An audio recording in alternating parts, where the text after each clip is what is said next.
అదేవిధంగా ఆర్జేడీస్ వెబ్ఎక్స్ లో ఎవరైనా అటెండ్ అయి ఉంటారు. అదేవిధంగా డైట్ ప్రిన్సిపాల్ మనకి యావత్ సిబ్బంది అందరికి కూడా, డైట్ ఫ్యాకల్టీ అందరికి కూడా నా నమస్కారాలు. మనకి యూనిసెఫ్ మనకి ఈ సిప్స్ మరి కోఆర్డినేషన్ తో స్కూల్ ఎడ్యుకేషన్ డిపార్ట్మెంట్ ఇది వరకు ఎన్నడూ లేని విధంగా ఈ రోజు చాలా ఒక నూతన ఒరవడికి మనం శ్రీకారం చుడతాం. ఐ థింక్ మనకు ఈ 2 years లర్నింగ్ గ్యాప్ ఏదైతే ఉందో కోవిడ్ వల్ల, ఆ లర్నింగ్ గ్యాప్ ని ఫుల్ఫిల్ చేయడానికి most experienced education department Upendra sir మనకి ప్రతి అనునిత్యము మనకి అందుబాటులో ఉంటూ మనకి ఎలా పిల్లల్ని మనకు మెయిన్ స్ట్రీమ్ లోకి తీసుకురావాల్సిన అవసరం ఉంది. మనకి అంటే ఈ కోవిడ్ ప్రభావం వల్ల ఈ లర్నింగ్ లాస్ ఏదైతే ఉందామో మనం వాళ్ళని ఫుల్ఫిల్ చేయాలని చెప్పేసి ఏకైక లక్ష్యంతో మనకు, ఎందుకంటే మనకు ఏపీ ఇనిషియేటివ్స్ మనం చూస్తే మనకు చాలా ఇనిషియేటివ్స్ ఉన్నాయి. మనకు మన ఆనరబుల్ ముఖ్యమంత్రి గారు జగన్మోహన్ రెడ్డి గారు మనం ఈ 3 years లో నాడు నేడు ద్వారా మనకు కావచ్చు, జగనన్న విద్యా కానుక ద్వారా కావచ్చు, జగనన్న గోరుముద్ద ద్వారా కావచ్చు, అదేవిధంగా మన గౌరవ విద్యాశాఖ మంత్రులు బొత్స సత్యనారాయణ గారు మనకి ఈ కాలంలో తీసుకుంటే ఎన్నో మనకి మార్పులు, మనకి వేల మందికి మనకి ప్రమోషన్స్ ఇస్తున్నాము. అదేవిధంగా మనకు క్వాలిటీతో కూడినటువంటి మధ్యాహ్న భోజనం ఎందుకు ఇస్తున్నాము. ముఖ్యంగా చెప్పాలంటే మా స్పెషల్ చీఫ్ సెక్రటరీ గారు రాజశేఖర్ సారు, అదేవిధంగా కమిషనర్ సురేష్ సారు, అదేవిధంగా special officer English medium project వెట్రిషల్ మేడం గారు, మనకి ఇదివరకు అడ్వైజర్ ఉన్నటువంటి మురళీ సారు, ఈ ఎస్ఏపిడి శ్రీనివాసరావు సారు, వీళ్ళందరూ కూడా ఎడ్యుకేషన్ పరంగా ఆఫీసర్స్ అదృష్టం ఏమంటే థింకింగ్ పిల్లల్ని ఎలా గ్లోబల్ సిటిజన్ గా తయారు చేయాలనే ఉద్దేశంతో తీసుకున్నటువంటి ఆ చర్యలు ఏవైతే సత్ఫలితాలు ఇస్తున్నాయి. మనకి వివిధ రాష్ట్రాలు మన వైపు చూస్తున్నాయి. మనకు నెక్స్ట్ మంత్ స్టార్టింగ్ లోనే మనకు కర్ణాటక మనకి ఎడ్యుకేషన్ డిపార్ట్మెంట్ నుంచి కూడా ఏపీకి వస్తున్నారు, ఉత్తరప్రదేశ్ నుంచి వచ్చిపోయినారు, అస్సాం నుంచి వచ్చిపోయినారు, పాండిచేరిలో అడుగుతున్నారు. మనకు బైలింగల్ టెక్స్ట్ బుక్స్ ఇండియాలో ఎక్కడ లేదు, మనం మాత్రమే తయారు చేసాం.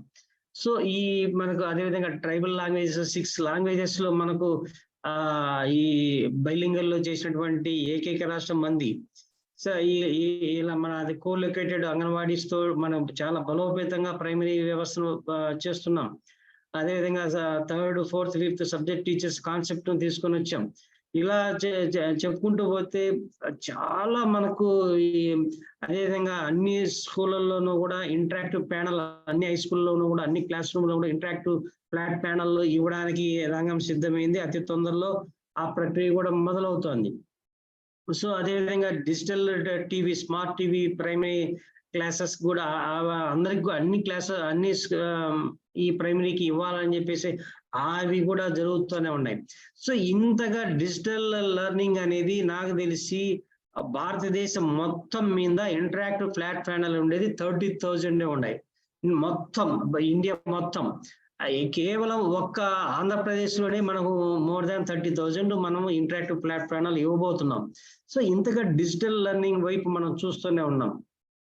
సో మనం అనుకోవచ్చు చాలా మంది బైజూస్ మనం చూస్తా ఉంటే బైజూస్ మన పిల్లలు కావచ్చు, ఇంకోరు కావచ్చు, మీరు ఆ ప్రభుత్వ విద్యార్థులకు కాకుండా బయట వాళ్ళు చూస్తే బైజూస్ కొనాలంటే 24,000 రూపాయలు అవుతుందండి ఆ కంటెంట్.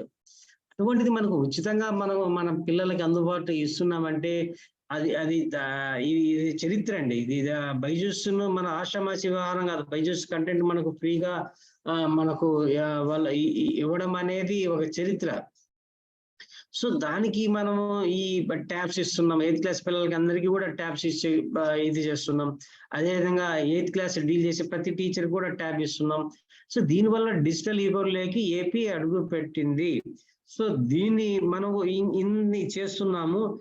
ఈ 2 years లో మనం లాస్ అయిందని ఏ విధంగా ఫుల్ఫిల్ చేయాలనేది ఒక ప్రశ్నగా తయారైంది. అది దానికి సమాధానమే ఈ రోజు కార్యక్రమం నాంది. సో వీటన్నిటికీ సమాధానమే ఈ రోజు మనం చేయబోయే యజ్ఞం ఏదైతే ఉందో ఇది కంటిన్యూగా మనం ప్రాసెస్ చేయాల్సిన అవసరం ఉంది. ఈ లర్నింగ్ లాస్ లేకుండా పిల్లలకి మన టీచర్స్ అయితేనేమి, వాలంటీర్స్ అయితేనేమి, ఎవరైనా సరే మనకు before school hours, after school hours, లేదా మనకి లీజర్ అవర్స్, లేదా కోకరికులర్ యాక్టివిటీస్ అవర్స్, మనకి మనం బేస్డ్ ఆల్రెడీ పెట్టాం. సెకండ్ క్లాస్ నుంచి 10th క్లాస్ వరకు ప్రథమ వాళ్ళ హెల్ప్ తో ఆల్రెడీ బేస్డ్ కండక్ట్ చేశాం. 2వ తరగతికి విద్యార్థికి ఏ ప్రశ్న అయితే ఇస్తామో 10వ తరగతి కూడా అదే ప్రశ్న ఇచ్చాం. కానీ కొన్ని చోట్ల 9వ తరగతి చదివే విద్యార్థి కూడా 3వ తరగతి చదివే విద్యార్థి చేసే ఆన్సర్ కూడా చేయలేకపోతున్నాడు. కొన్ని చోట్ల 3వ తరగతి విద్యార్థి 9వ తరగతి ఆన్సర్ చేసే పిల్లవాడి కన్నా బాగా చేస్తున్నాడు. సో దీని వల్ల మనం ఏం చేయాలంటే, ఎవరైతే ఇలా చదువులో వెనకబడ్డారో, పదాలు రాని వాళ్ళు, వాక్యాలు రాని వాళ్ళకు సపరేట్ గా మనము రెగ్యులర్ సిలబస్ అందరికి చెప్పినా కూడా మనం అదే విధంగా సిలబస్ స్టాప్ చేయమని చెప్పాం. స్టాప్ చేస్తే మిగతా వాళ్ళు ఇంటెలిజెన్స్ ఉంటారు, గిఫ్టెడ్ చిల్డ్రన్ ఉంటారు, వాళ్ళకు మనము లాస్ చేసిన వాళ్ళు అవుతాం. రెగ్యులర్ సిలబస్ చెప్పుకుంటూ ఇలాంటి పిల్లల్ని మనము ఇప్పుడు ఢిల్లీలో కూడా చూసాం. ఢిల్లీలో కూడా 30 మెంబర్స్ హెడ్ మాస్టర్స్ నాతో పాటు వచ్చి చూశారు. అక్కడ కూడా అంతే 9th క్లాస్ పిల్లలు కూడా కొద్దిమంది హిందీ రాని వాళ్ళందరినీ సపరేట్ గ్రూప్ చేస్తున్నారు. సపరేట్ క్లాస్ పెట్టేసి వాళ్ళకి తెలియజెప్పేసి నెక్స్ట్ లెవెల్కి తీసుకెళ్తున్నారు. అదే విధంగా మనం కూడా చేయాల్సిన అవసరం ఉంది. ఎక్కడైతే మనకు పదాలు, వాక్యాలు రావో వాళ్ళకందరికి కూడా ప్రత్యేక తర్ఫీదు ఇవ్వడం మన ఉద్దేశము. సో దీనికోసమే ఇంత మనం దీనంతటికి డైట్ ప్రిన్సిపాల్స్, డైట్ సిబ్బంది, యావత్ సిబ్బంది, డైట్ ఫ్యాకల్టీ టోటల్ రెస్పాన్సిబిలిటీ వహించాలా. మీరు నలుమూలల అట్లా కోలొకేటెడ్ అంగన్వాడీ కావచ్చు, అంగన్వాడీకి కూడా కరికులం మనమే ఫ్రేమ్ చేస్తున్నాం, మన టెక్స్ట్ బుక్స్ చేస్తున్నాం. అవి ఇంకా మనం ఏ విధంగా చేయాలి, అంగన్వాడీతో మొదలు primary school, UP school, high school, ఇప్పుడు మనం ఫౌండేషన్ స్కూల్ ఉంటున్నాం, ఫౌండేషన్ ప్లస్ ఉంటున్నాం, ప్రీ హై స్కూల్ ఉంటున్నాం, హై స్కూల్ ప్లస్, ఈ అన్ని రకాల స్కూల్స్ ను కూడా మన డైట్ సిబ్బంది కూడా పరిశీలించాలా. మనకి ఎక్కడైతే మనం ఈ ప్రథమ వాళ్ళతో చేసింది బేస్ లైన్ కావచ్చు, అవన్నీ మనం స్లాస్ ఇవన్నీ న్యాస్ తీసుకోండి. ఆ స్కూల్ పర్ఫార్మెన్స్ ఏ విధంగా ఉన్నాయి అని స్లాస్ న్యాస్ మొత్తం స్టేట్ అంతా చేయలేదు, కొన్ని సెలెక్టెడ్ స్కూల్సే. సో దాన్ని మనం ఆ జిల్లాలో తీసుకుని లేదా ఆ మండలంలో తీసుకొని ఏమన్నా ఉంటే ఎక్కడ మనం గ్యాప్ ఉంది అనే విషయాన్ని మనం పరిశీలించేసి తదనుగుణంగా మనం యాక్షన్ ప్లాన్ లోకి వెళ్తే 100% సక్సెస్ఫుల్ గా మనం ఏదైతే మనకు యూనిసెఫ్ సిప్స్ ఆధ్వర్యంలో మనం చేస్తున్నామో, వాళ్ళ సపోర్ట్ తో చేస్తున్నాము. ఉపేంద్ర రెడ్డి సార్ లాంటి ఎంతో అనుభవజ్ఞులు, అదేవిధంగా శేషగిరి గారు మనకి యూనిసెఫ్ నుంచి చాలా ఈ ప్రోగ్రామ్స్ మనకు ఈ కోఆర్డినేషన్ చేసి వాళ్ళ హెల్ప్ తీసుకుంటున్నాం. సో ఇలా మనకు ఇలా ఎంతో అనుభవించినటువంటి వాళ్ళు మన ఆంధ్ర వైపు చూసి మనం చేస్తున్నటువంటి యాక్టివిటీస్ అన్ని కూడా వాళ్ళు మెచ్చుకొనేసి మనము దీన్ని కూడా మనం ఫిల్ఫిల్ చేస్తే 100% అన్ని విధాల ఆల్రౌండ్ డెవలప్మెంటే. చైల్డ్ అనే పదానికి అర్థం ఉంటుంది, గ్లోబల్ సిటిజన్ వైపు తీసుకెళ్లొచ్చు అని చెప్పేసి ఏకైక లక్ష్యంతో చేసినటువంటి ఈనాటి కార్యక్రమానికి అందరికి కూడా మా రీసోర్స్ పర్సన్స్ అందరికి కూడా మీకు అందరికి శుభాకాంక్షలు అండి. ఈ టెంపో మీరు చివరి వరకు కొనసాగించేసి సక్సెస్ఫుల్ మీరు చేయగలిగితే మీరు చేసే మంచి పనుల్లో ఇది మీ జీవితాంతం గుర్తుండే పని. కొద్దిమంది విద్యార్థులు మనం పైకి తీసుకెళ్ళినా కూడా మనకు అది జీవితాంతం వాళ్ళు మనల్ని గుర్తుంచుకుంటారు. సో ఆ గుర్తించడంలో భాగంగానే మనకు మీరు ఎవరైతే రిజిస్టర్స్ పర్సన్స్ ఉంటారో వాళ్ళకు కూడా మన ఉపేంద్ర సార్ మన యూనిసెఫ్ నుంచి మన స్కూల్ ఎడ్యుకేషన్ డిపార్ట్మెంట్ సర్టిఫికేట్ కూడా అందివ్వడం జరుగుతుంది. ఎవరైతే ఈ 60 మెంబర్స్ ఉంటారో వాళ్ళందరూ కూడా మేము సర్టిఫికేట్ కూడా ఇవ్వడం జరుగుతుంది.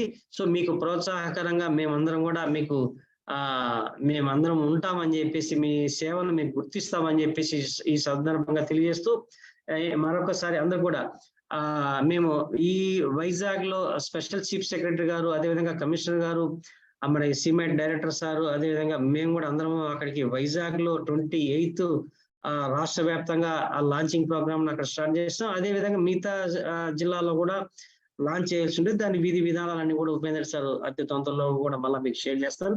అందరికి కూడా I wish you very all the best. Thank you one and all. Thank you sir. Pratap sir really good you started the programme.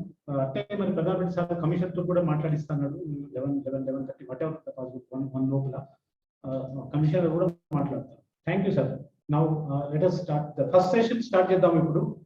So అందరూ జాయిన్ అయిన అనుకుంటా 5 ప్రిన్సిపాల్స్ అందరూ కూడా 5 డైట్స్లలో ఇది మన అనంతపూరు, తర్వాత కడప, తర్వాత విశాఖపట్నం, తర్వాత విజయనగరం శ్రీకాకుళం ఒక్కటి కానీ వాళ్ళ సీఎం మీటింగ్ రేపు జాయిన్ అవుతా అన్నారు. ఎట్లా రికార్డెడ్ వీడియోస్ ఎట్లా పంపిస్తాం కాబట్టి వాళ్ళు యూజ్ చేసుకోవచ్చు. తర్వాత టీచర్ ట్రైనింగ్ కూడా ఈ రికార్డెడ్ వీడియోలు ఉపయోగించవచ్చు.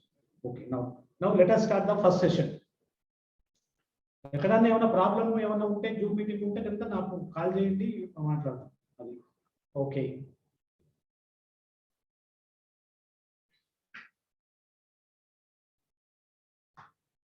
నెక్స్ట్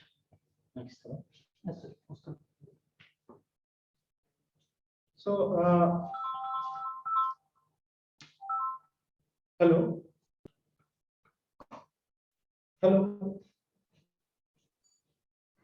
మాట్లాడుతున్నామండి. యా ఓకే యా, ఇది అయిపోయినాం కదా, ఫస్ట్ సెషన్ అయినా ఇప్పుడు ఇంత మీన్వాల్ ఇస్తారు. అది మన స్వర్ణలతకు పోస్ట్ టీవీఎస్ సబ్మిషన్. ఓకే, ఇది రియల్లీ ఒక ఇన్నోవేటివ్ ప్రోగ్రామ్ అనుకొని మనం స్టార్ట్ చేశాము.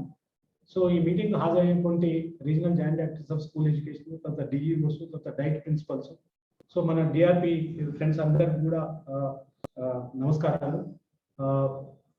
ముఖ్యంగా ఈ లెర్నింగ్ ఇంప్రూవ్మెంట్ ప్రోగ్రామ్ అనేది ఎందుకు స్టార్ట్ చేశామంటే, యాక్చువల్గా ఒక 2 years ప్రతాప్ సార్ చెప్పినట్టు 2 years కోవిడ్ వచ్చింది. అంతకుముందు కూడా మనకు లెర్నింగ్ అవుట్కమ్స్ అంతంత మాత్రమే. మొన్న మేము ఈ మధ్య ఒక సర్వే కూడా చేసాం ఈ 5 జిల్లాలలో 5వ తరగతి వరకు. ఈ 5వ తరగతిలో కూడా చాలా మంది 50-40% of children unable to read and right కూడా. కాబట్టి how to address this learning యాక్చువల్గా, ఎందుకంటే basic competency of reading, writing, తర్వాత అర్థమెటిక్ కనుక రాకున్నట్లయితే హై స్కూల్లో ఉన్నటువంటి 6th 7th కూడా వాళ్ళు ఏం చేయలేరు. ఏదో స్కూల్కి వస్తారు కానీ నేర్చుకునే అవకాశం ఉండదు. కాబట్టి మన ముందు ఉన్నటువంటి 2 సవాళ్ళు ఉన్నాయి. How to address the reading writing abilities and how to address class specific కూడా.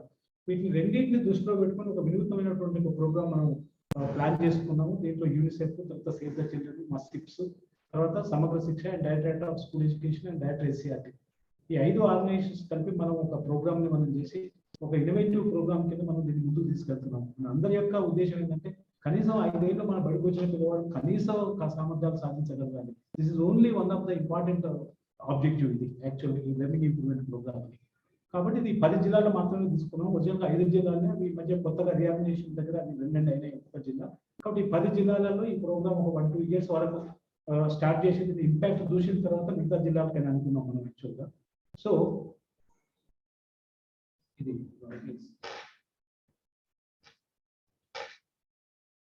కాబట్టి బేసికల్ గా ఇవాళ ఈ మొత్తం ఒక 7 సెషన్లు ఉన్నాయి. మార్నింగ్ 4 సెషన్లు, తర్వాత మధ్యాహ్నం 2 సెషన్స్. మధ్యాహ్నం మార్నింగ్ ఏమో కామన్ ఉంటుంది, అందరూ 50 ఒకే దగ్గర కూర్చోవాలి, లేకుంటే 25 2 కూడా కూర్చోవచ్చు, ఎందుకంటే ఎల్సిటీ ఉన్నాయి కాబట్టి అందరూ ఒకే దగ్గర కూర్చునే అవకాశం ఉంటుంది. కాకుండా మధ్యాహ్నం మాత్రం సబ్జెక్ట్ వైజ్ 5 సబ్జెక్టులు కాబట్టి 5 రూమ్లలో కూర్చోవాల్సి ఉంటుంది.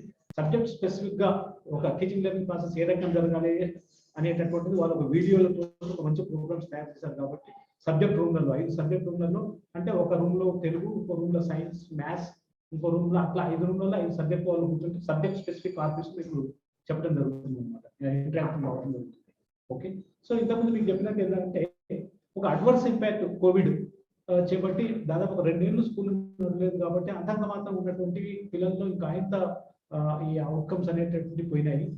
తర్వాత ఇంతకుముందు జరిగినటువంటి న్యాస్ కావచ్చు, ఆసర్ రిపోర్ట్, తర్వాత నాసర్ రిపోర్ట్ కావచ్చు, వరల్డ్ బ్యాంక్ రిపోర్ట్స్ కూడా time and again children attending the school but not learning అని జరగట్లేదు అనేటటువంటిది కూడా మనకు తెలిసినటువంటి అంశం.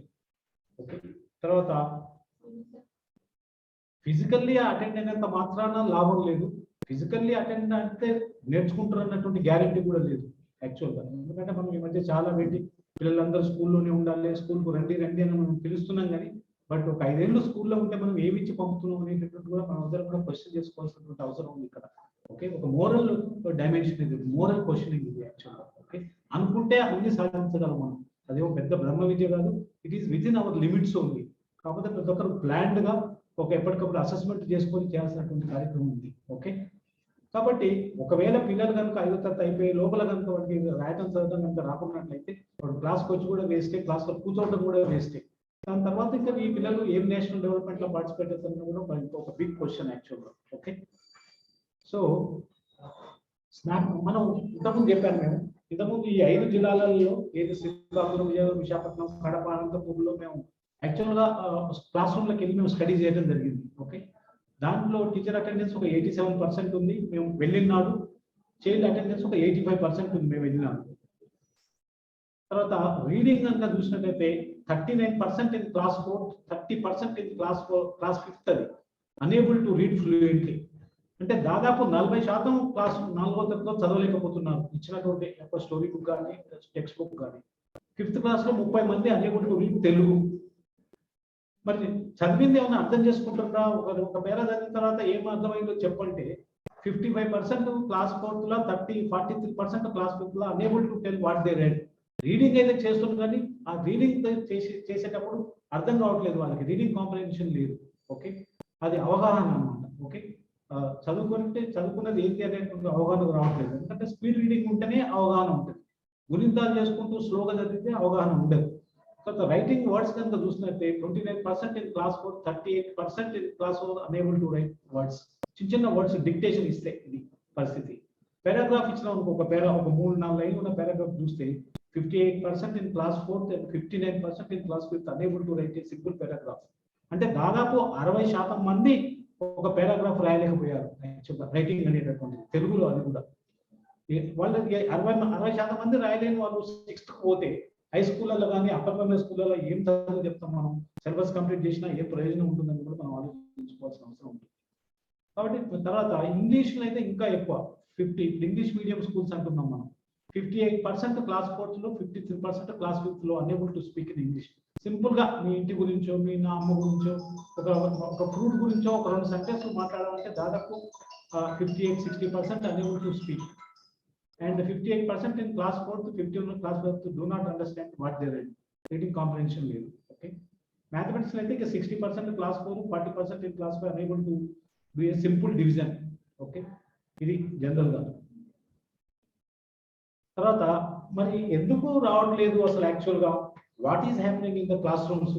ఇప్పుడు ఎందుకంటే అందరు సర్వే ఏం చేస్తారంటే పిల్లలకు వస్తుందా రావట్లేదా చూస్తారు. కానీ అసలు యాక్చువల్గా స్కూల్లో ఏం జరుగుతుంది, పాఠాలు ఎట్లా చెప్తున్నారు, క్లాస్ రూమ్లో ఏం జరుగుతుంది, హౌ చిల్డ్రన్ ఆర్ ఎంగేజ్ అనే స్టడీ కనుక ఎక్కువ మంది చేయట్లేదు. మేము అసలు క్లాస్ రూమ్ కూడా అబ్జర్వ్ చేసినాం అసలు వాట్ రియలీ హ్యాపెనింగ్, ఉన్న రిసోర్సెస్ ఏ రకంగా ఉపయోగిస్తున్నారని.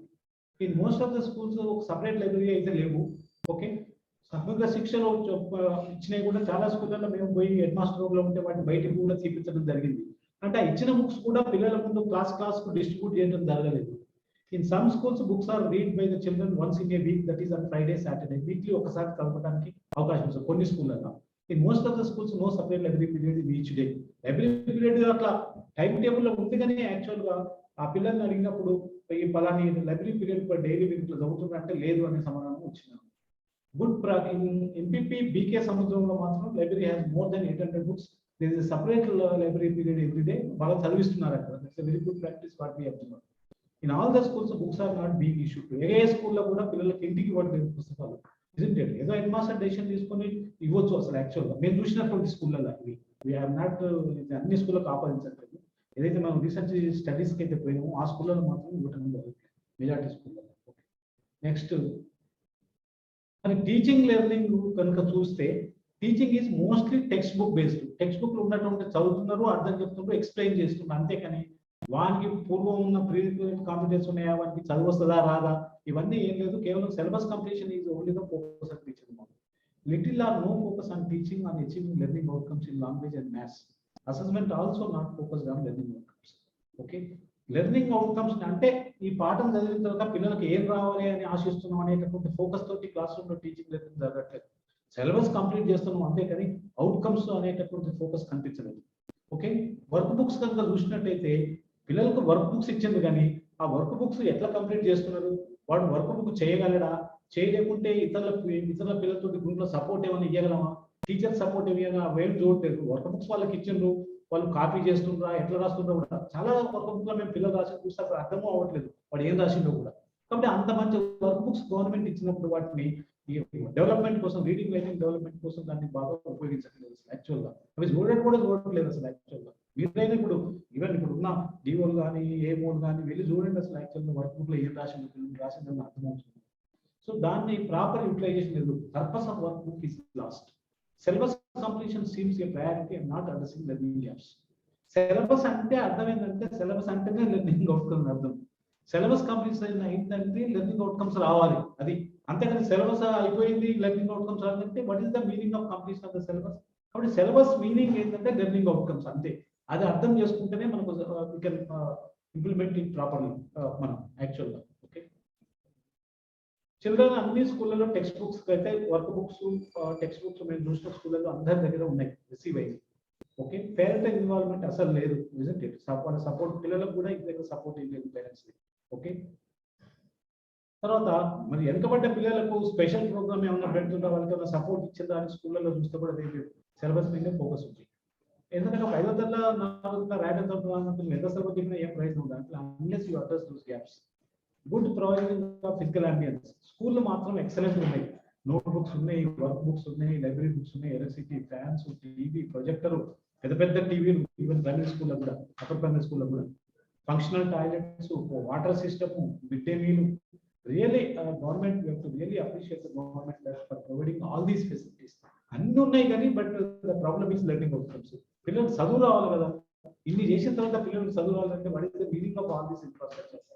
కాబట్టి టీచర్లు అయినా మనం నిజంగానే ఒక మన మనస్సు మీదకి దీన్ని తీసుకొని పిల్లలకు వచ్చేటట్టు కనుక చేయకున్నట్లయితే మనం న్యాయం చేసిన వాళ్ళం కాదు, మన లైఫ్ కూడా మనం న్యాయం చేసిన వాళ్ళం కాదు. స్కూల్ టైం టేబుల్స్ ప్రైమరీ స్కూల్లో అయితే స్కూల్ టైం టేబుల్ ఏదో ఎక్కడో ఉన్నాయి కానీ ఏ ఎవరు ఈ టైం ప్రకారం ఈ టైంలో లాంగ్వేజ్, ఈ టైంలో మ్యాథ్స్ అనేటప్పుడు ఎక్కడ కూడా ఫాలో కావచ్చు. Teachers giving more homework which is only writing focused as per parents wishes. అంటే ఎక్కువ హోంవర్క్ ఇస్తున్నారు పిల్లలు, ఏదో చూసో కాపీ చేసో ఏదో తీసుకొస్తున్నారు కానీ ఆ పర్పస్ ఏం సర్వ్ కావట్లేదు. హోంవర్క్ సొంతంగా రాయట్లేదు. సిసిలో హోంవర్క్ ఏంటంటే సొంతంగా రాయాలి. కొంతమంది టీచర్ని అడిగినాం, ఎందుకంటే మీరు ఇంత హోంవర్క్ ఇస్తారు వాడు రాయలేదు కూడా, 50% రాయలేదు లేకుంటే హోంవర్క్ అంటే పేరెంట్స్ ఊరుకోరు సార్, పేరెంట్స్ డిమాండ్ చేస్తారు. పేరెంట్స్ మరి చదువు రావాలని పేరెంట్ డిమాండ్ చేస్తలేదా అని అడిగితే క్వశ్చన్ రావు. కాబట్టి అన్నెసరీ హోంవర్క్ ఇవ్వదు. రైటింగ్ కాదు, రీడింగ్ కూడా హోంవర్క్ ఇవ్వచ్చు. మనం పిల్లలు చదువుకోవాలి ఎక్కువ భాగం, రైటింగ్ ఫోకస్ కాదు యాక్చువల్గా. తర్వాత టీచింగ్ లెర్నింగ్ ప్రాసెస్ అబ్జర్వేషన్స్ మనం చూసినట్లయితే డైట్స్ కనుక చూస్తే చాలా మేము వెళ్ళినప్పుడు ఫుల్ స్టాఫ్ ఉన్నారు, చాలా ఫంక్షనల్ డైట్స్. శ్రీకాకుళము, విజయనగరం, విశాఖపట్నం కొన్ని డైట్స్ చూస్తే మనకి students teachers are very active under the able leadership of principal. Subject wise departments ఉన్నాయి, ల్యాబ్స్ ఉన్నాయి, డిపార్ట్మెంటల్ ఫంక్షన్స్ అన్ని ఒక చార్ట్ లో కూడా రాశారు, మంచి కంప్యూటర్ ల్యాబ్స్ ఉన్నాయి. DIETs are well equipped, very good stuff. Children are not being మన స్కూల్ అంతా చూసినట్టయితే children are not being engage, no purposeful teaching and no meaningful. ఎందుకంటే చదువు రాకపోవడం ఒక ముఖ్య కారణం ఏంటంటే పిల్లల ఎంగేజ్మెంట్ లేదు. మనం చెప్పుకుంటూ పోతున్నాం కానీ ఎంతమంది పార్టిసిపేట్ అయ్యారు, ఎంతమంది అర్థం చేసుకున్నారు మీద ఫోకస్ లేదు. That is the main cause for this lower competencies. No alternative arrangement for teachers who are on child leave. స్కూల్లో చూసినాం అక్కడక్కడ మాకు ఖాళీ టీచర్ ఏంటంటే చైల్డ్ కేర్ లీవ్ అని లాంగ్ ఉన్నారు, దానికి ఎక్కడ కూడా ఒక వాలంటీర్ ఇవ్వడం కానీ ఎక్కడ దగ్గర ఇవ్వడం అనేది మనకు కనిపిస్తుంది యాక్చువల్గా. మరి ఇవన్నీ conditions. Okay, these are the gaps now యాక్చువల్గా. ఎందుకంటే అవుట్కమ్స్ చూసినా అంతంత మాత్రం ఉన్నాయి, క్లాస్ రూమ్ లో ఏం జరుగుతుందో చూసినా కూడా అంతంత మాత్రం ఉన్నాయి. కాబట్టి అవుట్కమ్స్ రాకపోవడానికి ముఖ్య కారణం మేము ఐడెంటిఫై చేసిందంటే children are not being engaged, children are not being supported properly. These are the main things. అంటే టీచింగ్ లెర్నింగ్ లో చేంజ్ తీసుకొచ్చి పిల్లలకు కనుక సపోర్ట్ చేస్తేనే మనకు అవుట్కమ్స్ వస్తాయి. కాబట్టి మారాల్సింది teaching learning process. Class room లో మనం ఎట్లా ఎంగేజ్ అవుతున్నాము, అందరి పిల్లలకు మనం సపోర్ట్ చేస్తున్నామా లేదా, ఓన్లీ ఫ్యూ చిల్డ్రనే ఎంగేజ్ అవుతున్నారా, వాళ్ళే బెనిఫిట్ అవుతుందా, ఇది మార్చినంత కాలం ఇంకా 10 ఏళ్ళు అయినా కూడా రిజల్ట్ ఎట్లనే ఉంటుంది. యాజ్ ద రిపోర్ట్ కాదు, ఎన్సీఆర్టీ సర్వే కాదు, ఏ సర్వే చేసినా కూడా results will be the same, isn't it? కాబట్టి మన ముందున్న ఇంపార్టెంట్ ఏంటంటే we have to transform, we have to change the class room teaching learning process. కాబట్టి దాని మీద దృష్టి పెట్టడానికి ఈ లెర్నింగ్ ఇంప్రూవ్మెంట్ ప్రోగ్రామ్ వచ్చింది. ఇనిషియల్ గా మేము ప్రైమరీ స్కూల్లో ఫోకస్ చేద్దాం అనుకున్నాము, కాకపోతే ప్రథమ్ ఆల్రెడీ ప్రైమరీ స్కూల్లో చేస్తుందని department asks to go for upper primary. Upper primary ఏ ఎన్జిఓ కూడా చేయట్లేదు యాక్చువల్గా. This no programme in upper primary by any NGO. కాబట్టి మనం 6th, 7th, 8th మన కమిషనర్ గారు, ఎస్పీడీ గారు, సెక్రటరీ గారు అన్నారు కాబట్టి we have taken for this 6th to 8th ఈ ప్రోగ్రామ్ ఇది. ఓకే, ముఖ్యమైన ఆబ్జెక్టివ్స్ ఏంటంటే దీంట్లో 2 ఆబ్జెక్టివ్స్ ఉన్నాయండి ఈ ప్రోగ్రామ్ లో మనం అడ్రస్ చేయాల్సింది. ఒక్కటి, పిల్లలకు రాయటం రాదు, చదవటం రాదు, బేసిక్ ఫండమెంటల్ ఆపరేషన్స్ రావు. కాబట్టి ఇది మేజర్ గ్యాప్, దీన్ని అడ్రస్ చేయాలి. This is the first challenge. మరి ఇది వచ్చిన నెక్స్ట్ క్లాస్ స్పెసిఫిక్. ఇప్పుడు 7వ తరగతి మ్యాథ్స్ అర్థం కావాలంటే 6వ తరగతి కాంపిటెన్స్ ఉండాలి, 7వ తరగతి సైన్స్ అర్థం కావాలంటే 6వ తరగతి కాంపిటెన్స్ ఉండాలి. అంటే క్లాస్ కు సంబంధించిన కాంపిటెన్స్ కూడా లేవు. 6-7 జరిగినా కూడా వాళ్ళు ఎక్కడో 4-5 ఉన్న సబ్జెక్టులు లేవు, 4-5 ఉన్నారు వాళ్ళు. కాబట్టి వీళ్ళని ఎట్లా పైకి తీసుకురావాలి అనేటటువంటిది మనం యాక్చువల్గా మరి ఈ సబ్జెక్ట్ లో కూడా సబ్జెక్ట్ స్పెసిఫిక్ కాంపిటెన్స్ కూడా ఒక గ్యాపే. అది వచ్చినా కూడా రీడింగ్ రైటింగ్ వచ్చినా కూడా సబ్జెక్ట్ లో కూడా వెనకబడి ఉన్నారు అందరు పిల్లలు. కాబట్టి how to address subject specific learning outcomes competencies. కాబట్టి రెండు these are the twin objectives అన్నమాట లెర్నింగ్ ఇంప్రూవ్మెంట్ ప్రోగ్రామ్ లో, isn't it? So to improve foundation literacy skills in both mother tongue and English. అంటే ఏంటి, ఇంగ్లీష్ లో mother tongue లో కూడా reading, reading comprehension, writing, ఈ 3 స్కిల్స్ ని ఇంప్రూవ్మెంట్ చేయాలి మనం. ఓకే, దానికి క్లాస్ రూమ్ లో ఏం జరగాలనేటువంటి దాని మీద ఈ ఎల్ఐపి ఫోకస్ చేస్తుంది. తర్వాత ఒక రీడింగ్ రైటింగే కాదు, ఎఫ్ఎల్ఎన్ఏ కాదు, రెండోది ఏంటి, to improve foundational mathematical skills, అంటే number concept, addition, subtraction, division, వీటిని కూడా ఓరల్ రిటర్న్ ప్రాబ్లమ్స్ కూడా దీని మీద కూడా ఫోకస్ చేయాలి. ఈ రెండింటిని కలిపితే మనం ఎఫ్ఎల్ అంటున్నాం, ఫౌండేషన్ లిటరసీ అండ్ కాన్సెప్ట్. కాబట్టి this is one of the important area to address ఇది. ఓకే, నెక్స్ట్ టు ఇంప్రూవ్ ఇది మరి ఇది అయితే సైమల్టేనియస్ గా ఇంకోటి ఏంటంటే to improve grade are class specific learning outcomes in all the curricular areas. 5 subjects తీసుకున్నాం దీంట్లో. ఒకటి mathematics, science, social studies, Telugu and English class 6 to 8. Hindi Hindi ఎందుకంటే 6th స్టార్ట్ అవుతుంది కాబట్టి ఇప్పుడు దాని పెద్ద అది ప్రాపర్ గా చెప్తే 6th నేర్చుకునేది బేసిక్స్ కాబట్టి దానికి మనం వెళ్ళలేదు. కాబట్టి ఈ 5 సబ్జెక్టులు తీసుకొని ఈ 5 సబ్జెక్టులు 6వ తరగతి లెర్నింగ్ అవుట్కమ్స్ రావాలి, 7వ తరగతి 8వ తరగతి లెర్నింగ్ అవుట్కమ్స్ రావాలనేటటువంటి ఫోకస్. ఏం మార్చితే మనం క్లాస్ రూమ్ లో ఈ కాంపిటెన్స్ కూడా పిల్లలకు వస్తాయి అనేది కూడా మేము ఆలోచించడం జరిగింది. రెండోది to engage community and parents to support children education and for improved school functional aspects. మూడోది ఏంటంటే ఇప్పుడు జనరల్ గా మనం ప్రైవేట్ స్కూల్లో చదివే పిల్లలు ఎవరైతే, ఇప్పుడు మన టీచర్ల పిల్లలు కూడా అందరూ ప్రైవేట్ స్కూల్లో చదువుతున్నారు, గవర్నమెంట్ ఎంప్లాయీస్ పిల్లలు అందరూ ప్రైవేట్ స్కూల్లో చదువుతారు. ప్రైవేట్ స్కూల్ వెళ్ళే ప్రతి ఒక్కరికి ఈవినింగ్ ట్యూషన్ ఉంటుంది. ఎంతో కొంత ఆ పిల్లలకు బయట నుంచి స్కూల్ బయట సపోర్ట్ చేయడం జరుగుతుంది. కానీ మన గవర్నమెంట్ స్కూల్ పిల్లలకు మాత్రం స్కూల్లో చెప్పేదే కానీ యాక్చువల్ గా బయట స్కూల్ అయిపోయిన తర్వాత వాళ్ళకి ట్యూషన్ కానీ ఏ సపోర్ట్ మెజారిటీ 98% ఉండదు యాక్చువల్ గా. కాబట్టి దీంట్లో ఏం చేశామంటే మనం యంగ్ ఎవరైతే చదువుకున్న యువకులు ఎవరైతే గ్రామాల్లో ఉంటారో, మన ఈవెన్ వార్డు సెక్రటేరియట్ ఎంప్లాయీస్ ఎవరైతే ఉంటారో వాళ్ళతోటి ఏమన్నా మనం వారంలో 2-3 రోజులు ఈ పిల్లలకి ఏమన్నా మనం కమ్యూనిటీ నుంచి ఏదైనా సపోర్ట్ చేయొచ్చా, ఎక్కడో దగ్గర ఏది ఇంటి బయట కానీ లేకుంటే స్కూల్ బయట కానీ వాలంటీర్ ఇంటి బయట వరండాలో కానీ ఎక్కడైనా ఒక 10 మంది పిల్లల్ని కూడేసుకొని వాడు ఇవాళ దీని రీడింగ్ కానీ రైటింగ్ కానీ ఏమన్నా పిల్లలకు ఏమన్నా ఈ వాలంటీర్స్ తోటి మనం ఏమన్నా సపోర్ట్ చేయగలం ఆ పిల్లలకి. కాబట్టి పేరెంట్స్ కూడా ఎడ్యుకేట్ చేయాలి, పేరెంట్స్ కూడా ఐడెంటిఫై చేసుకోవచ్చు. పలాని చదువుకున్న పిల్లవాడు వాళ్ళతోటి వారానికి 2-3 సార్లు మన పిల్లలకు చదువు చెప్పిస్తాను. అట్లా పేరెంట్స్ కు కొంచెం ఎడ్యుకేట్ చేసేసి ఉన్న వాలంటీర్స్ కి గ్రామంలో ఉన్నటువంటి యువకులను కొంచెం చేసేసి గ్రామ పంచాయతీ ద్వారా ఏమన్నా ఈవినింగ్ మనం సపోర్ట్ చేయించగలమా కమ్యూనిటీ నుంచి ఈ పిల్లలకి. ఎందుకంటే గ్యాప్ చాలా ఎక్కువ ఉంది. ఒక స్కూల్ లెవెల్ అనే గ్యాప్ అంతా అవుతుందా అనేది ఒక క్వశ్చన్ మార్క్.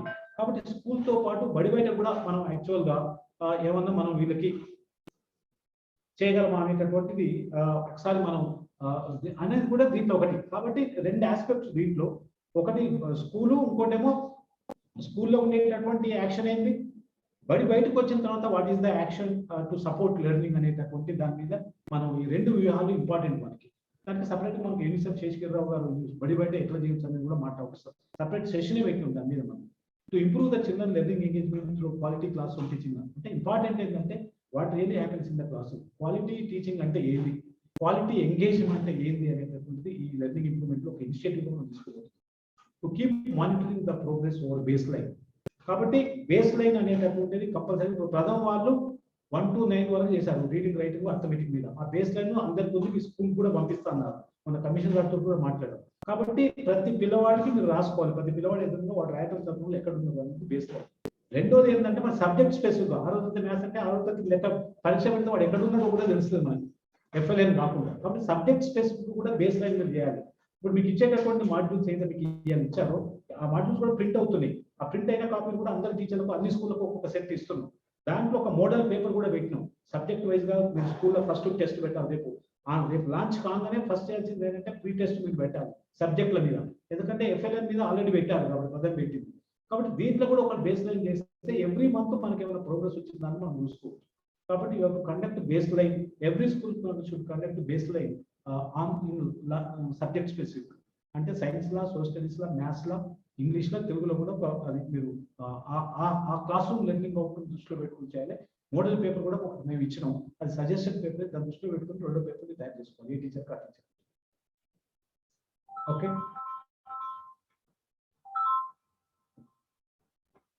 తర్వాత next learning gap in lack of basic skills, numerical operation మనం ఆల్రెడీ అనుకున్నాము ఇవన్నీ కూడా. ఓకే, లాస్ట్ లోనే attaining expected subject specific competencies, assessment of children performance, deciding the bench marks of the outcomes with time schedule. కాబట్టి మనం ఈ సంవత్సరం అయిపోయే ఈ 3 నెలల్లో మనం ఏం సాధించగలం, ఈ బేస్ లైన్ ఎక్కడ ఉంటే ఎంతవరకు పైకి పోగలం అనేది కూడా ఒక బెంచ్ మార్క్ మనం నిర్దేశించుకోవాల్సిన అవసరం ఉంది. ఓకే, మేజర్ స్ట్రాటజీస్ ఏంటంటే focus on practice what is being taught teaching period. ఇక్కడ ముఖ్యంగా మనం ఐడెంటిఫై చేసింది ఏంటంటే స్ట్రాటజీస్ ఏంటి మనం దీనికి అనుకున్నప్పుడు. Okay, what are the okay objectives మనం అనుకున్నాం, ఈ రెండు ఇంప్రూవ్ చేయాలి. What is the strategy? Okay, ఇది స్ట్రాటజీ ఏంటంటే లెర్నింగ్ ఎఫ్ఎల్ఎన్ లెర్నింగ్ గ్యాప్ ఏదైతే ఉందో దాన్ని అడ్రస్ చేయాల్సిన అటువంటి అవసరం ఉంది. తర్వాత రెండోది learning gap, subject specific competence లో కూడా లెర్నింగ్ గ్యాప్ ఉంది కాబట్టి ఆ లెర్నింగ్ దాన్ని కూడా మనం అడ్రస్ చేయాలి రెండోది.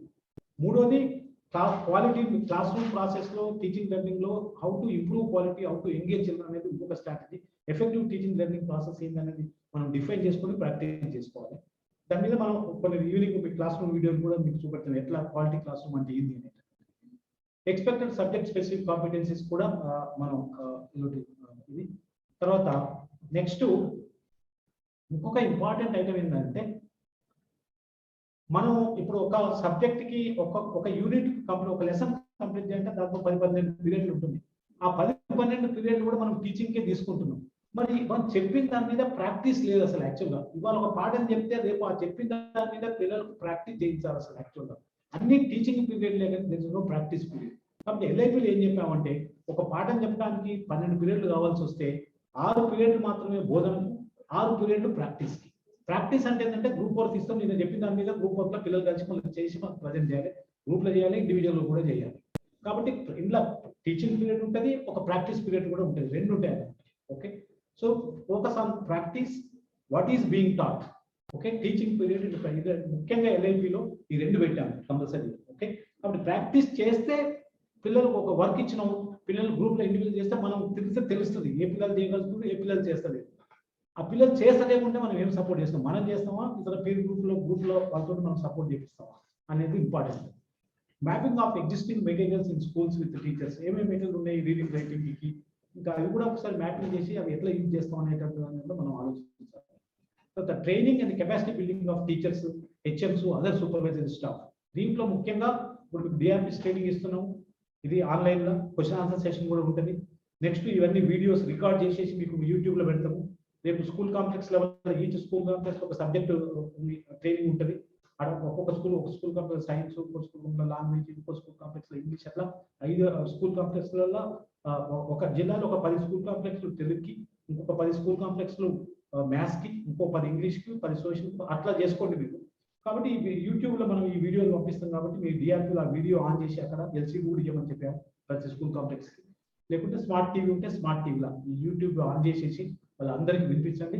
క్వశ్చన్ ఆన్సర్స్ ఏమైనా ఉంటే డిఆర్పీ క్లారిఫై చేయొచ్చు. మేము కూడా కొన్ని క్వశ్చన్ ఆన్సర్స్ దీంట్లో ఉంటాయి కాబట్టి దాంట్లో కూడా మీరు ఆల్రెడీ మీకు ఒక మాడ్యూల్ ఇచ్చినాం కాబట్టి జీరాక్స్ మీకు ఇవాళ ఇస్తారు కాబట్టి అవి చదువుకోండి మీరు కంపల్సరీ, ఏ సబ్జెక్ట్ ఆ సబ్జెక్ట్ క్లియర్గా. ఓకే, చదువుకుంటే మీరు కొంచెం ఆన్సర్ చేసే అవకాశం ఉంటుంది. కాబట్టి డిఆర్పీకు టీచర్స్ ఇస్తాం, అట్లనే సూపర్వైజరీ స్టాఫ్ కూడా. ఇప్పుడు డిఆర్పీలో మీరు ట్రైనింగ్ అయ్యారు కాబట్టి రేపు డిస్ట్రిక్ట్ టీంలో డిఆర్పీలో కూడా స్కూల్ విజిట్ మానిటర్ కూడా పంపించడం జరుగుతుంది. స్కూల్ కాంప్లెక్స్ ఇంపార్టెంట్, ఇప్పుడు అయ్యే ట్రైనింగ్ కూడా స్కూల్ కాంప్లెక్సే కాబట్టి సబ్జెక్ట్ స్కూల్ కాంప్లెక్స్ ఎస్టాబ్లిష్ చేయమని చెప్పాను. కాబట్టి మంత్లీ మీటింగ్ లో కూడా ఎల్ఐపి స్ట్రాటజీ మీద డిస్కస్ చేయడం కూడా జరుగుతుంది. Monitoring, reviews and feedback, class room observation, children performance testing, ఇవన్నీ కూడా మానిటరింగ్ లో ఉంటాయి. కాబట్టి one of the important strategy ఏంటంటే ఎల్ఐపిలో how to improve this monitoring and on job support to the teachers. Okay, ఒకసారి ఒక స్టేట్ టీమ్ కానీ డిస్ట్రిక్ట్ టీమ్ కానీ విజిట్ అయిపోయిన తర్వాత ఆయన సాయంత్రం తెల్లారు మండల్ లెవెల్ ఒక మీటింగ్ పెట్టి ఆల్ హెడ్ మాస్టర్ని పిలిచి మనం అబ్జర్వ్ చేసింది మరి ఇంప్లిమెంట్ అవుతుందా అవ్వట్లేదా, ఏ స్కూల్ అవుతుంది ఏ స్కూల్ అవ్వట్లేదా, రివ్యూ మీటింగ్ కూడా పెట్టి ఫీడ్బ్యాక్ రిపోర్ట్స్ కూడా కమిషనర్ కానీ డిఓలకు కానీ ఆర్జీలకు కానీ కాబట్టి ఈ ప్రోగ్రామ్ లో ట్రైనింగ్ ఇచ్చిన compulsory monitoring on job support కూడా ఉంటుంది. That is the important strategy. Monitoring చేయకుండా, క్లాస్ రూమ్ విజిట్ చేయకుండా, అబ్జర్వ్ చేయకుండా ప్రోగ్రెస్ మనం సాధించగలుగుతాం. తర్వాత parental involvement in supporting children learning strategies. రెండోది కూడా మనం అనుకున్నాం కదా ఇంతకుముందు, పేరెంట్స్ కూడా ఒక మీటింగ్ పెట్టి వాళ్ళకి చెప్పాలి, మీ దగ్గర ఉన్నటువంటి ఎవరైనా చదువుకున్న యువకులు ఉంటే కూడా మీ పిల్లలు కొంచెం సపోర్ట్ చేయాలి. అంటే పేరెంట్స్ కు మనం క్లియర్ ఇన్ఫర్మేషన్ ఇవ్వాలి, మీ పిల్లవాడు చదవగలడా, రాయగలడా అని. అంటే వాళ్ళకి సీరియస్నెస్ వస్తుంది. చిల్డ్రన్ పర్ఫార్మెన్స్ మీద పేరెంట్స్కి ఏం చెప్పకుంటే మా పిల్లలు బడిపోతున్నారు, చదువుకుంటున్నారు అనుకుంటున్నారు. కాబట్టి ఎగ్జాక్ట్ సిచ్యువేషన్ వాళ్ళు చెప్తే వాళ్ళకు కూడా ఒక రకమైన సెన్సిటివిటీ వచ్చి కనీసం they will take help of others also to support the children. కాబట్టి ఆ బడి బయట సపోర్ట్ కూడా మనం దీంట్లో ఒక భాగం. ఏ రకంగా మనం పేరెంట్స్ ని, గ్రామ పంచాయతీ ఎడ్యుకేట్ చేసి, లోకల్ కమ్యూనిటీ వాలంటీర్స్ తోటి, ఎస్ఎంసి తోటి వీళ్ళకి ఏమైనా సపోర్ట్ చేయించగలమా? Support children's learning and participation. Improve attendance కూడా ఇంపార్టెంట్. కొంతమంది పిల్లలు బడి పేరెంట్స్ పనికి పోతే పిల్లలు రారు కూడా. కాబట్టి ఇంప్రూవింగ్ అటెండెన్స్ కూడా పేరెంట్స్ ఎంగేజ్మెంట్ తోటి మనం ఇంప్రూవ్ చేయొచ్చు. Focus on improving local school governance by the active engagement of Gram Panchayat, school management committee. మనం SMCs అన్ని పెట్టుకున్నాం ఈ స్కూల్ గవర్నెన్స్ లో. కొంచెం పిల్లల అటెండెన్స్, టీచర్ అటెండెన్స్, పిల్లలు చదువు వస్తుందా లేదా, ఎవరో ఒక దగ్గర చూడగలరు. డిఓలు రావాలి, ఈఓ రావాలి, ఇంకా ఎవరో బయట నుంచి వచ్చి అంటే కుదరదు. బట్ లోకల్ ఆర్టీఐలో క్లియర్ గా, ఆర్టీఈలో రైట్ టు ఎడ్యుకేషన్ యాక్ట్ లో లోకల్ గవర్నెన్స్ అని పంచాయతీ చాలా పవర్స్ ఇచ్చారు అసలు యాక్చువల్ గా. ఇది గ్రామ సభ మీటింగ్ అయినప్పుడు హెడ్ మాస్టర్ వాళ్ళ పిల్లల దాని మీద మాట్లాడాలి, లేదా పంచాయత్ ప్రెసిడెంట్ కూడా పట్టించుకోవాలి స్కూల్ మీద అని. బట్ దాన్ని కూడా కొంచెం మనం ఇంప్రూవ్ చేస్తే లోకల్ గవర్నెన్స్ ఇంప్రూవ్ చేయగలమని కూడా మనం ఆలోచించాలి.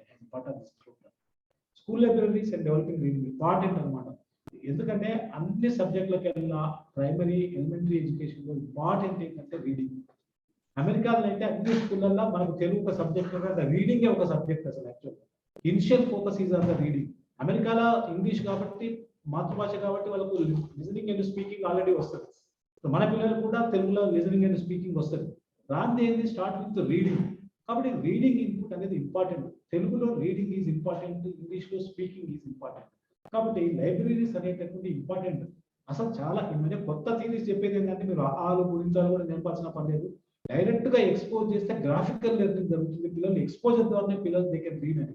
కాబట్టి ఎంత రీడింగ్ మనం లిటరేచర్ ఇచ్చి ఎంత ఎక్కువగా మనం ఎంకరేజ్ చేస్తే అంత ఎక్కువగా రీడింగ్ వస్తుంది. రీడింగ్ తో పాటు కాంఫరెన్స్ వస్తుంది, కాంఫరెన్స్ తోటి ఇమాజినేషన్ వస్తుంది, వొకాబులరీ పెరుగుతుంది. కాబట్టి there are lot of benefits. అంటే reading is very very critical in improving all other competencies. Okay, కాబట్టి లైబ్రరీస్ ని ఎంత ఎఫెక్టివ్ గా మనం యూజ్ చేస్తా ఉన్న దాని మీదనే మనం ఎల్ఐపి ప్రోగ్రామ్ రిజల్ట్ కూడా ఆధారపడుతుంది. కాబట్టి లైబ్రరీస్ ని చూడండి, బుక్స్ పంచండి. మీకు ఇచ్చినటువంటి మీకు లైబ్రరీలో ఒక ఒక ఒక ఒక స్కూల్ టీచరు, ఒక ఎలిమెంటరీ స్కూల్ టీచరు ఒక ఇంపార్టెంట్ మంచి ఇనిషియేటివ్ పెట్టాడు. అది మీకు మీ దాంట్లో మీకు ఇచ్చిన దాంట్లో లాస్ట్ ఎన్ఎక్షన్ లో పెట్టాను చూడండి. విజయభాస్కర్ రెడ్డి, ఆయన పేరు రెడ్డి. బట్ వెరీ ఎక్సలెంట్ గా ఆయన చేస్తున్నాడు. ఉన్న పిల్లల్ని ఎట్లా బుక్స్ ని ఎట్లా క్లాసిఫై చేసుకొని ఎక్సలెంట్ ప్రోగ్రామ్ ఈజ్ మీకు ఒక కేస్ స్టడీకి మీకు పెట్టినట్టు సార్ చదవండి. అది అందరూ ఇంప్రూవ్ చేస్తే పిల్లలకు ఆటోమేటిక్ గా రీడింగ్ హ్యాబిట్స్ మనకు డెవలప్ అవుతాయి. రీడింగ్ డెవలప్ అయితే మన బర్డెన్ కూడా తగ్గుతుంది. రీడింగ్ వస్తే సైన్స్ వస్తుంది, సోషల్ వస్తుంది, మ్యాథ్స్ వస్తుంది. రీడింగ్ రాకుంటే ఏ సబ్జెక్ట్ కూడా రాదు. కాబట్టి focus must be on reading. తర్వాత పేరెంటల్ ఎడ్యుకేషన్ అండ్ ఎంగేజ్మెంట్ మీద కూడా మేము ఒక ప్రోగ్రామ్ చేస్తున్నాం యాక్చువల్గా. మన ఎస్సీఆర్టీ లెవెల్లో ఒక మీటింగ్ పెట్టి దాని మీద ఒక మాడ్యూల్ తయారు చేసి పేరెంట్స్ కి, వాలంటీర్స్ కి ఏ రకంగా ట్రైనింగ్ ఇవ్వాలని కూడా మేము ఆలోచిస్తున్నాం. దాని మీద కూడా important activity of LIP. Okay, parents ఇంకోటి ఇంతకుముందు చెప్పినట్టంటే ఆ పిల్లల యొక్క కాన్ఫిడెన్స్ ఏంటి, పిల్లలు ఏ మేరకు చదవగలుగుతున్నారు, రాయగలుగుతున్నారు అన్నటువంటి ఇన్ఫర్మేషన్ మనం పేరెంట్స్ కి ఇస్తే వాళ్ళు కంపల్సరీగా పేరెంట్స్ దృష్టి పెడతారు దీంట్లో. ఓకే, ఈవెన్ డిజిటల్ కంటెంట్ లో కూడా మనం కొన్ని వీడియోలు అవన్నీ చేసి కూడా దాంట్లో వాట్సాప్ లో పెడితే పేరెంట్స్ కూడా చూసుకోవచ్చు అసలు యాక్చువల్గా. ఎందుకంటే ఇంతకుముందు ఛత్తీస్గఢ్, మిగతా స్టేట్లలో పేరెంట్స్ మీద చాలా గ్రామ పంచాయతీ పేరెంటల్ ఎంగేజ్మెంట్ చాలా వర్క్ చేశారు. అక్కడ చేసిన కూడా మనం దీంట్లో తీసుకొద్దామని ఇన్సెట్ ద్వారా ప్రయత్నం. The material developed by UNICEF, మీనక్క ముచ్చట్లు అనేటువంటి ప్రోగ్రామ్ ఆల్సో మన వీడియో తయారు చేశారు. అన్ని స్కూల్లో కూడా పంపించడం జరుగుతుంది. పేరెంట్స్ వింటే కనీసం పిల్లల ఎడ్యుకేషన్ మీద వాళ్ళ ఫోకస్ కూడా జరుగుతుంది. ఓకే, తర్వాత ఎన్లిస్టింగ్ ఇప్పుడు మీకు దీని మీద ఇంకా మీకు ఏమైనా క్వశ్చన్ ఆన్సర్స్ ఉంటే చాట్ బాక్స్ లో మీరు టైప్ చేయండి. టైప్ చేస్తే ఆ క్వశ్చన్ ఆన్సర్ కూడా మీరు సమాధానం చెప్పడం జరుగుతుంది. 2-3 అయితే మనం స్లైడ్లు అయిపోతాయి. కాబట్టి క్వశ్చన్ ఆన్సర్ సెషన్ లో మాట్లాడడానికి ఎక్కువ అవకాశం డిస్టర్బ్ అవుతుంది. కాబట్టి మీరు చాట్ బాక్స్ లో మీరు క్వశ్చన్స్ టైప్ చేస్తే నేను దానికి ఆన్సర్ ఇస్తాను. ఓకే, DRP ఎటువంటి క్వశ్చన్ ఎటువంటిదైనా పర్లేదు.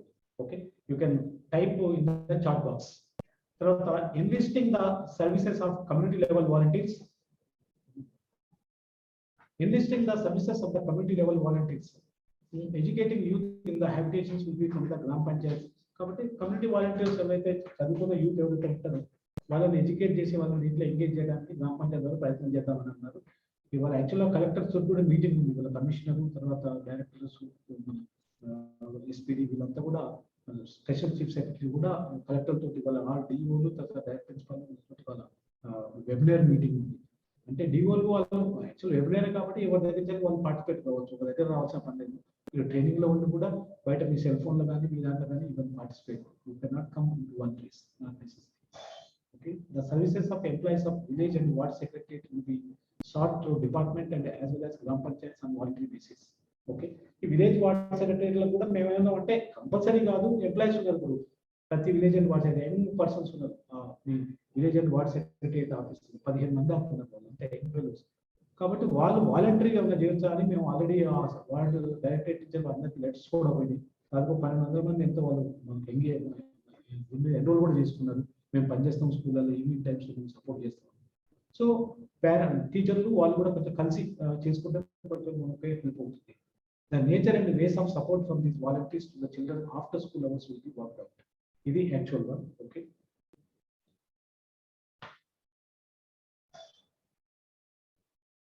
ఈ learning resources and other material for teachers, community volunteers, parents and children will be both in the form of digital and non digital. ఇప్పుడు ఒకటి ఏం చేస్తున్నాం అంటే మేము మా సిప్స్ వెబ్సైట్ లో కానీ whatever resources we develop, modules కావచ్చు, టీచింగ్ లెర్నింగ్ మెటీరియల్ కావచ్చు, వీడియోస్ కావచ్చు, మేము దాంట్లో పెడతాం. So that every teacher can actually download this యాక్చువల్గా. ఓకే, చాట్ బాక్స్ ఉంటుంది. A platform in the name of LIP will be developed wherein all the required learning material will be posted on the platform for easy access. అందుకనే LIP platform ఒకటి create చేసేసి చాలా videos అవన్నీ కూడా ఉన్నాయి. Subject specific కావచ్చు, reading writing కావచ్చు, ఇవన్నీ కూడా మేము యాక్చువల్గా చేస్తాము. నెక్స్ట్ ఎంత పోయించుకోవాలి ఓపెన్ చేస్తాం. తర్వాత the SRGs and DRGs and expert teachers will also develop the material and host on the platform. ఇప్పుడు చాలా మంది టీచర్లే ఈ మాడ్యూల్స్ డెవలప్ చేసి మీ హ్యాండ్ బుక్స్ కూడా టీచర్స్ తోటి తయారు చేయించారు. కాబట్టి SRG, DRG కూడా మీ సబ్జెక్ట్ స్పెసిఫిక్ ఉన్న మంచి మంచి మెటీరియల్ ఏమైనా మీ దగ్గర ఉంటే, ప్లాన్స్ ఏమైనా ఉంటే కూడా మీరు కూడా దాంట్లో అప్లోడ్ చేయొచ్చు. So that will use it for by all యాక్చువల్గా. Okay, audio is not clear at centres, please mic closer అంట. ఓకే, ఇప్పుడు మనం మాట్లాడుతున్నాం.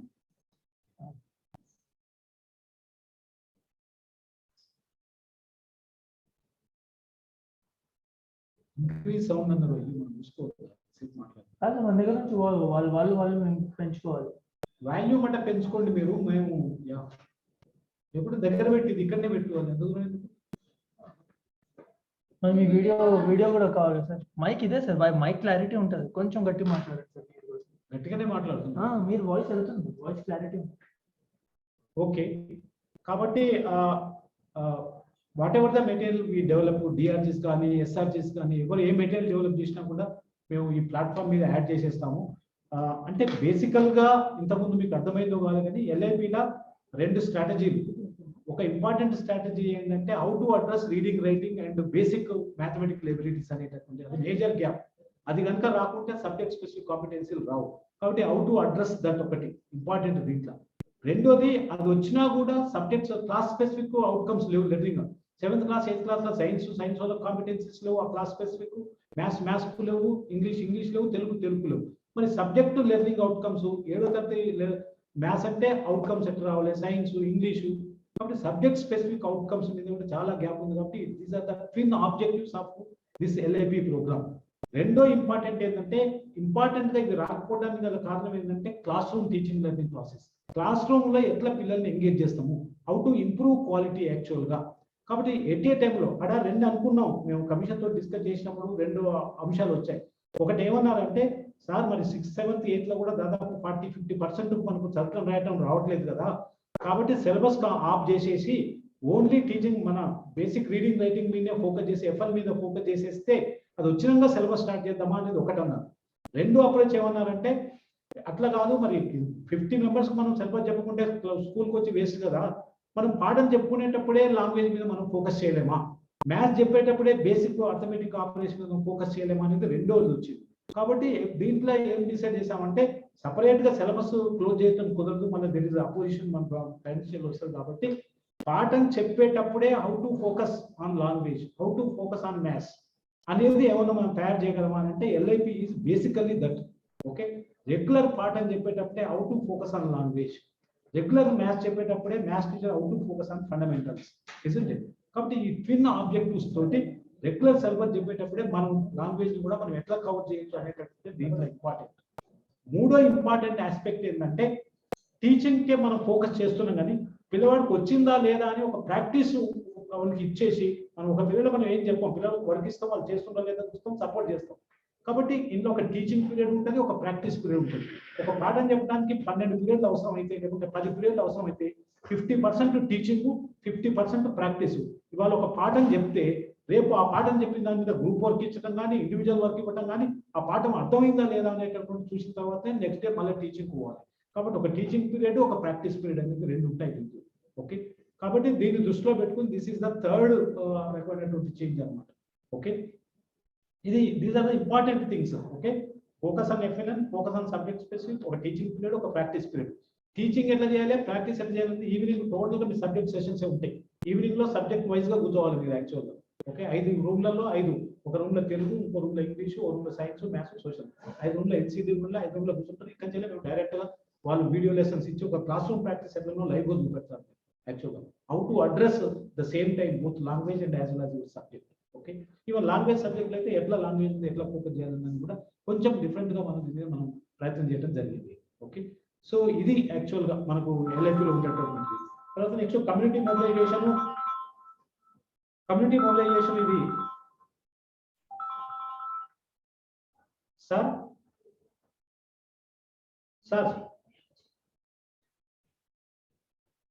అవును,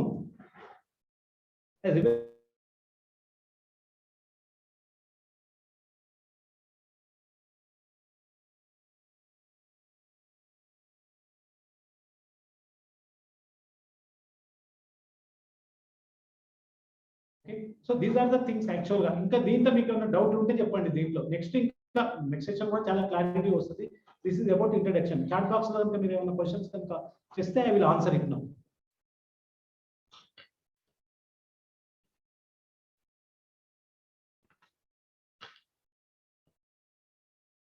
స్క్రీన్ షేరింగ్, ఎవరైనా స్క్రీన్ షేరింగ్ అడిగితే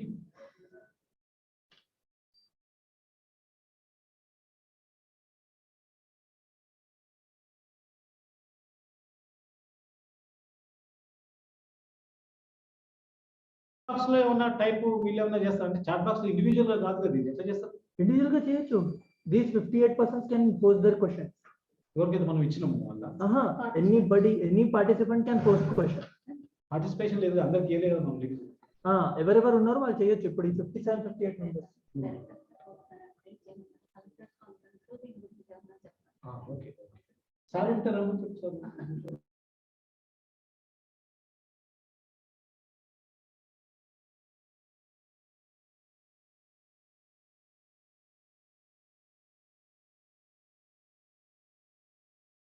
రైట్, ఇంకా ఎనీబడి ఈవెన్ ప్రిన్సిపాల్స్ ఎవరైతే మనం ఇచ్చినామో వాళ్ళైనా మాట్లాడొచ్చు, వాళ్ళతో క్వశ్చన్స్ తీసుకొని మాట్లాడొచ్చు. ఒక్కొక్క దగ్గర ఒక్కొక్కరికి ఇచ్చాం కదా మేము. దీంట్లో ఎంటర్ అయ్యాలంటే మేము అందరికి ఇస్తాం మాట్లాడడానికి. అందరికి ఇచ్చేసి ఎవరైతే ఉన్నారో. సార్ ఎవరైనా మాట్లాడాలంటే they can raise their hand, will give them the permission to talk. Okay, ఎవరైనా మాట్లాడాలంటే రేజ్ చేయండి. ఇప్పుడు ఎవరికైతే మేము ఇచ్చినామో రేజ్ చేయండి, వాళ్ళకు పర్మిషన్ టాక్ ఇస్తాం. ఇక్కడే ఉంది, వాళ్ళందరూ కనిపించట్లేదు కదా మీకు. ఇప్పుడు ఎందుకు కనిపించారంటే సరిగ్గా పార్టిసిపెంట్స్ అని ఉంది కదా. ఓకే, నెక్స్ట్ సెషన్ పోదాం. నెక్స్ట్ సెషన్ వీళ్ళకి ఇచ్చాము, కో-హోస్ట్ ఇచ్చావా? ఇప్పుడు ఇచ్చాను సార్, రమేష్ సార్కి ఇచ్చాను. Ramesh,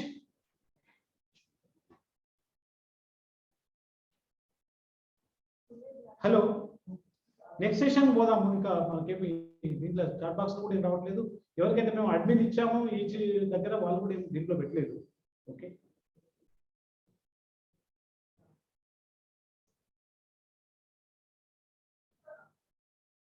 Second session.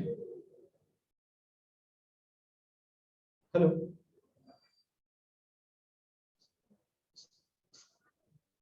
Screen share చేశారు కదా, మేమే పెట్టమా? ఓకే ఓకే ఓకే ఓకే, నాకు వాట్సాప్ పెడుతుంది. వాళ్ళు మనకు షేర్ చేస్తున్నారా? షేర్ చేస్తే దాంట్లో పెట్టాలి. నేను నాకు షేర్ చేస్తే మీకు చేస్తాను.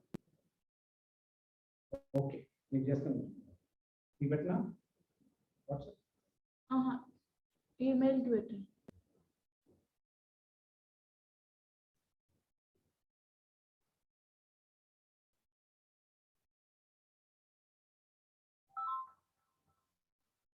నాయుడు గారు, అసలే క్లారిటీ లేదా?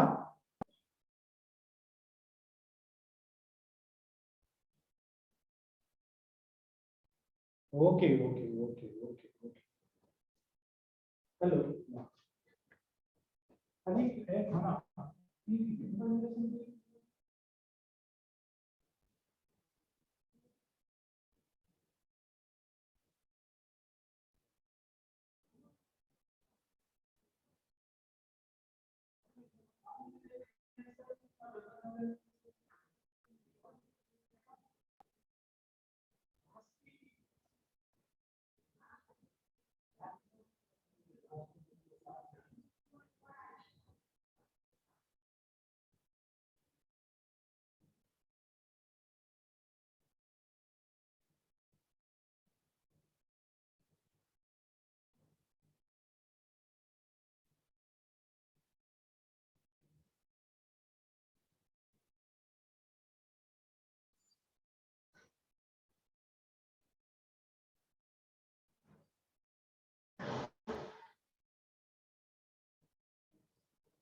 Okay, shall I start the session, sir?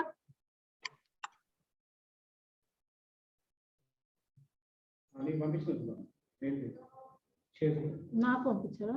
మరి ఎవరు పంపాలి? హైమత్ సార్ మెయిల్ ఉంది. ఓకే, నేను చేస్తాను sir, no problem. Yeah okay, share చేస్తాను. కాలం చేస్తే కొంచెం. yes, but something disturbance is there.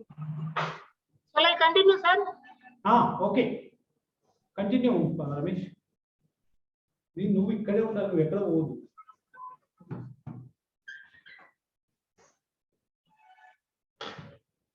Screen share చేసావా రమేష్ కు? Screen share sir PPT correct లేదు సార్, మీ స్క్రీన్ పీపీటీ కరెక్ట్ గా రావట్లేదు సార్. మనకి ఇస్తా, నువ్వు అట్లా షేర్ చేయి.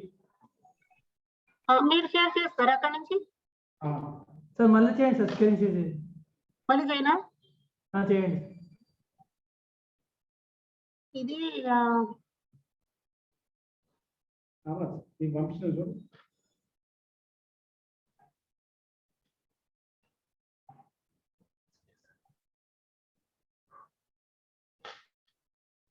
ఇలా వస్తుంది screen. Okay sir. Is it okay? కాదు సార్, కాదు అహ్మద్ అంటే AHMED.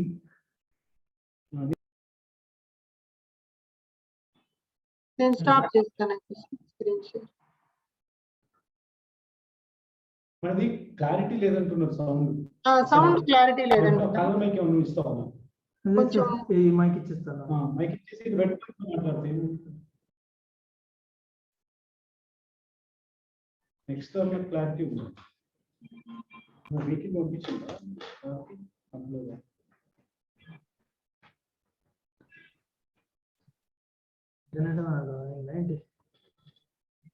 అదే ఇంటర్నెట్ డౌన్ అయినట్టుంది. ఓకే, ఇప్పుడు స్క్రీన్ షేర్ అయిందా సార్? చేస్తున్నా. సార్ ఇప్పుడు స్క్రీన్ షేర్ అయిందా? లేదు సార్, అవ్వలేదు.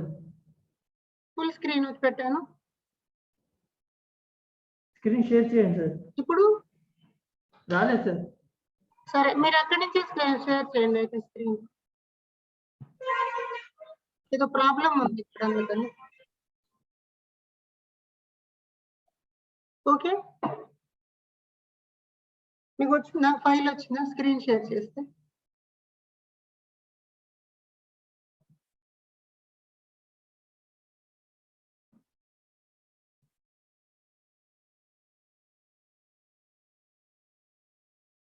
ఇప్పుడు ఓకేనా?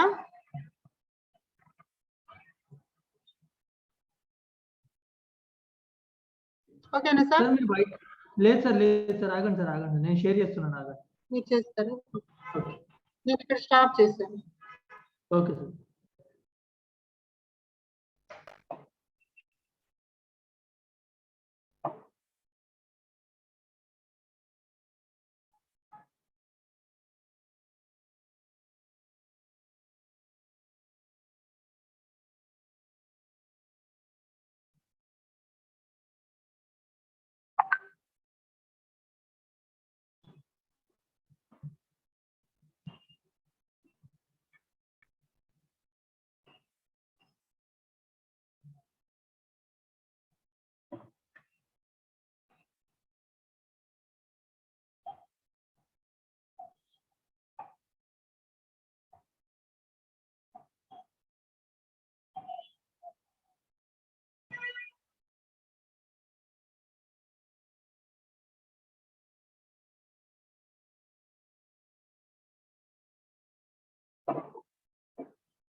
Okay, shall I start the session?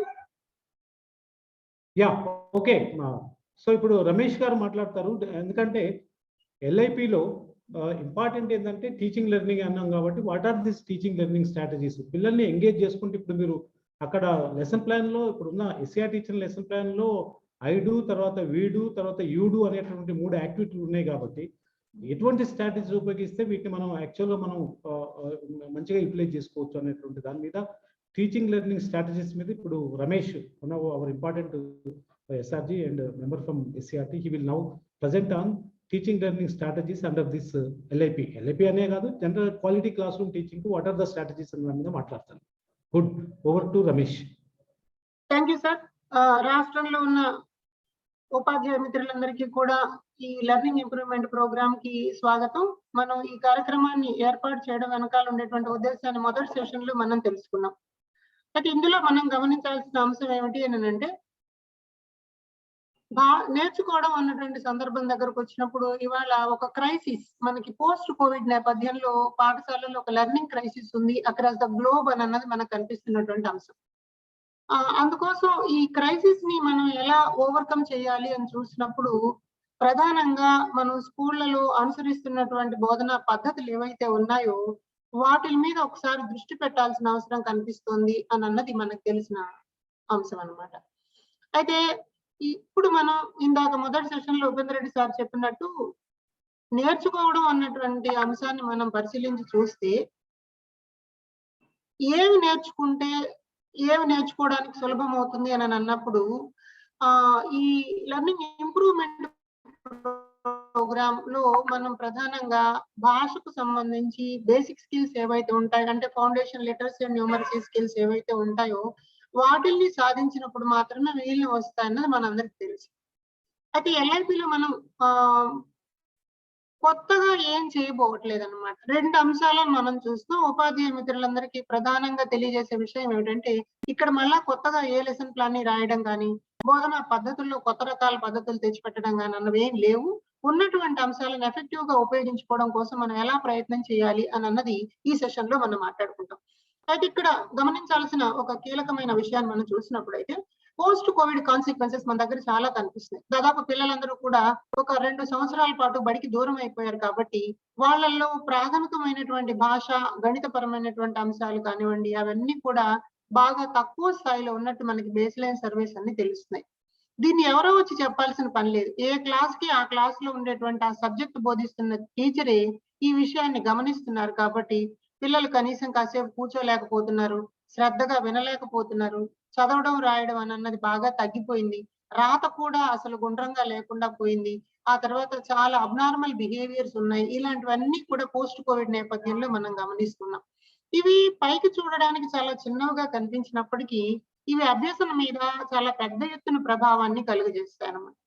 ఇది అంటే మనం ఒక రకమైన సంఘర్షణ కాలంలో ప్రస్తుతం ఉన్నట్లు. అయితే కోవిడ్ ముందు కాలంలో పిల్లలకి అభ్యసన ప్రమాణాలు ఎలా ఉన్నాయని చూసినప్పటికీ, కోవిడ్ తర్వాత అభ్యసన ప్రమాణాలు ఎలా ఉన్నాయని చూసినప్పుడు మనం ప్రధానంగా కొట్టొచ్చినట్టు కనిపించేటువంటి లోపం ఏమిటంటే పిల్లలకి చదవడం అన్నది పూర్తిగా పడిపోయినటువంటి వైనం, రాయడం అన్నది తప్పులతో నిండిపోయి కనిపిస్తుంది అన్నమాట. అయితే ఈ సందర్భంలో మనం ఏ వయసుకు ఆ తరగతిలో ఉండాలనుకున్నాం కాబట్టి పిల్లల్ని తీసుకొచ్చి ఆ పర్టికులర్ తరగతిలో పెట్టేసాం. అయితే అలా పెట్టినప్పుడు పిల్లలు మనకి 6వ తరగతిలో, 7వ తరగతిలో, 8వ తరగతిలో ఉన్నా కూడా కోవిడ్ తర్వాత పిల్లల్ని వాళ్ళు ఏ తరగతి చదువుతున్నారో ఆ తరగతి -2 లేదా 3 అని అనుకోవాల్సిన అవసరం వస్తుందన్నమాట. అంటే ఉదాహరణకి 8వ తరగతి చదువుతున్న పిల్లవాడి యొక్క స్థాయిని మనం చూస్తే ఒక 3 ఏళ్ళు బడిలోకి రాలేదు కాబట్టి వాడు 5వ తరగతి స్థాయిలో ఉన్నట్టుగానే కనిపిస్తాడు. అలాగే 6వ తరగతి పిల్లలు 3వ తరగతిలోనో, 2వ తరగతిలోనో ఉన్నట్లుగా కనిపిస్తున్నారు. కాబట్టి వాళ్ళకి 7వ తరగతిలో ఉన్నటువంటి పిల్లవాడికి 3వ తరగతి స్థాయి మాత్రమే ఉంటే వాడికి 7వ తరగతి పాఠాలు చెప్పడం వల్ల కలిగేటువంటి లాభం ఏమీ లేదు అన్నది మనం గమనించాల్సిన అంశం. అంచేత పోస్ట్ కోవిడ్ సందర్భంలో మనం మనకున్నటువంటి బోధనా విధానాలలో ఏదో ఒక మార్పు చేసుకోకపోతే తప్పక పిల్లలు ఇంకా ఇబ్బందుల్లోకి గురయ్యేటువంటి అవసరం కనిపిస్తుంది. అంటే తరగతి గడిచే కొద్దీ విషయాల్లో కాంప్లెక్సిటీ పెరుగుతూ ఉంటుంది, నేర్చుకోవడానికి కావాల్సిన ప్రాథమిక సామర్థ్యాలు ఉండవు కాబట్టి ఇక్కడ చాలా ఇబ్బంది అన్నది కనిపిస్తుంది. అందుకని ఒక పెడగాజికల్ షిఫ్ట్ అన్నది మనకు కావాలి. మనం రోజు చేస్తున్నటువంటి బోధనా విధానంలోంచి ఒక చిన్న మార్పు తెచ్చుకోవాలి. అయితే ఇప్పుడు మనకి లెసన్ ప్లాన్ లో మార్పు అంటే లెసన్ ప్లాన్ లో మనం ఏం మార్పు చేయాల్సిన పని లేదు, అది ఏముందో ఆ లెసన్ ప్లాన్ నే వాడతాం. బోధనా విధానాలలో మార్పు అంటే బోధనా విధానాలు ఏం పాటిస్తున్నామో అవే పాటిస్తాం. కాకపోతే చేసే పని ఏమిటంటే టీచింగ్ వర్సెస్ లెర్నింగ్, బోధన అంటే ఏమిటి, నేర్చుకోవడం అంటే ఏమిటి, ఈ రెండింటి మధ్య వ్యత్యాసాన్ని గుర్తుపట్టి సరిపోదు, పిల్లలకు కావాల్సినటువంటి సామర్థ్యాలను ఆ పాఠం ద్వారా సాధించాలా అన్న దాని మీద మనం దృష్టి. అందుకే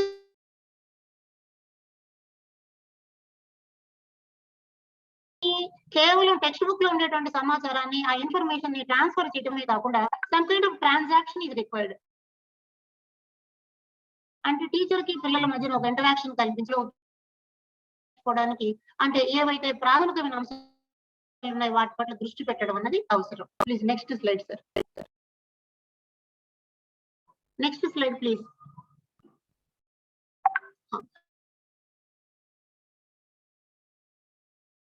Attention after till completion of this PowerPoint presentation. What does teaching of lesson means అన్నది మనం చూడాలి. అసలు ఏమిటి పాఠం ఏమంటే అని చెప్పడం అనుకుంటూ ఉంటారు. సిలబస్ పూర్తి చేస్తే సరిపోతుందా, కాంపిటెన్సీ రావాలన్నా అన్నది మనకు అవసరం.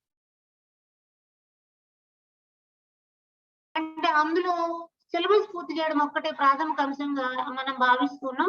అంచేత ఏమైపోతుంది అంటే 8వ తరగతి పిల్లలకి అది అర్థమవు కాదా,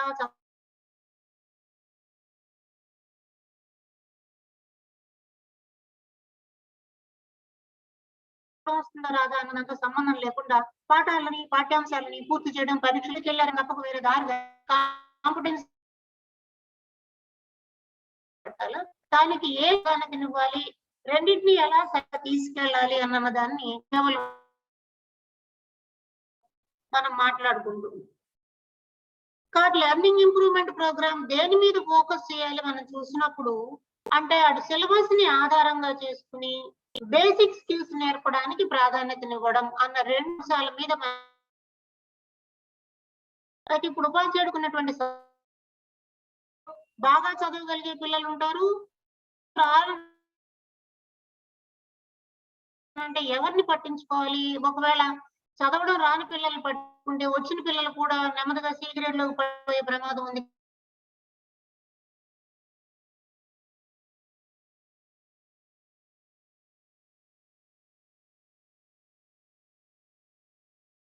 ఎల్ఐపికి సంబంధించి ఒక చిన్న మార్పుతోటి ఒక బోధనా వ్యూహాన్ని మనము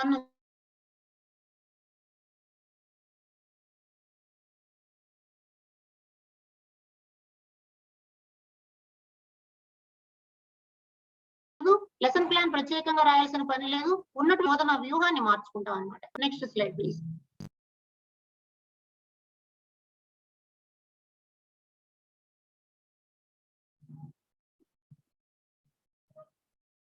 కాబట్టి మనం అంశాల్లో ఒక కీలకమైన అంశం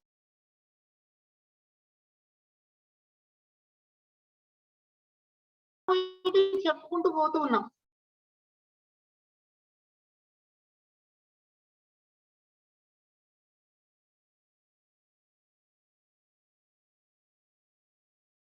కానీ పిల్లలు ఎంతవరకు చదవడం రాయడం అన్నటువంటి ప్రాథమిక పరిజ్ఞానం లేకపోవడం అన్నది ఒక ఇబ్బందికర పరిణామం. కాబట్టి దానిని అచీవ్ చేయడం కోసం మన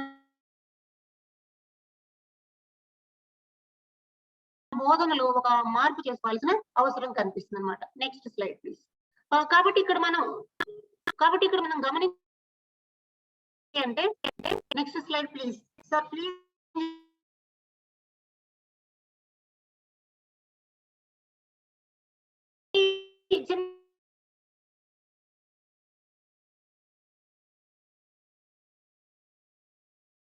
తీసుకురావడం వల్ల అంశాల్లో ఏమి రీజన్స్ ఉన్నాయడం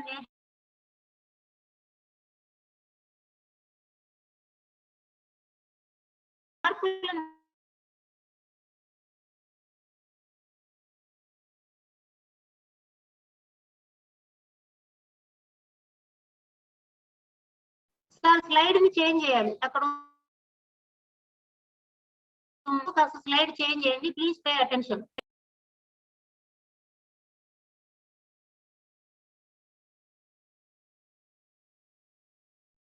కాబట్టి మనం లెర్నింగ్ కి సంబంధించి రెండు అంశాలు మనకు ఉన్నాయి.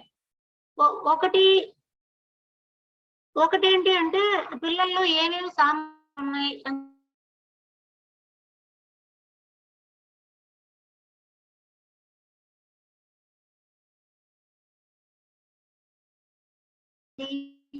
ఎక్కడ మనం అటెన్షన్ పే చేయాలి అన్నది కూడా చాలా కీలకం. అందుకని మిత్రులందరికీ, ఉపాధ్యాయ మిత్రులందరికీ ఈ ఎల్ఐపి ట్రైనింగ్ ద్వారా ఇచ్చేటువంటి ఒక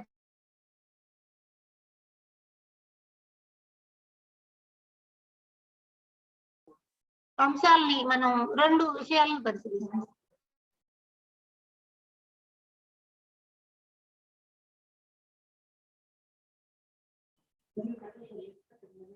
నెట్వర్క్ ప్రాబ్లమ్.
ఓకే,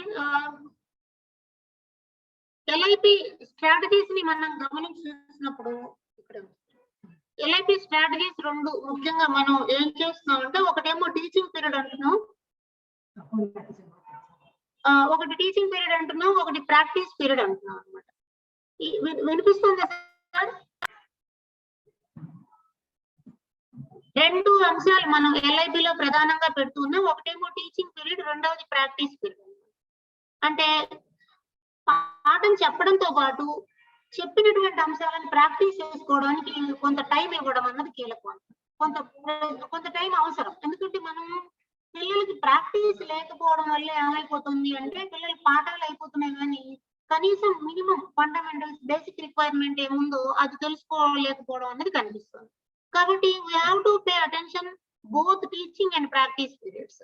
అయితే ఇప్పుడు మన వాళ్ళు అనొచ్చు, మన పాఠ్య పుస్తకంలో ఇచ్చినటువంటి పాఠాలన్నీ చెప్పడానికి సిలబస్ సరిపోతుంది కదా, మరి ప్రాక్టీస్ కి స్కోప్ ఎక్కడుంది అని చెప్పండి.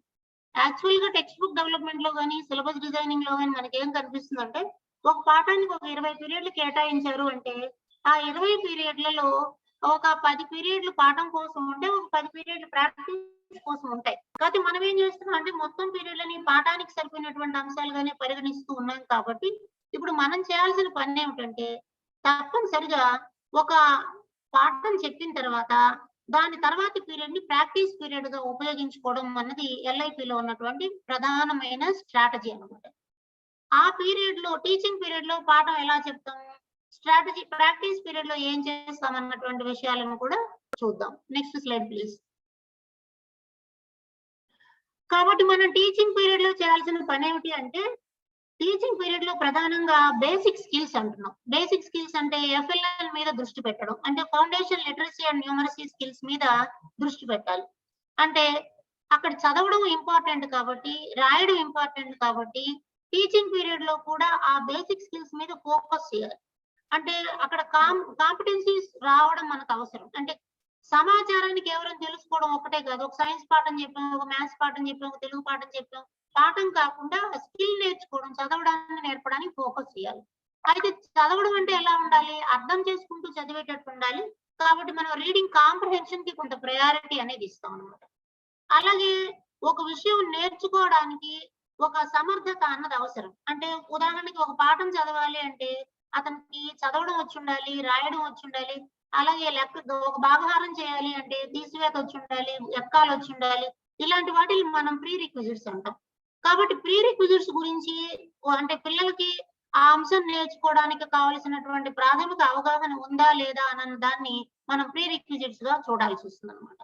నెక్స్ట్ లాస్ట్ కు వచ్చాక కంటెంట్ ఆర్ డొమైన్ నాలెడ్జ్ అని అనుకుంటాం. కాబట్టి కేవలం విషయాన్ని చెప్పడం పాఠం పూర్తయిందని అనుకోకుండా LIP లో చేయాల్సిన పని ఏమిటి అని అంటే పిల్లలు ఆ పాఠాన్ని నేర్చుకోవడానికి కావాల్సినటువంటి బేసిక్ రిక్వైర్మెంట్స్ కలిగి ఉన్నారా లేదా అన్నది చూసి వాటిల్ని నేర్పడానికి ఈ పాఠాన్ని ఒక సాధనంగా వాడుకోవాలి. అంటే పాఠాన్ని రెగ్యులర్ క్లాస్ రూమ్ లో చెప్పేస్తాం, పిల్లలు చదువు వచ్చినా రాకపోయినా విషయాన్ని వినడంలోనూ ఆ అంశం మీద ప్రశ్నలు వేస్తే మౌఖికంగా జవాబులు చెప్పడంలోనూ ఎలాంటి తేడా లేదు. కాబట్టి మనం అక్కడ పిల్లలకు ఉన్నటువంటి సామర్థ్యాలను ఉపయోగించుకుని చదవడాన్ని రాయడాన్ని ఎలా దీంట్లో తీసుకెళ్ళాలి అన్నది ప్రధానంగా చూడాలి. అట్లాగే ప్రాక్టీస్ పీరియడ్ కి సంబంధించి మనం ఏం చేస్తాం అంటే యాంపుల్ టైం, కొంత టైం ప్రాక్టీస్ కోసం తప్పనిసరిగా కేటాయించాలి. ఇందుకోసం మనం పిల్లల్ని కలిపి గ్రూపులు చేయాలి. అంటే చదవడం వచ్చిన వాళ్ళు, చదవడం రాని వాళ్ళు, ఇలాంటి పిల్లల్ని కలిపి హెటరోజినస్ గ్రూపులుగా తయారు చేసుకుంటే ఆ గ్రూపుల్లో నేర్చుకోవడానికి ఒకటి వస్తుంది. అందుకని ఇందులో మనం ఏం చేస్తాం అంటే కొంచెం పిల్లలకి ఆత్మవిశ్వాసం కలిగేలాగా, అంటే నేను కూడా చదవగలను, కొన్ని చిన్న చిన్న పదాలు చదివించడం, చిన్న చిన్న వాక్యాలు చదివించడం, తెలిసిన విన్నటువంటి అంశం మీద మౌఖికంగా మాట్లాడించడం, ఇలాంటివి చేయడం వల్ల పిల్లలకు ఒక కాన్ఫిడెన్స్ బిల్డప్ అవుతుంది. తద్వారా పిల్లలు చదవడాన్ని కొంచెం అలవాటులోకి వస్తారనమాట. అందుకని ఇప్పుడు LIP లో మనం ఒక మిక్స్డ్ స్ట్రాటజీని తీసుకుంటూ ఉన్నాం. కేవలం పాఠం చెప్పడం మాత్రమే కాకుండా అలాగే రాని పిల్లలకి అక్షరాలు గుణింతాలు నేర్పడం కాకుండా ఏ పాఠం అయితే చెప్పామో ఆ పాఠం ఆధారంగానే కొన్ని చిన్న చిన్న సరళ పదాలు చదవడం, చిన్న చిన్న గుణింత పదాలు చదవడం, చిన్న వాక్యాలు చదవడం, పాఠం ఆధారంగానే ఆ ప్రయత్నాన్ని రెండవ పీరియడ్ లో చేస్తున్నాం. కాబట్టి ప్రాక్టీస్ పీరియడ్ అన్నది మోస్ట్ ఇంపార్టెంట్ అన్నమాట.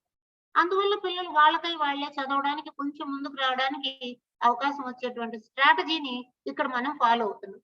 కాబట్టి ఉపాధ్యాయ మిత్రులందరూ ఇక్కడ అర్థం చేసుకోవాల్సినటువంటి అంశం ఏమిటంటే మనకున్నటువంటి పీరియడ్లలో ఉదాహరణకి సైన్స్ ఉపాధ్యాయుడు ఉన్నాడు, ఆయన సోమవారం నాడు పాఠం చెప్తే మంగళవారం నాడు ఆయన పీరియడ్ లో నిన్న ఏ పాఠం చెప్పారో దాని ఆధారంగా పిల్లలకి ప్రాక్టీస్ ఇవ్వడానికి ప్రయత్నం చేయాలి.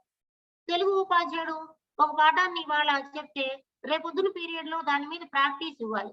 ఆ పాఠం ఆధారంగా కొన్ని సరళ పదాలు, కొన్ని అక్షరాలు గుర్తించడం, కొన్ని చిన్న చిన్న పదాలు గుర్తించడం, తర్వాత చిన్న వాక్యాలు గుర్తించడం అన్నటువంటి ప్రయత్నం చేస్తాం. కాబట్టి ఇలా మనం టీచింగ్ ని ప్రాక్టీస్ ని రెండిటికి సమాన ప్రాధాన్యతనివ్వడం అన్నది LIP లో మనం అనుసరిస్తున్నటువంటి ఒక strategy. Next slide please. Next slide please. కాబట్టి ఇక్కడ మనం చేయాల్సిన పని ఏమిటి అని అంటే మనం ఎలాంటి స్టెప్స్ ఫాలో అవ్వాలి అన్న దాన్ని చూసినప్పుడు ఇక్కడ స్పెసిఫిక్ గా ఈ పాయింట్లను ఉపాధ్యాయులందరూ కాస్త దృష్టిలో ఉంచుకోవాలని కోరుతున్నాం. కొంచెం గమనించాల్సిన అంశం ఏమిటంటే మనం టీచింగ్ పీరియడ్ అన్న దాంట్లో 2 రకాలు చేస్తున్నాం. ఒకటేమో ప్రతి పాఠానికి ఉండేటువంటి ఫస్ట్ టీచింగ్ పీరియడ్ అంటాం, రెండవది పాఠం చెప్పడానికి ఉండేటువంటి పీరియడ్స్ అంటాం, వాటిని సెకండ్ టీచింగ్ పీరియడ్స్ అంటాం. ఈ ఏ పాఠమైనా సరే మొదటి టీచింగ్ పీరియడ్ ఎలా ఉంటుంది అని అంటే పిల్లలకు కావలసినటువంటి బేసిక్స్ ఉన్నాయా లేదా అన్న దాన్ని మనం చూడాలి. ఆ పీరియడ్ లో ముందసలు పిల్లలు ఉదాహరణకి మనం ఇప్పుడు గణితంలో భిన్నాలు చెప్పాలని అనుకున్నాం. భిన్నాలు చెప్పాలి అని అనుకుంటే పిల్లలు భిన్నాలు అన్న పదం చదవగలరా, లేకపోతే లెక్కలు ఏమి రావాల్సినవన్నీ వచ్చున్నాయా, లేకపోతే స్థాన విలువలు తెలుసున్నాయా, ఇలాంటి వాటిని మనం ప్రీ రిక్విజిట్స్ అంటాం. అలాగే ఒక సైన్స్ లో మనం తినే ఆహారం అన్న పాఠం చెప్పాలి అని అంటే పిల్లలకి సజీవులు నిర్జీవులు అన్నటువంటి పేర్లు తెలుసా, పోషకాహారం గురించి తెలుసా, ఈ బేసిక్ రిక్వైర్మెంట్స్ ఏమేమి ఉంటాయో అలాంటి వాటిని మనం ప్రీ రిక్విజిట్స్ అంటాం. ఈ ప్రీ రిక్విజిట్స్ గురించి పిల్లలు చదవగలిగి ఉండాలి, అంటే చిన్న పదాన్ని చదవగలిగి ఉండాలి, లేదా దాని గురించి మాట్లాడగలిగి ఉండాలి. అలాగే మనం ఏం చేస్తామంటే ఆ పాఠంలో పిల్లలకు అనుభవాలు ఏంటి, పిల్లలకి ఏ విషయాలు తెలుసు అన్న దాని మీద మైండ్ మ్యాపింగ్ చేయడం అన్నది ఒక ఇంపార్టెంట్ టాస్క్ అన్నమాట. అంటే టీచరు పాఠం పేరు బోర్డు మీద రాసి పిల్లలకి ఏమేమి తెలుసు ఈ పాఠం గురించి అన్నటువంటి అంశాలన్నీ మాట్లాడి వాటిని బోర్డు మీద పదాల రూపంలో రాయడం అన్నది మైండ్ మ్యాపింగ్.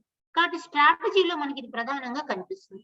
అట్లాగే ఇంకొకటి ఏంటంటే అసలు ఈ పిల్లలు ఇప్పుడు పాఠాలను ఎందుకు నేర్చుకోవాలి, ఈ పాఠం నేర్చుకోవడం వల్ల కలిగేటువంటి లాభం ఏమిటి అన్న దాన్ని చెప్పడానికి రిలవెన్స్ ఆఫ్ ద టాపిక్ అని అన్నది కూడా ఒక ప్రధానమైన స్టెప్. అంటే పాఠం ఎందుకు నేర్చుకుంటున్నా పిల్లలకు తెలియకపోతే అది వేస్ట్ అవుతుంది అనమాట.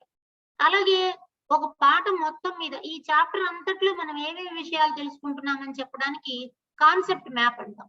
ఇలాంటి కాన్సెప్ట్ మ్యాప్ చెప్పడం అన్నది కూడా ప్రధానమైన అంశం. ఆ తర్వాత రెండో పీరియడ్ నుంచి మనం చేసే పని ఏమిటి అంటే విషయాన్ని చెప్పుకుంటూ పోతాం. అయితే ఈ విషయాన్ని చెప్పడంలో దేనికి ప్రాధాన్యత ఇస్తామంటే చదవడానికి, అర్థం చేసుకోవడానికి ప్రాధాన్యత ఇస్తాం. ఈ చదవడం రావాలి అని అంటే కనీసం ఆ పాఠంలో ఉన్నటువంటి కొన్ని పదాలను చదవగలిగి ఉండాలి. అంచేత కీవర్డ్స్ ఏమేమి ఉన్నాయన్న వాటిని చదవగలిగి ఉండాలి. అలాగే ఇప్పుడు మనకి పిల్లలు LIPలో చాలా ముఖ్యమైనటువంటి పాయింట్ ఇప్పుడు మనం మాట్లాడుకోబోతున్నాం. ఈ పిల్లలకి ఒక పీరియడ్ లో 5 పేజీల పాఠమో 10 పేజీల పాఠమో టీచర్ చెప్పాడు అనుకోండి, ఈ 10 పేజీల పాఠాన్ని పిల్లలు చదవలేకపోవచ్చు. కాబట్టి ఉపాధ్యాయుడు చేయాల్సిన పని ఏమిటి అంటే ఈ 5-6 పేజీల పాఠంలో నుంచి ఒక సినాప్సిస్ ని తయారు చేయాలి. అంటే ఒక సంక్షిప్త రూపంలో ఒక చిన్న పాఠంగా ఒక 4 లైన్లలోకో 5 లైన్లలోకో కుదించి సమాచారాన్ని రాయాలి. ఇది చాలా ఛాలెంజింగ్ టాస్క్ అన్నమాట. ఇలా రాస్తే ఆ చిన్న సమాచారాన్ని పిల్లలతో చదివించేటువంటి ప్రయత్నం చేస్తాం. అలాగే మనం ప్రాక్టీస్ పీరియడ్ దగ్గరకు వచ్చినప్పుడు వీటిని మళ్ళా ప్రాక్టీస్ చేస్తాం అన్నమాట. అంటే మొదటి పీరియడ్ లో ఒక పాఠం చెప్పడానికి, ఆ పాఠంలో ఉన్న విషయాన్ని చదవడానికి, పాఠంలో ఏ పదాలు అయితే మనం కీవర్డ్స్ అని చెప్పి బోర్డు మీద రాసుకున్నామో ఆ కీవర్డ్స్ అన్ని పిల్లలతో ప్రాక్టీస్ చేయిస్తాం అన్నమాట. ఇది అంటే మన స్ట్రాటజీలో ఉన్నటువంటి బేసిక్ చేంజ్ ఒకసారి గమనించాలని కోరుతున్నాను. కేవలం పాఠం చెప్పడం కాకుండా దాన్ని కొంచెం మార్చాలి. కీవర్డ్స్ అన్నవి బోర్డు మీద రాసి ఆ కీవర్డ్స్ ని చదివించాలి. ఈ కీవర్డ్స్ ఎవరు చెప్పాలి? పిల్లలే చెప్తారు. వాళ్ళకి ఈ పదం ఈ పదం ఈ పదం నాకు చదవడం రాలేదని ఏవేవైతే అంటారో అలాంటి పదాలను బోర్డు మీద రాసి వాటిని చదివించే ప్రయత్నం. కావాలంటే వాటిని మనం వర్గీకరణ చేసుకోవచ్చు. వాటిలో ఒక గుణింతంతో ఉండేటువంటి పదాలు, లేకపోతే తేలిక సరళాక్షరాలతో ఉండేటువంటి పదాలు, ఇలా వర్గీకరణ చేసుకుని పదాలను చదివించడం అన్నది ఒక ప్రయత్నం. ఆ తర్వాత రెండవ ప్రయత్నం ఏమిటంటే సిమిలర్ లైన్స్ రీడింగ్ అంటాం. ఇవాళ స్ట్రాటజీలో తీసుకొచ్చిన మరొక అంశం ఏమిటంటే సిమిలర్ లైన్స్. ఈ సిమిలర్ లైన్ లో ఒక పదం స్టేబుల్ గా ఉంటుంది, మిగిలిన పదాలు వాక్యం మారుతూ ఉంటుంది. కాబట్టి ఇంగ్లీష్ లో సబ్స్టిట్యూషన్ టేబుల్స్ అంటారు. అలాంటి వాక్యాలను మనం తెలుగులోను, గణితంలోను, సైన్స్ లోను దేంట్లోనైనా సరే అలాంటి పెట్టుకుని వాళ్ళకి నేర్పిస్తాం అనమాట. మనం ఇది సబ్జెక్ట్ వారీగా ఉన్నటువంటి సెక్షన్ లో కొంచెం క్లియర్ గా చూస్తాం. అంటే ఉదాహరణకి ఒక అడవిలో జింక ఉంది అని ఒక వాక్యం రాస్తే ఆ జింక అన్న ప్లేస్ లో పులి అని పెడతాం. ఒక అడవిలో పులి ఉంది అని చదువుతారు. ఆ పులి ప్లేస్ తీసేసి సింహం అని రాస్తాం. ఒక అడవిలో సింహం ఉంది అని చదువుతారు. ఇలా సిమిలర్ లైన్స్ తో చదివించడం అన్నది పిల్లలకి చదవడాన్ని వేగంగా చేయడానికి పనికొస్తుంది. ఎందుకంటే మనం 6, 7, 8 తరగతుల వయసులో ఉండేటువంటి పిల్లలతో చూస్తున్నాం కాబట్టి వాళ్ళు వేగంగా ఇలా చదవడాన్ని నేర్చుకోగలుగుతారు. కాబట్టి ప్రాక్టీస్ పీరియడ్ అన్నది చాలా కీలకం. ఎవరైతే పిల్లలు చదవడంలో వెనుకబడి మనకు కనిపిస్తారో అలాంటి పిల్లలకి కీవర్డ్స్ చదివించడం, సిమిలర్ లైన్స్ చదివించడం అన్నది మనం 2వ పీరియడ్ లో చేయాలి. అదే విధంగా సినాప్సిస్ మొదటి పీరియడ్ లో చేసుకున్నాం మనం. అంటే ఒక 10 పేజీల యొక్క సారాంశాన్ని సంక్షిప్తంగా ఒక 4-3 లైన్లలోకి రాసాం కాబట్టి ఆ రాసిన దాన్ని బోర్డు మీద రాస్తే దాన్ని మళ్ళా ఈ పిల్లలందరూ చదువుతారు. కాబట్టి ఎల్ఐపి దేని మీద ఫోకస్ చేస్తుంది అని అంటే మనం చదవడం మీద ఫోకస్ చేస్తుంది అని చెప్పి మనందరం గుర్తుపెట్టుకోవాలి. తర్వాత ఒక మ్యాండేటరీ టాస్క్ మనం చేయాల్సిన పని ఏమిటంటే డిక్టేషన్. ప్రతి పీరియడ్ లో కూడా కంపల్సరీగా 6, 7, 8 తరగతుల్లో ఏ సబ్జెక్ట్ లోనైనా సరే బోర్డు మీద రాసినటువంటి కీవర్డ్స్ ని డిక్టేషన్ లాగా చెప్పడం అన్నది ఒక రెగ్యులర్ ప్రాక్టీస్ లాగా మనకు కనిపించాలన్నమాట. ఇది స్ట్రాటజీలో మరొక important point. Next slide please. అందుకని మన ఎల్ఐపి అంటే మనం ఏమంటున్నామంటే we're going to focus only on reading. ఇది ఒక్కటి ఎల్ఐపిలో చేసేటువంటి పని. కాబట్టి ఈ రీడింగ్ అనేది చదవడాన్ని ఎలా చేయాలి అని చూసినప్పుడు కంపల్సరీగా టీచరు మోడల్ రీడింగ్ ఇవ్వడం అవసరం. ఇప్పుడు సైన్స్ ఉపాధ్యాయులు, తర్వాత సోషల్ ఉపాధ్యాయులు, గణిత ఉపాధ్యాయులు వీళ్ళందరూ కూడా రేపు ఏమంటారంటే మేమేమిటి పుస్తకం చదవడం ఏంటని చెప్పి అంటారు. కాబట్టి అది కాదు. ఎల్ఐపిలో మన వ్యూహంలో వచ్చినటువంటి మార్పు ఏమిటంటే పాఠ్య పుస్తకాన్ని తీసుకొని ఒక పేరానో 2 పేరాల్లో లేదా ఒక్క పేరా చాలు నిజాన్ని. ఒక పేరా తీసుకుని టీచర్ మోడల్ రీడింగ్ చేయాలి. మోడల్ రీడింగ్ అంటే పాఠాన్ని ఎలా చదవాలో క్లాస్ రూమ్ లో చదివి వినిపించాలి. మనం పోగొట్టుకున్నటువంటి కల్చర్ అదనమాట. ఇంతకు ముందు ఈ చదవడం అన్నటువంటి అంశం క్లాస్ రూమ్ లో బాగుండేది. ఈ మధ్య కాలంలో అది మిస్ అయింది. కాబట్టి చదవడానికి ప్రోత్సాహం ఇవ్వాలి. చదవడానికి గ్రూపుల్లో కూడా చదివించాలి. ఫైనల్ గా మనం ఏం చేస్తాం, ఇండివిజువల్ రీడింగ్ కి ఫోకస్ చేస్తాం. Next slide please. ఇక్కడ ఒకసారి రీడింగ్ చూడండి. మనం ఈ రీడింగ్ లో మోడల్ రీడింగ్ ఎందుకు పనికొస్తుంది అని చూసినప్పుడు ఇది లిసనింగ్ ఇన్పుట్ కోసం పనికొస్తుంది. అంటే పిల్లలు చదవడానికి వినాలన్నమాట. వింటే కొంచెం చదవగలుగుతారు. అలాగే రీడింగ్ ఇన్ గ్రూప్స్ మనం చూసినప్పుడు పిల్లలు గ్రూపుల్లో చదువుతారు అన్నమాట. అంటే ఒకరికొకరు సహాయం చేసుకుంటారు. కాబట్టి రీడింగ్ ని ప్రోత్సహించాలి అంటే మనం అలాంటి ప్రయత్నం చేయాలి. అట్లాగే ఇండివిజువల్ గా ఫైనల్ గా పిల్లలు సొంతంగా చదవడం. అయితే మనం అనొచ్చు ఈ ఒక్క రోజుకే 2 రోజులకే పిల్లలు అక్షరాలు రాని వాళ్ళు, గుణింతాలు రాని వాళ్ళు సొంతంగా చదువుతారా అని. నిజంగా చదవలేరు. దీన్ని మనం అంగీకరించాలి. అయితే ఇక్కడ మనం ఏం చదివిస్తాం, పాఠం అంతా కాదు, ఎంపిక చేసుకున్నటువంటి 1 లైను లేదా 2 లైన్లను చదివిస్తే చాలు. అంటే హోలిస్టిక్ గా చదవడం అని అన్నది అలవాటు చేస్తాం అనమాట. అలా ఉండడం వల్ల డిఫికల్ట్ వర్డ్స్ అందులో ఏమున్నాయి, వొకాబులరీ ఎలా డెవలప్ చేసుకోవడం కోసం ఈ రీడింగ్ అన్నది పనికొస్తుంది. అట్లాగే చదవడం వల్ల మీనింగ్ మేకింగ్ అంటే అర్థం చేసుకోవడం. కేవలం చదివితే సరిపోదు. ఆ వాక్యాన్ని చదివి దాన్ని అర్థం చేసుకొని దాని గురించి మాట్లాడాలన్నమాట. అందుకని ఏమంటున్నామంటే ఎల్ఐపిలో ప్రాక్టీస్ ఎక్కువ టైం కేటాయించాలి. అది లేకపోవడం వల్లనే పిల్లలు చదవలేకపోతున్నారు, రాయలేకపోతున్నారు. కాబట్టి క్లాస్ రూమ్ లో ప్రాక్టీస్ ఎక్కువ టైం ఉండాలి. అప్పుడు మాత్రమే కన్సెప్చువల్ అండర్స్టాండింగ్ అన్నది రావడానికి అవకాశం వస్తుంది. కాబట్టి మిత్రులందరూ ఈ సందర్భంలో గమనించాల్సిన అంశం ఏమిటంటే ఈ స్లో లెర్నర్స్ అని మనం ఎవరైతే అనుకుంటున్నామో వాళ్ళు 10 పేజీల పాఠం అంతా చదవక్కర్లేదు. దాన్ని సంక్షిప్తంగా రాసిన సినాప్సిస్ ఏదైతే ఉంటుందో ఆ సినాప్సిస్ ని చదవగలిగితే చాలు. కాబట్టి టీచర్ ఇప్పుడు చేయాల్సిన పని ఏమిటి, పాఠం చెప్పడం అని అంటే దాని ప్రాక్టీస్ కావాల్సినటువంటి కీవర్డ్స్ ని బోర్డు మీద రాయడం, ఆ కీవర్డ్స్ ని గురించి సింపుల్ గా ఎక్స్ప్లెయిన్ చేయడం, వాటిని పిల్లలతో చదివేలాగా చూడడం అన్నది మొదటి పని. రెండవ పని ఏంటి, పాఠ్య పుస్తకంలో నుంచి ఏదైనా ఒక్క వాక్యాన్ని తీసుకొని ఆ వాక్యానికి సిమిలర్ లైన్స్ యాడ్ చేయాలి. ఇందాక మనం అనుకున్న అడవిలో పులి ఉంది, అడవిలో జింక ఉంది అని. అట్లాగే మనం సైన్స్ వాక్యం తీసుకున్నాం అనుకోండి, గోధుమలలో పిండి పదార్థం ఉంటుంది అని పుస్తకంలో రాసింటే మనం యాడ్ చేస్తాం. వరిలో పిండి పదార్థం ఉంటుంది, సామలలో పిండి పదార్థం ఉంటుంది, కొర్రలలో పిండి పదార్థం ఉంటుంది, దుంపలలో పిండి పదార్థం ఉంటుంది అని చెప్పి వాక్యాలను రాసి పిల్లలతో చదివిస్తాం అనమాట. కాబట్టి మొత్తం పాఠం అంతా సమీక్ష రూపంలో రాస్తే దాన్ని సినాప్సిస్ అంటాం. కాబట్టి ప్రతి టీచర్ చేయాల్సినటువంటి పని ఏమిటి? Irrespective of subject, irrespective of content teacher in the previous period, teacher దాన్ని ఒక 4 లైన్లలోకో 3 లైన్లలోకో మార్చి బోర్డు మీద రాసి దాన్ని టీచర్ చదివి వినిపించి గ్రూపుల్లో చదివించి పిల్లల్ని వ్యక్తిగతంగా చదివించేలాగా చెయ్యాలి. కాబట్టి దాని ఫోకస్ ఏంటి? ఎల్ఐపి అంటే చదవడం చదవడం చదవడం, ఇది తప్పకు వేరే అంశం లేదు. Yes, next slide please. కాబట్టి ఇక్కడ మనం చేయాల్సిన ముఖ్యమైన అంశాన్ని before slide sir. Yes sir, ఇక్కడ మనం చూసినప్పుడు ఏంటంటే ఒక అంశము చదవడాన్ని కొంచెం ఇంట్రెస్టింగ్ గా మార్చాలి అంటే ఏ కీవర్డ్స్ అయితే ఉపయోగించుకుంటున్నామో ఆ కీవర్డ్స్ ఒక స్ట్రక్చరల్ మ్యాప్స్ రూపంలో పెట్టుకున్నా కూడా పిల్లలు ఆసక్తిగా చదువుతారు. ఉదాహరణకి ఇక్కడ ఒక ఉదాహరణ చూసినట్టయితే మనం లివింగ్ వరల్డ్ అన్న అంశాన్ని తీసుకుంటే దాంట్లో ప్లాంట్స్, ఎనిమల్స్ అని ఉంటాయి. ప్లాంట్స్ దగ్గరకు వచ్చేటప్పటికి ఆటోట్రోప్స్, హెటరోట్రోప్స్ కనిపిస్తాయి. ఎనిమల్స్ దగ్గరకు వచ్చేటప్పటికి కార్డేట్స్, నాన్ కార్డేట్స్ అని కనిపిస్తాయి. అంటే ఇవన్నీ కూడా కీవర్డ్స్ అన్నమాట. కీవర్డ్స్ అంటే అవి ఏదో విడివిడిగా నేర్చుకోవడం కాదు.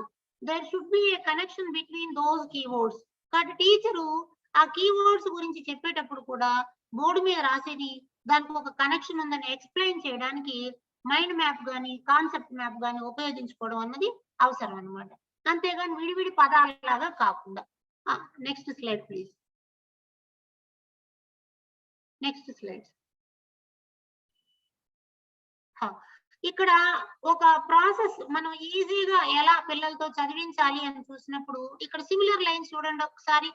ఇక్కడ పులి అడవిలో నివసిస్తుంది అని ఒక వాక్యాన్ని తీసుకున్నాం. పులి అడవిలో నివసిస్తుంది, ఇది ఒక వాక్యం పాఠంలోంచి తీసుకున్నాం. రెండవ వాక్యాన్ని ఏం చేసాం? ఏనుగు అడవిలో నివసిస్తుంది, జింక అడవిలో నివసిస్తుంది. ఇది మన ప్రాసెస్ ని బాగా ఈజీ చేయడానికి పనికొస్తుంది.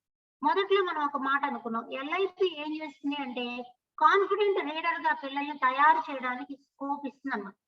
ఇలాంటి వాక్యాలు ఉండడం వల్ల దీంట్లో 75% ఆఫ్ టెక్స్ట్ ఒకటే ఉంటుంది, 25% ఆఫ్ టెక్స్ట్ మారుతుంది. కాబట్టి పిల్లలు సులభంగా హోలిస్టిక్ గా వాక్యం మొత్తాన్ని చదవగలుగుతారు.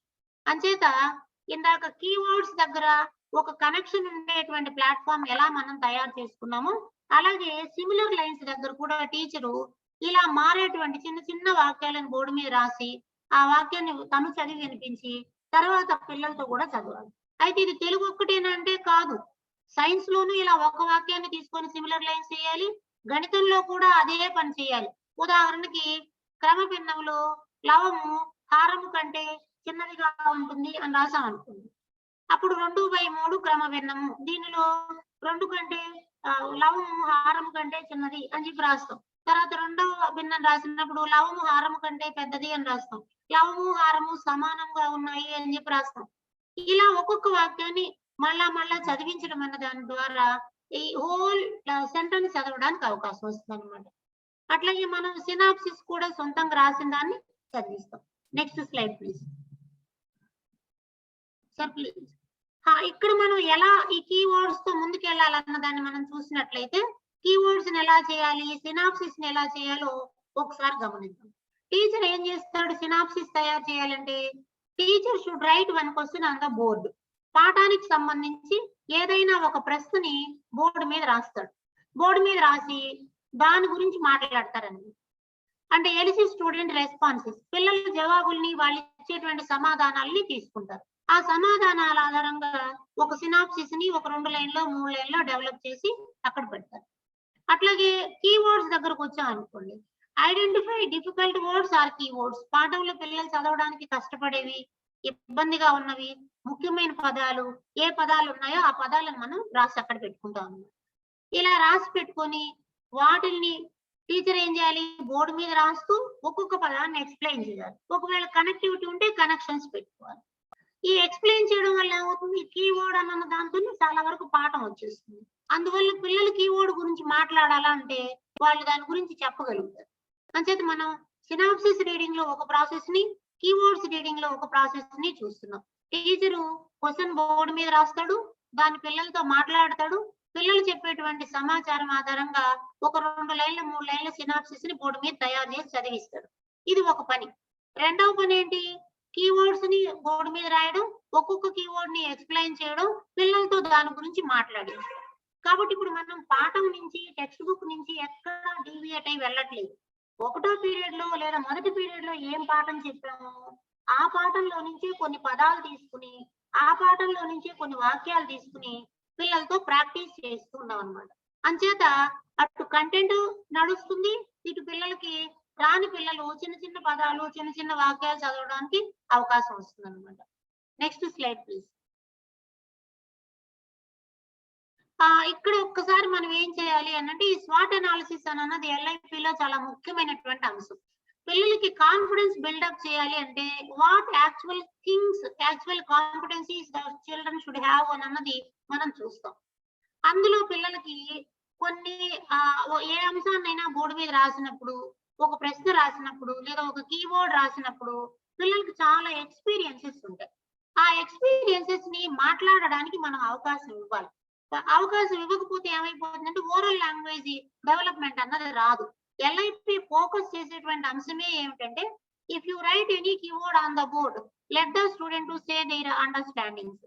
If you write any question for synopsis, let the students to say their experiences. కాబట్టి పిల్లలతో మాట్లాడించడం అన్నది చాలా కీలకం. ఇది వాళ్ళలో ఉన్న ఒక స్ట్రెంగ్త్ అనమాట. అందుకని ఓరల్ లాంగ్వేజ్ డెవలప్మెంట్ లో ఫస్ట్ ఆ స్ట్రెంగ్త్ ని మనం ఫోకస్ చేస్తాం. నెక్స్ట్ ఏం చేయాలి? నేర్చుకోవడంలో పిల్లలకి ఎక్కడెక్కడ వీక్నెస్ ఉందన్నది చూడాలి. సాధారణంగా చదవడం మన దగ్గర ఎక్కడ వీక్నెస్ ఉంటుంది? మన 6, 7 తరగతి పిల్లలు సరళ పదాలన్నీ చదువుతారు, గుణింత పదాలన్నీ చదువుతారు, ఒక్కొక్క అక్షరాన్ని చదువుతారు, కానీ మొత్తంగా గుదిగూర్చి చదవలేదు, లేదా ద్విత్వ సంయుక్తాలు వస్తే చదవలేదు. అలాంటి దగ్గర సమస్య వస్తుంది. కాబట్టి సైన్స్ ఉపాధ్యాయుడైనా, మ్యాథ్స్ ఉపాధ్యాయుడైనా, లేకపోతే లాంగ్వేజ్ ఉపాధ్యాయుడైనా తప్పనిసరిగా ఆ ప్రాబ్లం ని ఓవర్కమ్ చేయడానికి చిన్న చిన్న పదాలతో మొదలెట్టి చదివించడం చూడాలి. అందుకని మ్యాథ్స్ ఉపాధ్యాయుడు కూడా ఏం చేస్తాడు? ఇందాక మనం అనుకున్నట్టు భిన్నాలు 3 రకాలు, ఒకటి క్రమ భిన్నము, రెండవది అపక్రమ భిన్నము, మూడవది మిశ్రమ భిన్నము అని చెప్పి బోర్డు మీద రాసి ఆ టెక్స్ట్ ని చదివిస్తాడు. తాను ఒకసారి చదివి వినిపిస్తాడు. టీచర్ చదివాక పిల్లలు కూడా చదువుతారు. కాబట్టి వాళ్ళ వీక్నెస్ ఎక్కడుంది, ఎక్కడ పిల్లలు స్టకప్ అయిపోతున్నారు అన్న దాన్ని గుర్తుపట్టడం అన్నది అవసరం LIP. ఆ తర్వాత చదవడంలో కొన్ని థ్రెడ్స్ వస్తాయి పిల్లలకి. అంటే డిఫికల్ట్ వొకాబులరీ ఉందనుకోండి, ఉదాహరణకి మొక్కలు కిరణజన్య సంయోగ క్రియ ద్వారా ఆహారాన్ని తయారు చేసుకుంటాయి, మొక్కలు కిరణజన్య సంయోగ క్రియ ద్వారా ఆహారాన్ని తయారు చేసుకుంటాయన్న వాక్యంలో పిల్లలు మొక్కలు చదవగలరు, తయారు చదవగలరు, చేసుకుంటాయి చదవగలరు. కాబట్టి మధ్యలో ఏదైతే డిఫికల్ట్ వర్డ్ ఉందో ఆ వర్డ్ టీచర్ చదివి వినిపించడం, సపోర్ట్ చేయడం అన్నది అవసరం. అలాగే కొన్ని హార్డ్ టాస్క్స్, పాఠం చివరి ఉండేటువంటి ప్రశ్నలకు జవాబులు రాయండి అని చెప్పన్నా, ఒక ప్రశ్నకి జవాబును అప్పు చెప్పండి అని అన్నా కూడా పిల్లలు చేయలేరు. అందుకని అలాంటి హార్డ్ టాస్క్ అన్నది ఇవ్వకుండా ప్రారంభంలో పిల్లలు మాట్లాడడానికి, సింపుల్ గా రెస్పాన్స్ ఇవ్వడానికి, వాళ్ళకు ఒక కాన్ఫిడెన్స్ బిల్డప్ కావడానికి పనికొచ్చే చిన్న చిన్న టాస్క్స్ మాత్రమే ఇవ్వాలి. అందుకని మనం ఆపర్చునిటీస్ ప్రొవైడ్ చేసేటప్పుడు ఆ సింపుల్ టాస్క్స్ అన్నది మోస్ట్ ఇంపార్టెంట్. దీన్ని సాధించాలంటే పిల్లలు పీర్ గ్రూప్ లో నేర్చుకోవాలి. అందుకని LIP హెటరోజీనస్ గ్రూప్స్ ని ప్రమోట్ చేయండి అంటుంది. కాబట్టి మనం క్లాస్ రూమ్ లో గ్రూప్స్ చేసేటప్పుడు ఏం చేస్తాం? హెటరోజీనస్ గ్రూప్స్ ఉన్నాయా లేదా చూస్తాం. అంటే ఒక చదువు వచ్చిన పిల్లవాడు, ఒక చదువు రాని పిల్లవాడిని కలిపి కూర్చోబెట్టి మనం ఆ పని చేయాలన్నమాట. Next slide please. కాబట్టి ఇక్కడ మనం చేయాల్సిన పని ఏమిటి అంటే, LIP it is team representation. అంటే తెలుగు టీచర్ ఒక్కడే చేస్తాడు, మ్యాథ్స్ టీచర్ ఒక్కడే చేస్తాడంటే కుదరదు. మనం స్కూల్లో ఉండే అందరం చేయాల్సిన పని ఇదే. మ్యాథ్స్ టీచర్ అయినా భాష చదవడాన్ని చెప్పాల్సిందే, సైన్స్ టీచర్ అయినా చదవడాన్ని నేర్పాల్సిందే, సోషల్ టీచర్ అయినా సోషల్ పాఠాన్ని చదవడాన్ని నేర్పాల్సిందే. కానీ the focus of LIP is just only on reading అన్నమాట. కాబట్టి అది ఒక కలెక్టివ్ రెస్పాన్సిబిలిటీ, ఒక టీమ్ రిప్రజెంటేషన్ లాగా మనం ఫీల్ అవ్వాల్సి వస్తుంది. Next slide please. కాబట్టి ఇక్కడ మనం దీన్ని గమనించి చూసినప్పుడు ఎలా ఉంది మనకది? There are so many opportunities అన్నమాట. we need not confine to the textbook. పుస్తకంలో ఉండే దాంతోనే పరిమితమై ఉండాల్సిన అవసరం లేదు. ఇది use wide range of opportunities అంటున్నాం. రకరకాలు వాడుకోవచ్చు. ఈ రకరకాలు వాడుకోవడంలో మనం ఏం చేస్తాము, టెక్స్ట్ బుక్ లో ఉండేటువంటి కంటెంట్ ని పాఠంతో చెప్పడంతో పాటు లైబ్రరీలో ఉన్నటువంటి పుస్తకాలు, వార్తాపత్రిక గాని, పాంప్లెట్స్ గాని, కరపత్రాలు లాంటివి, పెళ్లి పత్రికలు లాంటివి, ఇంకా ఏది దొరికితే అది అలాంటి వాటిని ఉపయోగించుకొని చదవడాన్ని నేర్పడానికి ప్రయత్నం చేయాలి. అందుకని దీన్ని మనం ఏమంటున్నాం అంటే మేక్ లెర్నింగ్ ఈజ్ ఫన్ అంటే నేర్చుకోవడాన్ని ఒక తమాషా కార్యక్రమంగా మార్చుకోవడం అన్నది ఎల్ఐపిలో కీలకమైన అంశం అన్నమాట. Please stop sharing here. కాబట్టి ఇక్కడ మనం ఏం చేస్తాం, టోటల్ గా ఒక కాంప్రహెన్సివ్ అండర్స్టాండింగ్ లోకి మనం వచ్చినట్లయితే ఉపాధ్యాయ మిత్రులందరూ గమనించాల్సిన అంశం ఏంటంటే ఎల్ఐపిలో ప్రధానంగా 2 రకాలైనటువంటి పీరియడ్స్ ని మనం చూస్తున్నాం. ఒకటేమో టీచింగ్ పీరియడ్, రెండవదేమో ప్రాక్టీస్ పీరియడ్. టీచింగ్ పీరియడ్ అన్న దాంట్లో పాఠం ప్రారంభం అయ్యేటప్పుడు తప్పనిసరిగా టీచర్ చేయాల్సిన పని ఏమిటి, ఈ పాఠం చదవడానికి, ఈ పాఠం నేర్చుకోవడానికి పిల్లలకి ఏమేమి ప్రాథమిక సామర్థ్యాలు ఉండాలి అన్నది గుర్తించాలి. దానిని మనం ప్రీ రిక్విజిట్స్ అంటాం. ఆ ప్రీ రిక్విజిట్స్ లేకపోతే ముందు వాటి గురించి మాట్లాడి వాళ్ళకి అర్థం చేయించి తర్వాత పాఠంలోకి వెళ్ళాలి. అలా వెళ్ళడానికి ముందు మనం ఏం చేస్తున్నాం, ఆ పాఠానికి సంబంధించినటువంటి పిల్లల ఎక్స్పీరియన్సెస్ అన్ని తెలుసుకోవడానికి మైండ్ మ్యాప్ చేస్తాం. ఇది అందరికీ అనుభవం కూడా ఉంది, మనం చేస్తున్న పని ఇక్కడ కూడా చేస్తున్నాం. ఆ తర్వాత రెండవ పని ఏం చేస్తున్నాం, పిల్లలకి అసలు ఈ పాఠం ఎందుకు చదువుతున్నాం అన్నదాన్ని చెప్పాలి. దాన్ని మనం రిలవెన్స్ ఆఫ్ ద టాపిక్ అంటే. మూడవ కీలకమైన పని ఏమిటి అని అంటే ఎంటైర్ చాప్టర్, ఒకవేళ ఆ పాఠం ఒక 20 పేజీలు ఉందనుకోండి, 20 పేజీల పాఠంలో ఏ కాన్సెప్ట్స్ మనం నేర్చుకోబోతున్నాం అని అన్నది బోర్డు మీద ఒక కాన్సెప్ట్ మ్యాప్ లాగా డెవలప్ చేసి చెప్పాలన్నమాట. అప్పుడు టోటల్ చాప్టర్ మీద పిల్లలకు ఒక అవగాహన వస్తుంది. కాబట్టి ఉపాధ్యాయ మిత్రులు మన బోధనలో వచ్చినటువంటి చిన్న మార్పును గుర్తించాలని చెప్పి మనం. అలాగే రెండవ పీరియడ్ దగ్గరకు వచ్చాక ఇక కంటెంట్ చెప్పుకుంటూ పోతాం. అది ఉపాధ్యాయుడు తనకి ఇష్టమైన పద్ధతిలో చెప్తాడు. కొన్ని ప్రశ్నలు రాసి పిల్లలతో మాట్లాడిస్తాడు, కొన్ని ఎక్స్పెరిమెంట్స్ చేస్తాడు, కొన్ని డిస్కషన్స్ చేస్తాడు, ఇలా అన్ని నడుస్తాయి. అయితే ఇక్కడ చేయాల్సిన పని ఏమిటంటే రీడింగ్ రీడింగ్ రీడింగ్. తప్పనిసరిగా ప్రతి పీరియడ్ లో ఉపాధ్యాయుడు ఆ పీరియడ్ లో చెప్పినటువంటి పాఠంలో 1 పేరాను 2 పేరాలు ఓరల్ గా చదివి మోడల్ రీడింగ్ చేసి ఉండాలి. తర్వాత పిల్లల్ని గ్రూపుల్లో చదవమనాలి. తర్వాత ఇండివిజువల్ గా ప్రతి పిల్లవాడితో చదివించాలి. ఎల్ఐపిలో స్ట్రాటజీలో వస్తున్న మార్పు ఏమిటంటే ఇర్రెస్పెక్టివ్ ఆఫ్ సబ్జెక్ట్ ప్రతి టీచర్ కూడా తప్పనిసరిగా పాఠాన్ని పిల్లలతో చదివించాలి. ఇది రెండవ పాయింట్. ఇది ప్రాక్టీస్ పీరియడ్ దగ్గరకు వస్తున్నాం. ప్రాక్టీస్ పీరియడ్ లో మనం కేవలం 3 అంటే 3 పనులు చేస్తాం. ఒకటో పని ఏంటి, కీవర్డ్స్ అంటాం. పాఠంలో ఉన్నటువంటి నిన్న చెప్పిన ఏ పాఠం చెప్పామో ఆ పాఠంలో ఉన్నటువంటి ముఖ్యమైనటువంటి పదాలని బోర్డు మీద రాసి ఆ పదాలను పిల్లలతో చదివిస్తాం. అంటే ఆ పదాలకు చిన్న ఎక్స్ప్లెనేషన్ ఇస్తాం అన్నమాట. కాబట్టి కీవర్డ్స్ అయిపోతాయి. తర్వాత పని ఏం చేస్తాం, సిమిలర్ లైన్స్ రీడింగ్ అంటాం. టెక్స్ట్ బుక్ లో నుంచి ఏదైనా ఒక్క వాక్యాన్ని తీసుకుంటాం. ఆ వాక్యం ఆధారంగా చేసుకొని రిపీటెడ్ సెంటెన్సెస్ ని, పునరావృతమైనటువంటి వాక్యాలని మళ్ళా తయారు చేస్తాం అన్నమాట. ఇలా రిపీటెడ్ సెంటెన్స్ చేయడం వల్ల పిల్లలు తేలిగ్గా విషయాన్ని చదవడానికి అవకాశం ఇస్తుంది. లాస్ట్ పని ఏంటి, సినాప్సిస్ రీడింగ్ అంటాం. ఈ సినాప్సిస్ రీడింగ్ లో మనం చేసేటువంటి ముఖ్యమైన పని ఏంటంటే పెద్ద పాఠాన్ని, ఒక 4 పేజీలు 5 పేజీల పాఠాన్ని చెప్తాం. ఈ 4 పేజీలు 5 పేజీల పాఠాన్ని పిల్లలు మొత్తం చదవలేరు కాబట్టి దాన్ని మనం ఏం చేస్తున్నాము, ఒక ప్రశ్నని బోర్డు మీద రాస్తాం. ఆ ప్రశ్నకి పిల్లలు ఇచ్చేటువంటి సమాచారం ఏముందో దాన్ని ఓరల్ లాంగ్వేజ్ గా పరిగణిస్తాం. వాటిని సంక్షిప్తీకరించి బోర్డు మీద ఒక 2 లేదా 3 లైన్లలో సారాంశాన్ని రాస్తాం. ఈ సారాంశాన్ని మనం స్లో లెర్నర్స్ తో చదివిస్తాం అన్నమాట. కాబట్టి మనకి ఎల్ఐపి అంటే స్ట్రాటజీని టీచర్లందరూ ఏం గుర్తు పెట్టుకోవాలి, 2 రకాల పీరియడ్స్ ఉంటాయి. ఒకటి టీచింగ్ పీరియడ్, రెండవది ప్రాక్టీస్ పీరియడ్. టీచింగ్ పీరియడ్ లో ఏ చాప్టర్ అయినా సరే ఫస్ట్ స్టార్ట్ చేసేటప్పుడు మనం ఏం చేయాలి, ప్రీ రిక్విజిట్స్ ఉన్నాయో లేదో గుర్తుపట్టాలి. ఒకవేళ లేకపోతే ప్రీ రిక్విజిట్స్ గురించి మాట్లాడాలి. దాని తర్వాత మైండ్ మ్యాపింగ్ చేయించాలి. దాని తర్వాత ఆ పాఠం ఎందుకు చదువుతున్నాము, రిలవెన్స్ ఆఫ్ ద టాపిక్ అని చెప్పాలి. దాని తర్వాత ఏం చేస్తాము, పాఠానికి మొత్తానికి సంబంధించి కాన్సెప్ట్ మ్యాప్ ని బోర్డు మీద స్టెప్ బై స్టెప్ రాసుకుంటూ వస్తాం. అందరికీ కాన్సెప్ట్ మ్యాప్ ఐడియా ఉంది కాబట్టి నేను దాని గురించి మాట్లాడలేదు. రెండవ పీరియడ్ కి వచ్చేటప్పటికి ఏం చేస్తాం, పిల్లల పాఠాన్ని ఉపాధ్యాయుడు ఒక మోడల్ రీడింగ్ చేస్తాడు, పిల్లల్ని గ్రూపుల్లో చదివిస్తాడు, వ్యక్తిగతంగా చదివిస్తాడు. తర్వాత ప్రాక్టీస్ పీరియడ్ దగ్గర మనం ఎన్ని రకాల పనులు చేస్తున్నాం? ప్రతి ప్రాక్టీస్ పీరియడ్ లోను 3 మ్యాండేటరీ టాస్క్స్ ఉంటాయి. వాటిల్లో ఒకటేమనుకున్నాం, కీవర్డ్ అనుకున్నాం. కీవర్డ్ ని బోర్డు మీద రాసి చదవడం. రెండవది సిమిలర్ లైన్స్ అన్నాం, అంటే సమరూపమైనటువంటి వాక్యాలను చదివించడం. మూడవది సినాప్సిస్ అన్నాం. కాబట్టి ప్రాక్టీస్ పీరియడ్ లో కంపల్సరీగా చేయాల్సిన పని ఏమిటంటే, ప్రతిరోజు ఒకవేళ 5 కీవర్డ్స్ చెప్పాం అనుకోండి, ఈ 5 కీవర్డ్స్ మీద ఒక డిక్టేషన్ చెప్పాలి. అది సీన్ డిక్టేషన్ రూపంలో ఉండొచ్చు, అన్సీన్ డిక్టేషన్ రూపంలో ఉండొచ్చు. మీరు బోర్డు మీద ఒక 5 పదాలు రాయండి, ఈ 5 పదాలలో ఏవైనా ఒక 4 పదాలు డిక్టేషన్ చెప్పండి, అవి తుడిపేయకండి, బోర్డు మీద అలాగే ఉంచండి. వాటిలోంచి టీచర్ ఏం చెప్తున్నాడు అన్నదాన్ని చూసి అక్కడ బోర్డు మీద నుంచి రాసే ప్రయత్నం చేస్తారు. దిస్ ఈజ్ నాట్ కాపీయింగ్ అన్నమాట. అంటే పిల్లలు ఆ పదాన్ని వింటారు, బోర్డు మీద ఎక్కడుందో గుర్తుపడతారు, తర్వాత నోటు పుస్తకంలో రాసుకుంటారు. కాబట్టి ఇలా మనం సీన్ డిక్టేషన్ అన్నదాన్ని ప్రతి పీరియడ్ లోనూ చెప్పాల్సి వస్తుంది. కాబట్టి ఎల్ఐపి దేని మీద ఫోకస్ చేస్తుంది అని అంటే, దేని మీద అని చెప్పాలి మనం? చదవడం మీద, ఓరల్ లాంగ్వేజ్ డెవలప్మెంట్ మీద. There is no separation between A group learners and C group learners. వాళ్ళందరినీ కలిపేస్తున్నాం. కలిపేసి ప్రాక్టీస్ పీరియడ్ లో హెటరోజీనస్ గ్రూపులుగా మార్చుకుంటున్నాం. మనం దీనికోసం వేరే లెసన్ ప్లాన్ రాయాల్సిన అవసరమే లేదు, వేరే రకాల బోధనా పద్ధతులు ఉపయోగించాల్సిన పనే లేదు.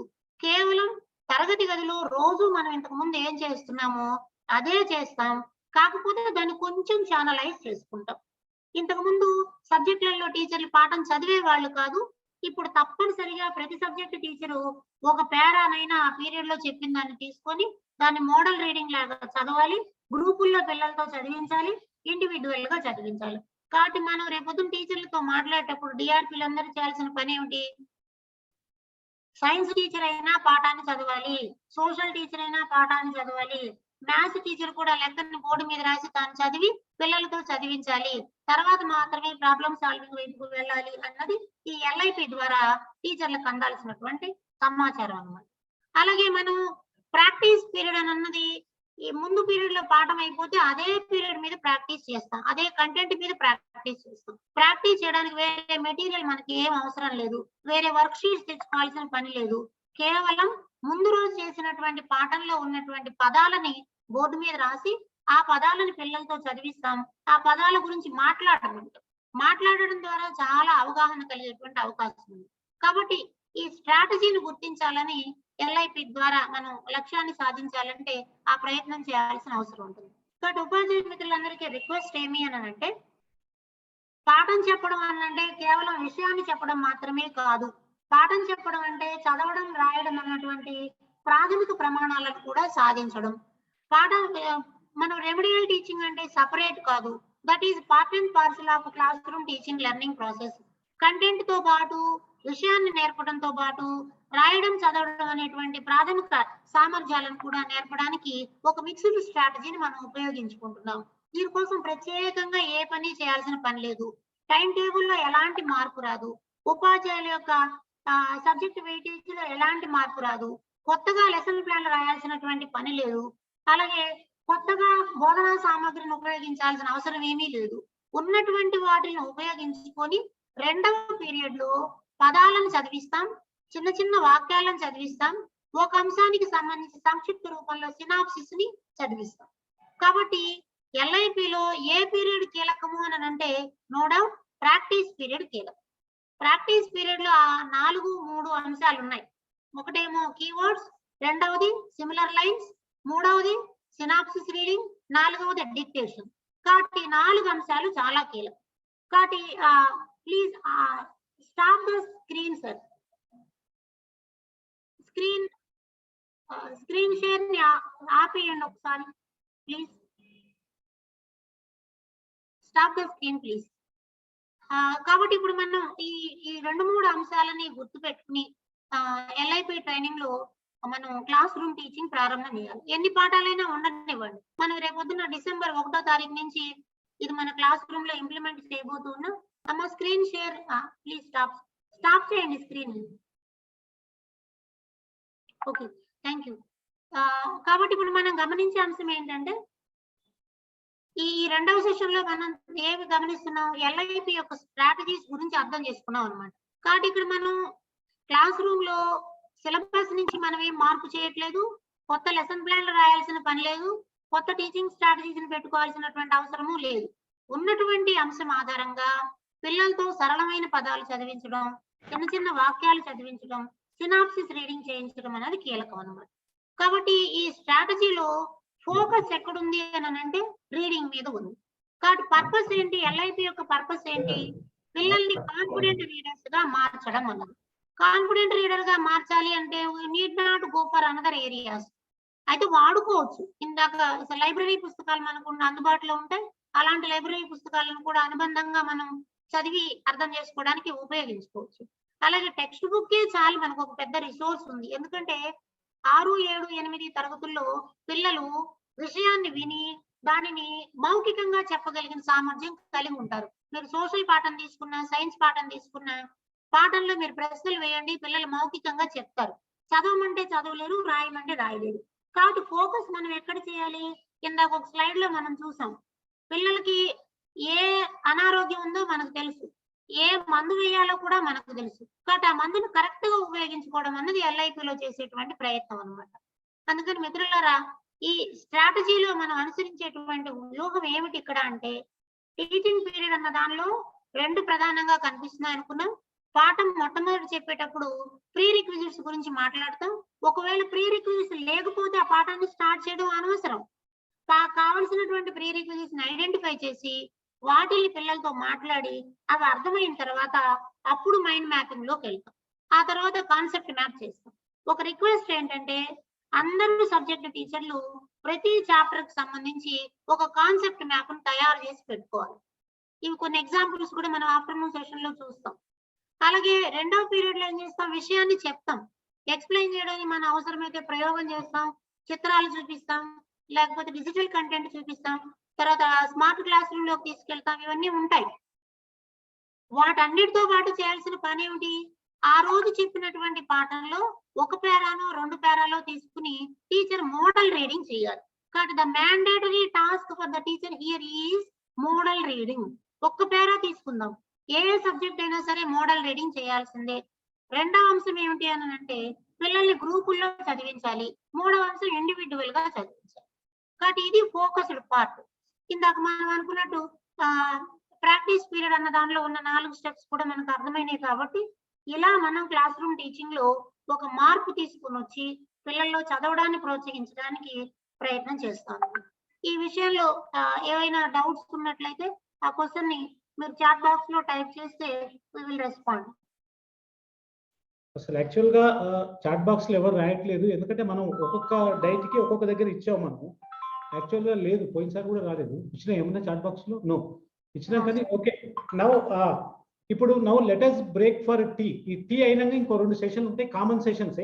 సబ్జెక్ట్ స్పెసిఫిక్ 5 రూములు, మధ్యాహ్నం లంచ్ అయిన తర్వాత ఉంటాయి అవి. ఇప్పుడు అన్ని కూడా కామనే, లంచ్ వరకు కామన్ సెషన్స్ ఉంటాయి.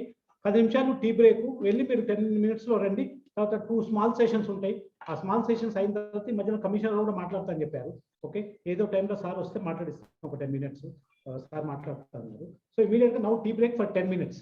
10 minutes అంటే 10 minutes ఇమీడియట్ గా you assemble.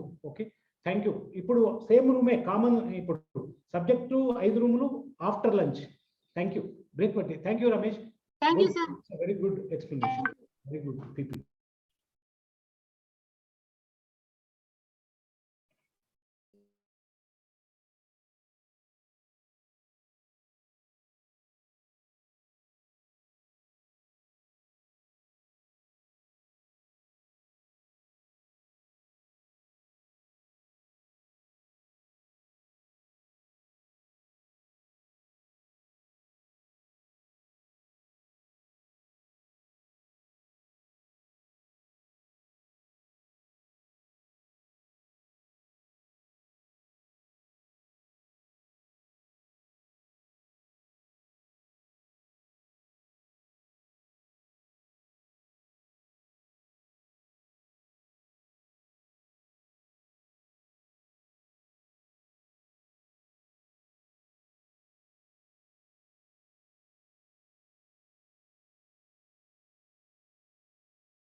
can start.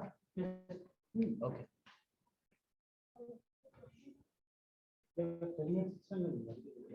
I have to look at the camera here. Yes, sir.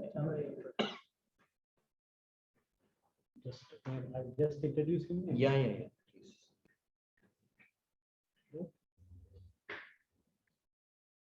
Okay. Okay. Right. Okay. Again, 10 minutes are over. Now, again, I will invite all the participants, DRPs, into the sessions. Now, the third session is on community mobilization and community participation, parents and community participation in improving, in supporting learning. దానికి మనకు శేషగిరిరావు గారు, Seshagiri Madhusudan, is the academic specialist from UNICEF. Sir చాలా ఈ community mobilisation దాంట్లో చాలా experience ఉన్నటువంటి వ్యక్తి. మనం ఎల్ఐపిలో 2 ఇంపార్టెంట్ స్ట్రాటజీస్ అనుకున్నాం. ఒకటేమో స్కూల్ లోపల ఏం చేస్తాము, తర్వాత స్కూల్ బయట నుంచి వెళ్ళి వాట్ టైప్ ఆఫ్ సపోర్ట్ దాని మీద కావాలని 2 ఇంపార్టెంట్ స్ట్రాటజీస్. కాబట్టి బడి బయట నుంచి వెళ్ళి ఏ రకమైనటువంటి సపోర్ట్ పిల్లలకి ఇవ్వాలి అసలు యాక్చువల్గా ఈవినింగ్, దాని మీద సార్ మన శేషగిరి గారు మాట్లాడతారు. నౌ ఓవర్ టు శేషగిరి గారు. Thank you very much, Upendra Garu. It's my pleasure to be here. Am I audible? Is everybody able to hear me? Okay. So let me begin. I'll be talking a little about the other components of the learning improvement program. I think so far both Ramesh Garu and Upendra Garu have given you a fair idea about what should happen inside the classroom, what are the teaching learning strategies that should be followed, how is this different from what we have been doing so far, and how this can lead to better results and so on. So I think in the coming days, weeks and months, this particular pedagogical strategy will be discussed more in depth, and a lot of the training that is going to happen for the school teachers in various districts will be focused on this particular outline that has been presented to you today morning. I'm going to be talking of like Upendra Garu said, children do spend a lot of time in school. About 6 to 7 hours of their time are spent there. And obviously, we need to see what happens in the school and how that can be further improved and made better. But sometimes what we do is we do not pay enough attention to what happens outside the school. Children spend a lot of time with their parents and families. They also spend quite a lot of time in their local community or neighborhoods, meeting different people, observing things, learning from each other, and so on. So in this session, I want to provide a brief idea of what the LIP is trying to do outside of the school. Can I have the next slide, please?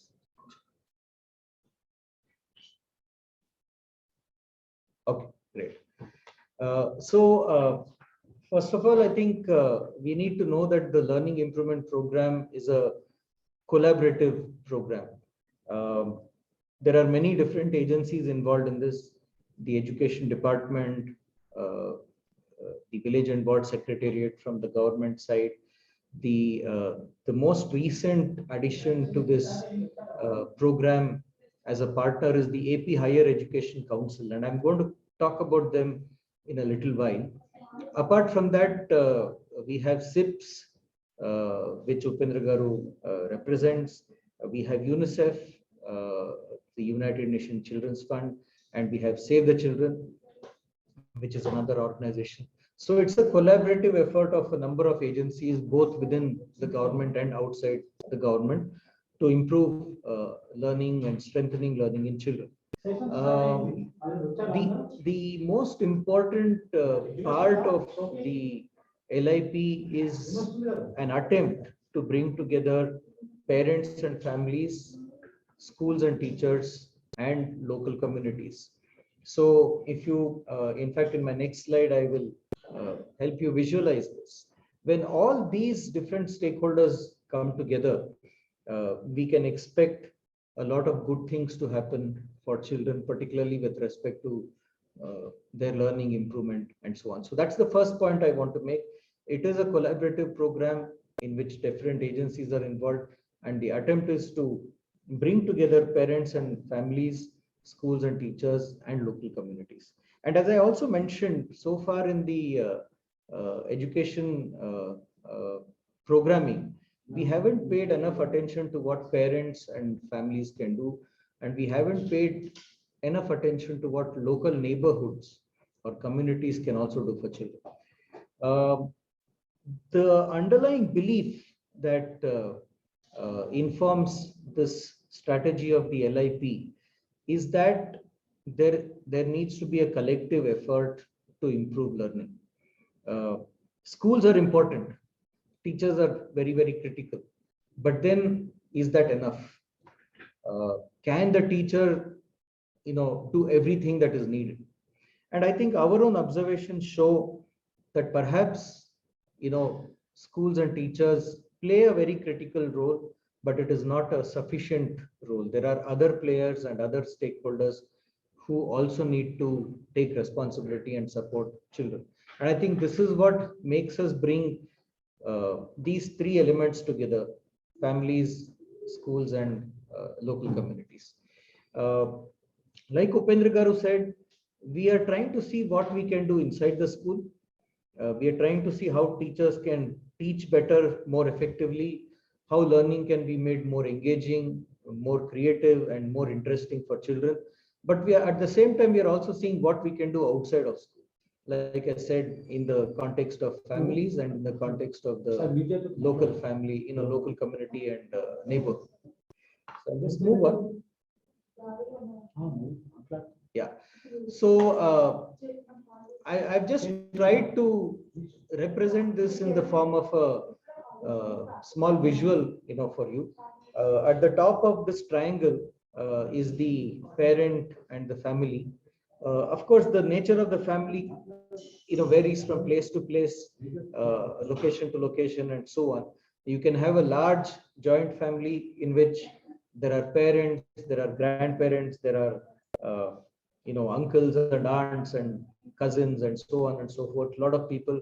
You can have a single parent family, you can have a nuclear family in which the parents live with their children and so on. So families are basically of all kinds, but here we are thinking that in the family there is a lot of human resource that is available, and if that human resource can be put to better use, it will benefit the child. The other side of the triangle, as you can see, are the schools and teachers, and this is the most familiar part of the program so far, because all of us, I think, working in the field of education, including teachers, we are used to working with this structure. So the school is there, close to the child, close to the community.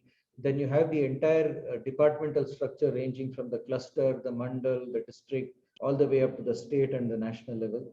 And for many decades, through various programs, we are trying to improve this system to deliver results for children.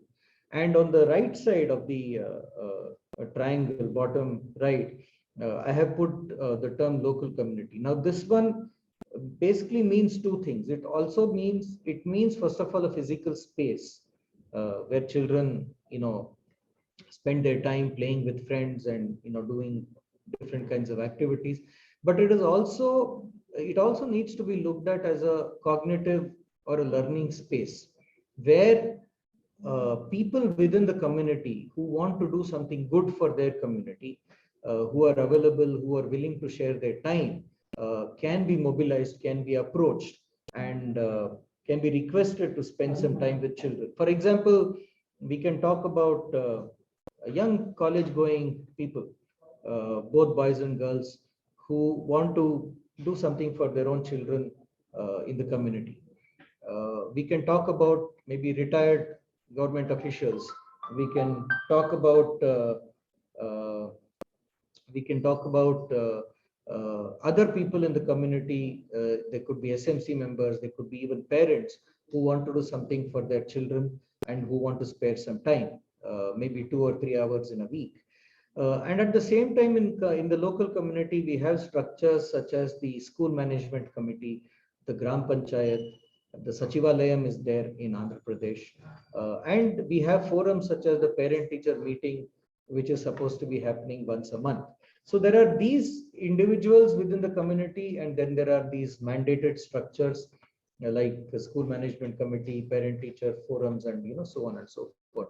And in the center of this triangle, I have put the agenda of improving children's learning. So if these three arms of the triangle, if these three parts of the triangle come together, there is a very good possibility that many important things and many important results can be achieved for children.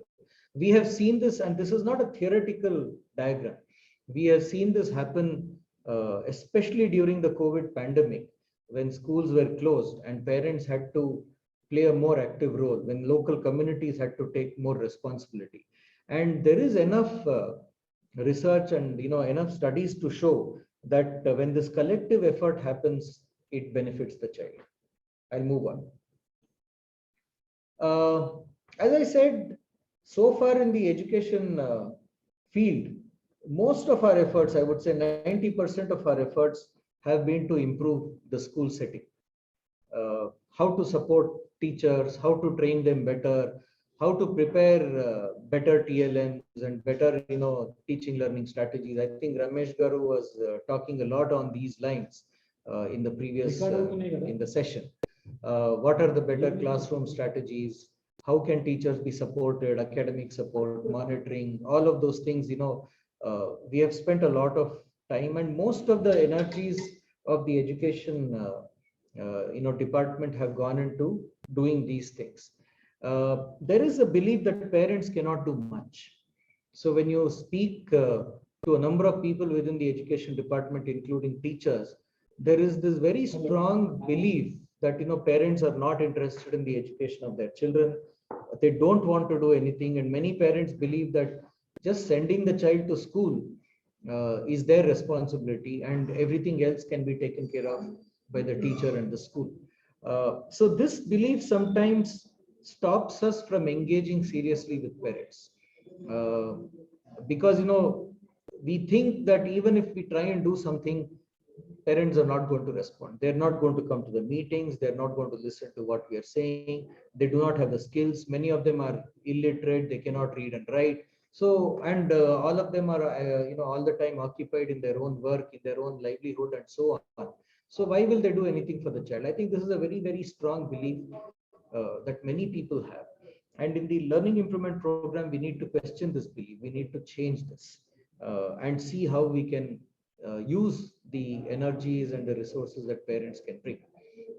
A similar view also exists about the community, that a lot of people I have interacted with, both within the community and the education department, including teachers, they really do not believe that the parent-teacher meetings or the school management committee meetings or even the panchayat, for example, are doing anything that is useful for the parents. In fact, many teachers say that we send the register, the parent-teacher meeting register or the school management committee register to the homes of the parents so that they can sign, because they don't come to the meeting. I'm not saying that this is the case in every village, or I'm not saying that this is the case in every school or community, but this seems to be by and large the overall picture in terms of how parents and communities are today engaging with education. And it's a picture that has been there for a very long time. The question is, how do we change it, right? One of the outcomes of this kind of a belief is we do not think that much can happen outside of the school. Of course, children go for tuitions. Parents who can afford to send their children for tuitions, and I do believe, I keep hearing that in Andhra, the tuition culture is very strong, as it is strong in quite a few other states. But what happens in tuition needs to be also questioned, because does it really help the child? Is learning happening there? And tuition in most cases seems to be a repetition of what is done in school, and for the better preparation for the exams and tests. So we really don't want only tuitions to happen. We want reinforcement of learning to happen. We want children to start understanding what they do in school. So some questions that come to us is, how can parents be supported to do more for their child's learning? We have seen that when parents, the confidence level of parents increases, when they have more clarity about what they can do. And let me give you a few examples about what parents can do so that, it doesn't sound theoretical. For example, a parent, and these are very specific examples, we can think many more of many more ideas. A parent, whether a parent is illiterate or literate or semi-literate also, can ask the child what the child has done in school today, right? That can become a habit. A parent can also, whether it's a father or mother or even a grandfather or grandmother, can ask the child to remove his or her notebook and show them what he or she has done, because a notebook is a marker of what is happening in school. Most of the time children are expected to write something in their notebooks. It could be solving a problem in mathematics, or it could be writing something in language, or it could be practicing whatever is there in the textbook. So how many parents actually ask their children to show them their notebooks, and how many ask them to explain what is there in the notebook? Now, I might be an illiterate parent, sorry, but I can certainly ask my child to show what he or she has learned in school on that particular day. This is one example of how parents can slowly get involved in the child's learning at school. And this sends a very clear signal to the child that my father or mother is interested in what I'm doing in school, and I'm expected to, if not every day, at least once in 2 or 3 days, talk about it and show what I have done. A child may not all the time only do work in the notebook. A child may also be doing something with respect to paperwork, right? It could be a drawing, it could be something with respect to play or whatever. I mean, it depends on what the teacher is giving. So all these things give the parents an idea of what the child is trying to do in school. The second example that I want to give is, I think any parent can ask the child to read something from the textbook, whether it's a class 1 child, a class 2 child, or a class 7 or 8 child. For example, if a class 1 child is doing something in phonics, if he or she is trying to understand the correlation or trying to match the shape of the letter with the sound of the letter, there are many such exercises in your textbook, right? The parent can also try and understand what the child is trying to do. If it's an older child in maybe class 3, class 4, class 5 or above, the parent can ask, can you please read this? If this thing has been done by your teacher in school, I want you to read this for me, because I cannot read it. I may not be, capable of reading that, but you're going to school, you're spending your time there. Can you read it for me? Can you help me understand what this particular thing means, right? So these are two specific examples that I'm giving, and there are many such things that parents can do. For example, each house has got its own material resources. They could be available in the kitchen, they could be available in the backyard, they could be available in the agricultural fields, they could be available in the veranda or the living room or whatever. So whether it is counting, whether it is arranging objects in ascending or descending order, or identifying shapes, colors, sizes, etc. There are many small but important activities that parents can do with their children. And these are some of the things that we are trying to explore in the learning improvement program. Now, imagine what literate parents can do. Parents who can themselves read and write, they are in a much more advantageous position to spend some time with their child and giving them additional inputs. Probably they can read a story aloud, they can read together with the child, right? I'm not demanding that parents should spend 2 to 3 hours with their children every day. That is not the idea. It can be even 10 or 15 minutes, it can be half an hour, it can be in the morning, or it can be in the night, whenever it is convenient for the parents. It may not happen every day, but it can happen a few times in a week. But the important thing is, gradually we would want parents and families to take a lot more interest in what their children are doing. And I think this over a period of time is going to make a lot of difference in the way the children learn. The second question that I put up on the slide is what can local communities do and to help children better, and we will get to see that in the next slide. And how do we link all these efforts with the school? So for example, when parents start, one of the good things that has happened, and this is because of the work that government has done for many years, is that in the field of health and nutrition, parents are expected to do a lot more for the children. So for young children, for example, parents, through the Anganwadi worker or the Asha worker or the, A&M and so on, there are many frontline workers. And I think in Andhra, you have the Sachivalayam workers also, the staff of the Sachivalayam, trying to link various government schemes with families. And a lot of those schemes are related to children and their development. So through these different programs that you have, parents are also informed, given a lot of information about how to feed their children, when to feed their children, how much to feed their children, what to do when the child has a problem, what to do when the child has cold and cough or fever or diarrhea or whatever. So I think in these sectors in particular, over the last several decades, a lot of work has been done. And today, one can say with confidence that parents are much better prepared to look at these aspects where it concerns their young children. But when you look at learning, when you look at cognitive development, when you look at the intellectual development of the child, I think very little has been done with parents and families. So I think this is something that we need to do. And when it happens, and you look at the third question, how can these efforts link with the teacher and the school? When it happens, we can expect parents to start also talking to teachers a little more confidently about what is happening with their child, right? This is something that is not happening as much as we would like. There are very few parents who are talking about issues related to their learning, to their child's learning with the teachers.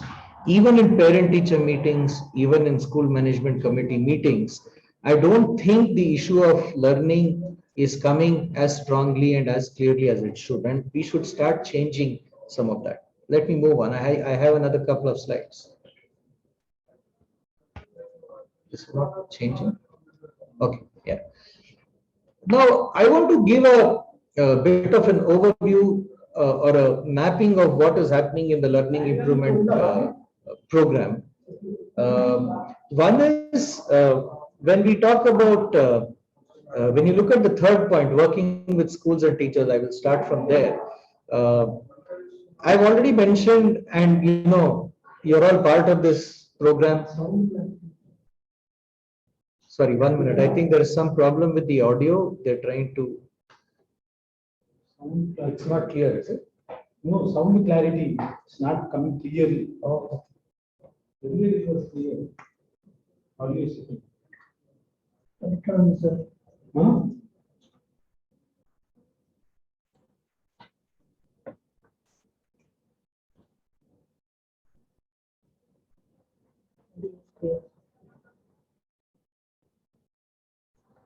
Maybe పెట్టుకోవాలి. Internet strength తక్కువ ఉంది. మనకైతే Okay, I can continue. Okay, sorry for that small disturbance. I think this slide is very important for all of us as teachers and resource persons who are involved in the LIP. And I'm just trying to show you what are the range of activities that are happening in the LIP. And I want to draw your attention to the third heading here, working with schools and teachers. And this is a point that we have already, that I have already mentioned, that there is a lot of effort. I think a teacher's manual has been developed, guidebooks, workbooks, and all of this will be rolled out in the coming months. So a lot of work is being done around the school space. and how to prepare teachers and schools better for learning improvement and so on. The other two parts, we have started doing something that I just wanted to share that with you. With the parents, we have two particular interventions or two particular programs at this point of time, which will be rolled out in LIP. One is a program called as Meenakka Muchatlu. This is a series of audio messages about 3 to 4 minutes, 3 to 3.5 minutes in length. They're short audio messages about what parents can do to support their child's learning better at home. These are very interactive messages where the central character called Meenakka is engaging with the parents. She is challenging them to think about their children's learning. She is asking them to think about what they can do. She is giving them ideas. She is pushing them to do something different, right? And by the end of December, we expect to prepare about 30 to 35 such messages for rolling out in the LIP. And we will be discussing with you the various possibilities of sharing these messages with the parents in the communities. They can be with through WhatsApp groups, through chat bots, through self-help group networks, and so on. So there are different things that we need to do.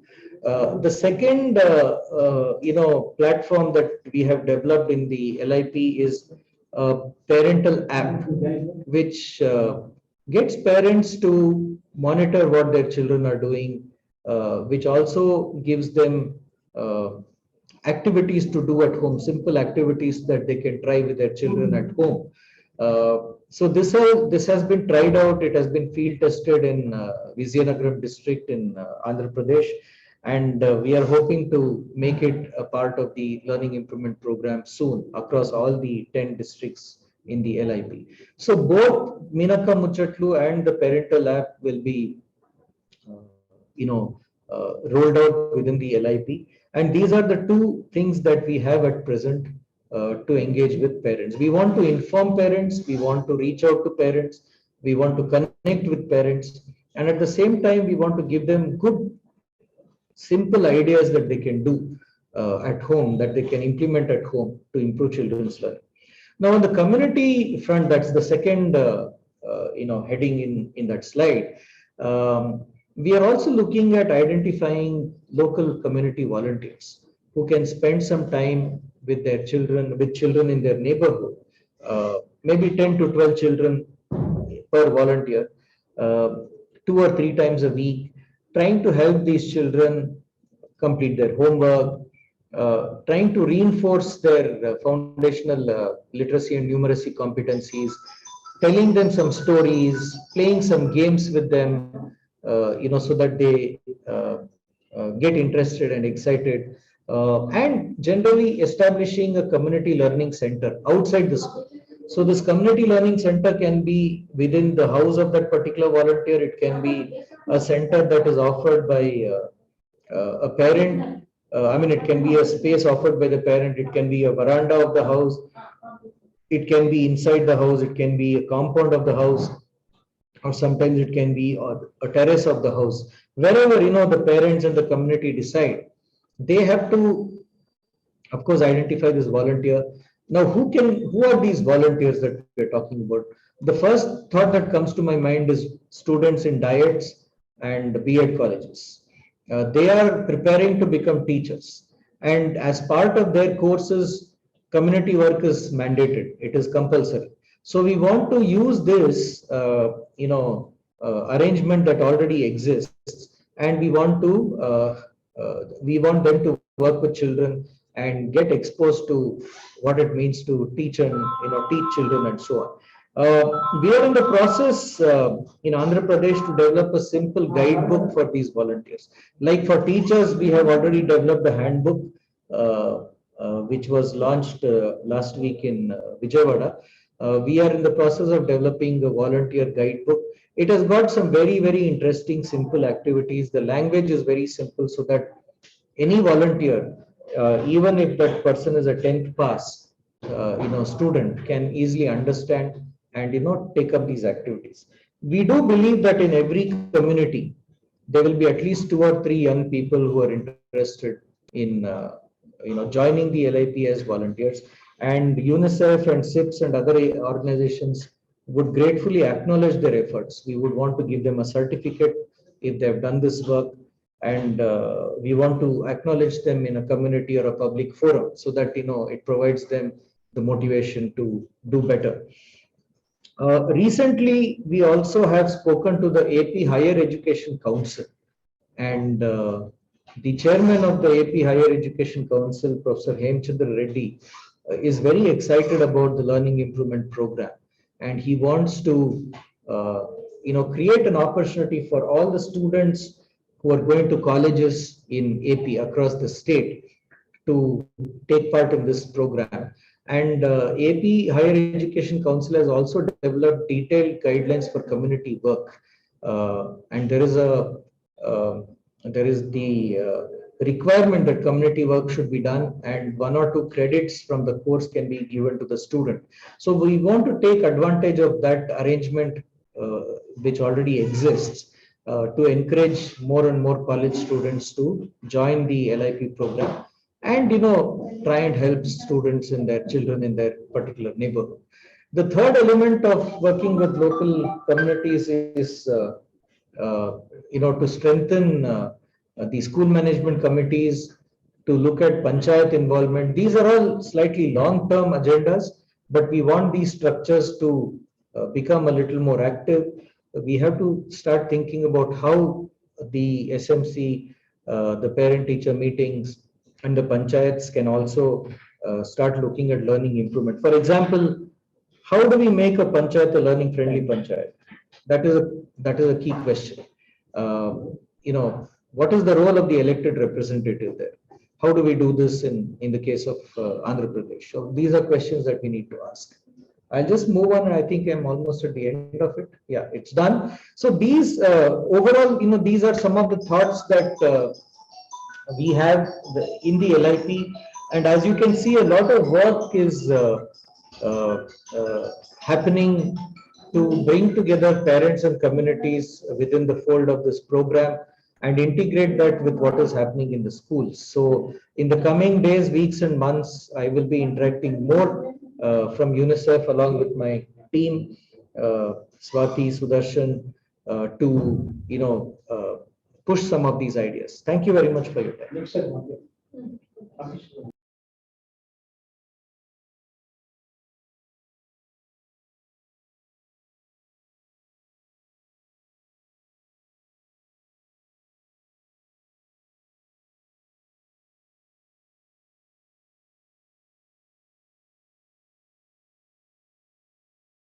Mic on. Okay hello thank you Seshagiri గారు. అంటే ఇప్పుడు మనం 2 important strategies అనుకున్నాము.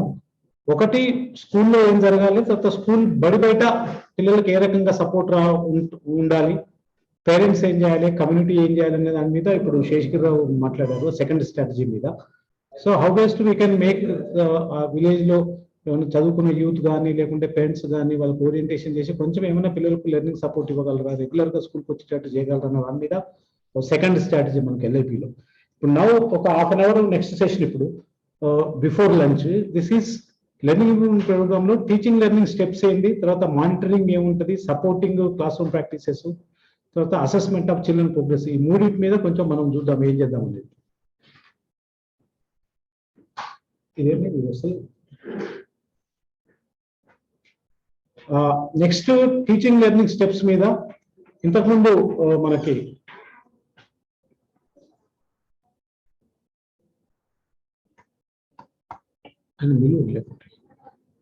Teaching learning steps మీద ఇంతకుముందు మనకు రమేష్ గారు మాట్లాడారు. సో అంటే మనకు బేసిక్ గా ఇదేనా స్టార్టింగ్ స్లైడా?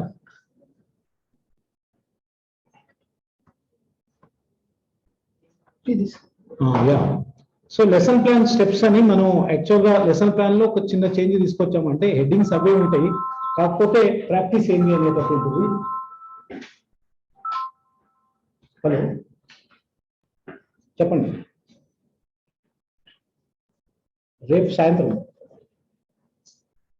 ఎల్లుండి సాయంత్రం. Okay, good. Yeah, okay. First చేయాల్సింది ఏంటంటే, ఒక లెసన్ కు మనం 10-12 పీరియడ్లు ఎట్లాగో మీకు టైం టేబుల్ షెడ్యూల్ ఇచ్చారు. ఎన్ని పీరియడ్లు ఐడెంటిఫై, ఒక్క లెసన్ కి ఎన్ని పీరియడ్లు మనకు కావాలో మనం ఐడెంటిఫై చేసుకుంటాం ఫస్ట్. దాంట్లో ఏ సబ్ టాపిక్స్ పెట్టుకుంటాం, ఒక 5-6 సబ్ టాపిక్స్ ఉంటే ఒక్కొక్క సబ్ టాపిక్ ఒక్కొక్క పీరియడ్ అని. తర్వాత దీన్ని బట్టి సబ్ టాపిక్స్ బట్టి ఆ లెసన్ కి ఎన్ని పీరియడ్లు కావాలో మనం ఫస్ట్ డిసైడ్ చేసుకోవాలి. Number of periods required for to complete that lesson. ఆ టోటల్ పీరియడ్ లో 50% టీచింగ్ కు 50% ప్రాక్టీస్ కనే అనుకున్నాం. ఎందుకంటే every teaching period must follow. ఇవాళ టీచింగ్ చేస్తే రేపు ప్రాక్టీస్, అట్లా. కాబట్టి 50% ఆఫ్ టీచింగ్, 50% ఆఫ్ ప్రాక్టీస్ కు మనం చేసుకుంటాం. ఇది సెకండ్ స్టెప్. థర్డ్ స్టెప్ ఏంటంటే, ఒక్కొక్క సబ్ కాన్సెప్ట్ మరి ఒక పీరియడ్ కావాలన్నా 2 పీరియడ్లు కావాలన్నా, ఒక పీరియడ్ కావాలంటే ఒక పీరియడ్ టీచింగ్, ఒక పీరియడ్ ప్రాక్టీస్. ఇది థర్డ్ స్టెప్. ఫోర్త్ స్టెప్ ఏంటంటే, every teaching period must follow practice అనుకున్నాం. ఇవాళ టీచింగ్ అయితే రేపు ప్రాక్టీస్, అట్లా. కాబట్టి equal number of teaching, equal number of practice, 50-50%. Okay, that is required. I will talk. తర్వాత every teaching must follow practice. తర్వాత prerequisites అనుకున్నాం. ఇంతకుముందు రమేష్ గారు చెప్పారు, ఒక పాఠం అర్థం కావాలంటే దానికి ప్రీవియస్ పాఠాన్ని చెప్పిన కాంపిటెన్స్ వస్తేనే ఈ పాఠం అర్థమవుతుంది. కాబట్టి every teacher should identify. Lesson unit start చేసేటప్పుడే ఈ యూనిట్ అర్థం కావాలంటే ప్రీవియస్ క్లాస్ లో ఉన్నటువంటి కాంపిటెన్స్ లేవనేది లిస్ట్ అవుట్ చేసుకొని మొదలు అవి వచ్చా రావాలి అని పిల్లలు చూసుకోవాలి. This is prerequisite competencies అంటున్నాం. ఇప్పుడు ఫర్ ఎగ్జాంపుల్ ఒక డివిజన్ మనం రావాలంటే పిల్లవాడికి మల్టిప్లికేషన్, ఎడిషన్ వస్తేనే డివిజన్ వస్తుంది. డివిజన్ కు ప్రీ రిక్విజిట్ కాంపిటెన్సీస్ ఏంటంటే addition, subtraction, multiplication is that prerequisite competencies. అట్లా ప్రతి లెసన్ కూడా కొన్ని ప్రీ రిక్విజిట్ కాంపిటెన్సీలు అవి వస్తేనే, అంటే 6th క్లాస్ సిలబస్ లో ఉండే అర్థమైతే 7th క్లాస్ పాఠాలు అర్థమైంది. అట్లా ప్రతి టీచరు ఎవ్రీ యూనిట్ కు ప్రీ రిక్విజిట్ కాంపిటెన్సీస్ ఐడెంటిఫై చేసుకోవాలి. ఇది తర్వాత స్టెప్. తర్వాత లెసన్ ప్లాన్ లో ప్రీ రిక్విజిట్ రాసినాక అవుట్కమ్స్ ఏంది, ఒక యూనిట్ రాసేటప్పుడు మీరు లెసన్ ప్లాన్ లో రాసుకుంటారు what are the expected learning outcomes అని. కాబట్టి లెసన్ ప్లాన్ రాసేటప్పుడు అవుట్కమ్, ఈ పాఠం అయిపోయిన తర్వాత పిల్లవాళ్ళు ఏం చేయాలి అనేటటువంటిది నెక్స్ట్ ఓకే చేస్తారు. తర్వాత నెక్స్ట్ ఓకే, ఇది లెసన్ ప్లాన్ లో రాసుకుంటారు జనరల్ గా. Okay, number of periods required, any teaching, any practice periods, isn't it, what are the expected learning outcomes ఏంది, ప్రీ రిక్విజిట్ కాంపిటెన్సీస్ ఏంది, ఇవన్నీ మొదలు వస్తాయి.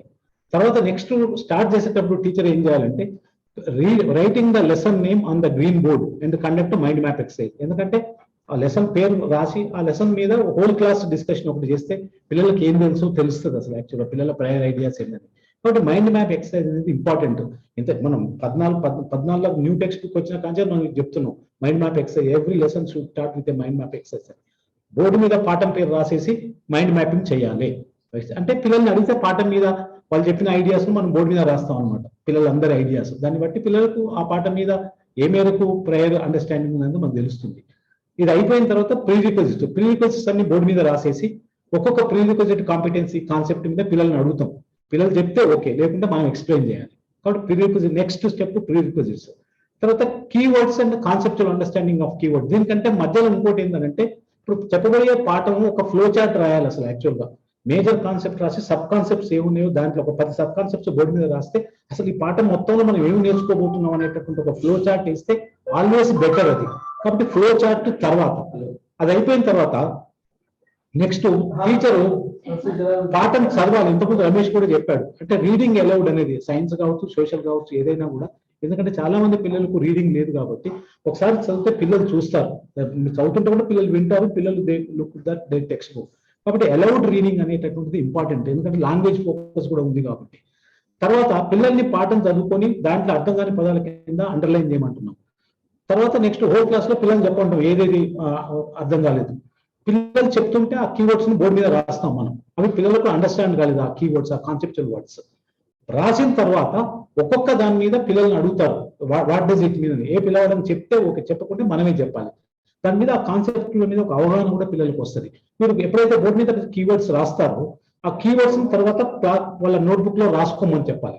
మీరు కీవర్డ్స్ చదువుతారు, బోర్డు మీద రాసి కీవర్డ్స్ గురించి ఎక్స్ప్లెయిన్ చేస్తారు, తర్వాత పిల్లవాడు నోట్ డౌన్ కూడా చేసుకుంటాడు. కాబట్టి ఇక్కడ reading, understanding of keywords, next comes to writing కూడా వస్తుంది అన్నమాట ఇక్కడ. Okay, next synopsis development. దీని మీద కొంచెం ఎక్స్ప్లెయిన్ చేసి యాక్టివిటీ అయిపోయిన తర్వాత, పాఠం అయిపోయిన తర్వాత జనరల్గా ఏం చేస్తామంటే ఏమర్థమైందో పిల్లలకి చెప్పండి. హోల్ క్లాస్ లో ఏమర్థమైంది, వాళ్ళు టుడే పాఠం అయిపోయింది, what does they understood. Okay, కాబట్టి ఏమైంది ఏమర్థమైందో చెప్పండి చెప్తుంటారు. పిల్లలు చెప్తున్న దాన్ని ఇంపార్టెంట్ పాయింట్స్ ఉంటే ఏమైనా బోర్డు మీద రాసి టీచర్ మీనింగ్ ఫుల్ ఒక 2 పేరాలు బోర్డు మీద రాయాలి అసలు యాక్చువల్గా చెప్పించి, అంటే జిస్ట్ ఆఫ్ ద లెసన్ అనమాట ఇది. ఓకే, తర్వాత నెక్స్ట్ దీన్ని ఆ జిస్ట్ రాసిన తర్వాత, లేకుంటే పిల్లలు గ్రూప్ వర్క్ లో జిస్ట్ రాసినా దాన్ని బోర్డు మీద రాసి ఎడిటింగ్ కూడా చేయొచ్చు మనం యాక్చువల్గా. ఓకే, ఇది టీచింగ్ పీరియడ్ లో జరగాలి. ఓకే, టీచింగ్ అయిపోయిన తర్వాత గ్రూప్ వర్క్ ఇస్తాం. గ్రూప్ లో ఎట్లా ఉండాలంటే గ్రూప్ వర్క్ లో గ్రూప్ ఫార్మేషన్ లో ఒక 5 పిల్లలు ఉంటే ఒక 2 పిల్లలు బాగా చదివేవాళ్ళు, ఇంకొకరు 2 యావరేజ్ ఉన్నోళ్ళు, ఇంకొక పిల్లవాడు ఏం రాకుంటున్నోళ్ళు. ఎందుకంటే ఇట్లా హెట్రోజీనియస్ గ్రూప్ ఉంటే పిల్లలు సపోర్ట్ చేసుకుంటారు ఒకరికి. కాబట్టి గ్రూప్ ఫార్మేషన్ ఇంపార్టెంట్. ఒక గ్రూప్ 4-5 కంటే ఎక్కువ ఉండదు. కాబట్టి గ్రూప్ వర్క్ ఇచ్చినప్పుడు ఆ గ్రూప్ వర్క్ లో ఏం చేస్తారంటే మొదటి పాఠం చదివించాలి. గ్రూప్ వర్క్ లో బాగా చదివిన పిల్లవాడు ఫస్ట్ చదువుతాడు, 2, 3, 4 చదివే వరకు ఆటోమేటిక్ గా మిగతా పిల్లలు కూడా అర్థమవుతుంది. తర్వాత కీవర్డ్స్ ఏవైతే ఉన్నాయో పాఠంలో ఏమి ఉందో అది కూడా డిస్కస్ చేయాలి జనరల్ గా, కీవర్డ్స్ అవన్నీ కూడా. ఎందుకంటే awareness understanding of the concepts అది ఆ గ్రూప్ వర్క్ లో చేయాలి. తర్వాత ఏమర్థమైందో గ్రూప్ వర్క్ లో ఒక రాసుకోవాలి అసలు జిస్ట్ ఒక అది ఏది సినాప్సిస్ గ్రూప్ లో రాయాలి, ఇజంట్ ఇట్. సో ఈ రకంగా గ్రూప్ లో రాసిన తర్వాత నెక్స్ట్ కమ్స్ టు ఒకసారి గ్రూప్ లో చదివాడు, కీవర్డ్స్ అండర్స్టాండింగ్ అయినాయి, పాఠంలో ఏముందో డిస్కస్ చేశారు విత్ ఇన్ ద గ్రూప్. కాబట్టి next comes to individual work. ఇదన్నీ అర్థమైతే పిల్లవాడు ఇండివిజువల్ గా చదవాలి. బంద్ చేయమని ఫస్ట్.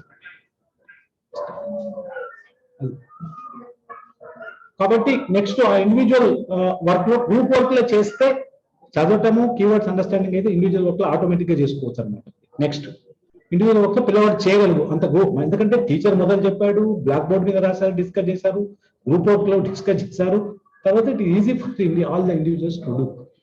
తర్వాత మీ లెసన్ ప్లాన్ లో ఎస్సీఆర్టీ ఇచ్చిన లెసన్ ప్లాన్ లో ఐడు వీడు యూడు అని ఉంది, ఇజంట్ ఇట్. ఐడు అంటే ఇది హోల్ క్లాస్ సిచ్యువేషన్. కాన్సెప్ట్స్ పిల్లవాడు అండర్స్టాండ్, కాన్సెప్ట్స్ టీచర్ ఎక్స్ప్లెయిన్ చేస్తాడు, లేకుంటే మైండ్ మ్యాప్ ఎక్సర్సైజ్ చేస్తాడు, ఇవన్నీ కూడా చేసే ఒక ఇంటరాక్టివ్ క్లాస్ రూమ్ అనమాట. ID is basically teacher presentation of the lesson through whole class interaction. The mind mapping ఉంటుంది, దాంట్లో బ్రెయిన్ స్టార్మింగ్ ఉంటుంది, ఇవన్నీ will come into. Brain storming అంటే ఏదైనా ఒక ఐడియా కాన్సెప్ట్ బోర్డు మీద రాసి పిల్లలకి ఏం తెలుసో చెప్పిస్తే దాన్ని బ్రెయిన్ స్టార్మింగ్ అంటాం. Mind mapping exercise also a type of brain storming యాక్చువల్గా. కాబట్టి ఐడులో టీచర్ హోల్ క్లాస్ ని ఎంగేజ్ చేయాలి, మొత్తం తరగతిలో పిల్లల్ని చేసి ఎక్స్ప్లెయిన్ చేయడం కానీ పిల్లలు చెప్పించడం కానీ. కాబట్టి ఐడులో this teacher will be active, children will be participating in I do activity. We do అంటే basically it is a group work. పిల్లలు గ్రూప్ లో కూర్చొని మనం ఇచ్చినటువంటి యాక్టివిటీ చేయటం కానీ, గ్రూప్ లో చదవటం కానీ, గ్రూప్ లో సినాప్సిస్ రాయటం కానీ, ఇవన్నీ వీడియోలో చేస్తారు. Video activity is basically a collaborative activity through group work. Children reads, discuss the meaning of keywords, develop synopsis in the group and present. ఇది వీడియోలో జరుగుతుంది. యూడూలో ఇండివిజువల్ గా చేయాలి పిల్లలు. ఇన్నిసార్లు టీచర్ చెప్పాడు, గ్రూప్ లో చేశారు కాబట్టి పిల్లవాడు ఇండివిజువల్ గా చదవాలి, కీవర్డ్స్ మీనింగ్ చెప్పాలి, పాఠం ఏమంటుందో సినాప్సిస్ కూడా రాయాలి. ఇది these are the 3 steps. Next ఇవి లెసన్ ప్లాన్ స్టెప్స్ జనరల్ గా. ఓకే, కాబట్టి అండర్స్టాండ్ చేసుకొని ఐడు వీడు యూడు కనుక ప్రాపర్ కనుక చేసినట్టయితే, we do you do is basically practice work యాక్చువల్గా, isn't it. I do is teaching period general గా. Okay, teaching will be whole class engaging all. కాబట్టి this is the philosophy for quality teaching learning. Next monitoring. ఇప్పుడు general గా మనం ఏమని చెప్పామంటే ఎల్ఐపిలో ఒకసారి training అయిపోయిన తర్వాత, ఒకసారి అందరికి మాడ్యూల్ హ్యాండ్ బుక్ ఇచ్చిన తర్వాత మీరు అందరూ చూసుకుంటారు కాబట్టి ఈ క్వాలిటీ ప్లానింగ్ ని మీరు ఇంప్లిమెంట్ చేయాలి. ఇంప్లిమెంట్ చేసేటప్పుడు కూడా కొన్ని ప్రాబ్లమ్స్ వస్తాయి, ఇజంట్ ఇట్. అప్పుడు కూడా somebody should come to your school and observe your class room, లేదా దీని ప్రకారంగా జరుగుతుందా లేదా, లేకుంటే he has to support you, he has to give some sort of guidance also. కాబట్టి monitoring important.